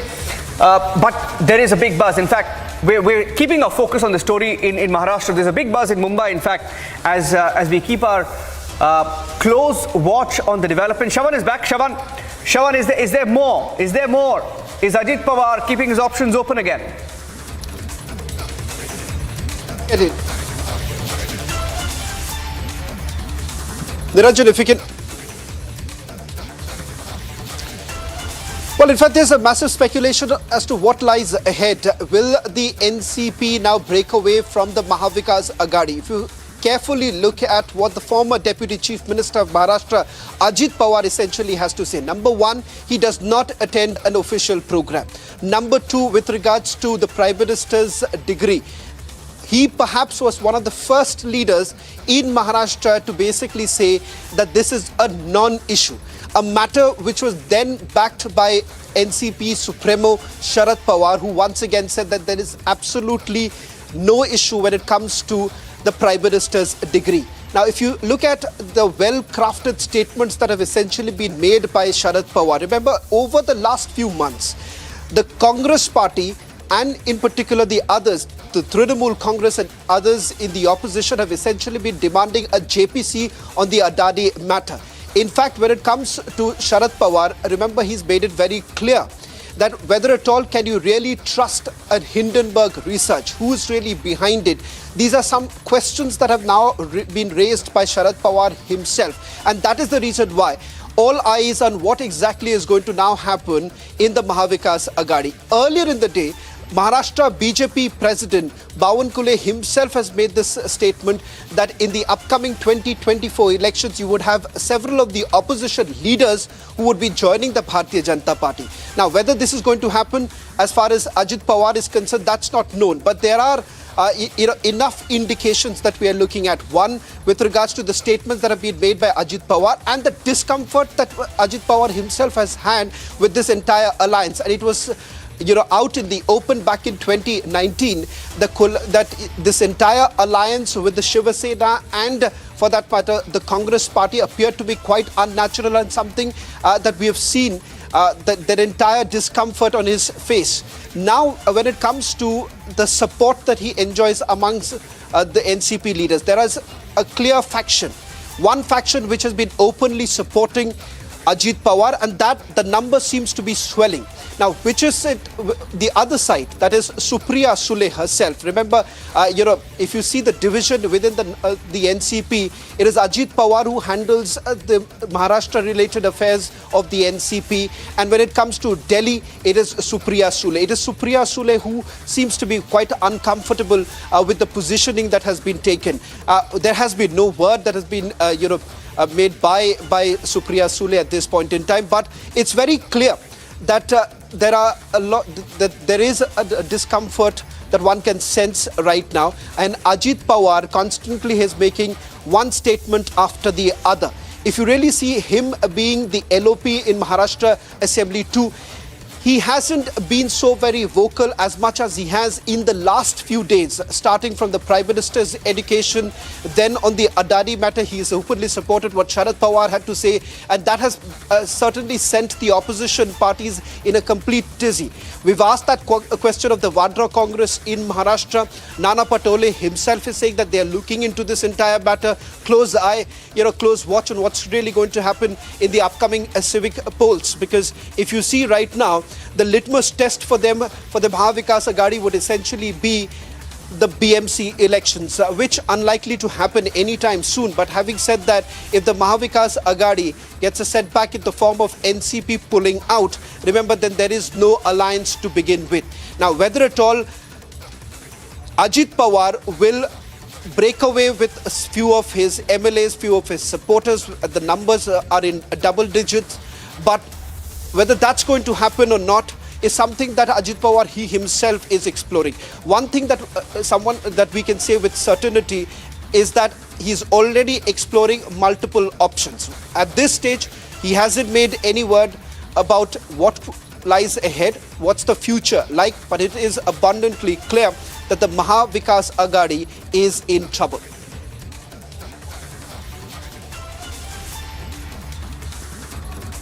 All right, what we'll do is we'll listen into what Congress has to say about all these different permutations and combinations that, ladies and gentlemen, are being discussed. And do remember, this is just not a story that's going to be then limited to the state of Maharashtra. The clear impact, if this happens, and if there could be a break in the MVA, the state of Maharashtra could have on the big elections of 2024. The Congress already indicating that they are keeping a close watch on all these developments. In fact, they are a little uncomfortable with the kind of reports that have come in. And what we'll also do is, before we play out those reactions that we've heard from the Congress party, let's also understand why the Congress today could be in a tough spot. Because Maharashtra, again, Shravan, is the only state where Sharad Pawar, ensured that the BJP stays out of power. So he did what many said is going to be unthinkable, is unimaginable, that you get Uddhav Thackeray, you get the Congress, and you get the NCP. Something like this could have engineered only by Sharad Pawar. Now, the very fact this time that you have multiple indications that have come in from Sharad Pawar, who said, not just on the entire Adani issue where he's broken ranks with the rest of the opposition, much with the Congress. On the Veer Savarkar issue, we've seen a lot of discomfiture, if I can use that word, between different alliance partners. Then you've had Eknath Shinde, who was just in Ayodhya yesterday. So if you just connect the dots, then Ajit Pawar saying only those people who lose elections blame the EVMs. So there is definitely something brewing. And why is this story important, Shravan? Not just for the perspective of the state of Maharashtra, but also opposition unity. Because Maharashtra, many said, Shravan, is a case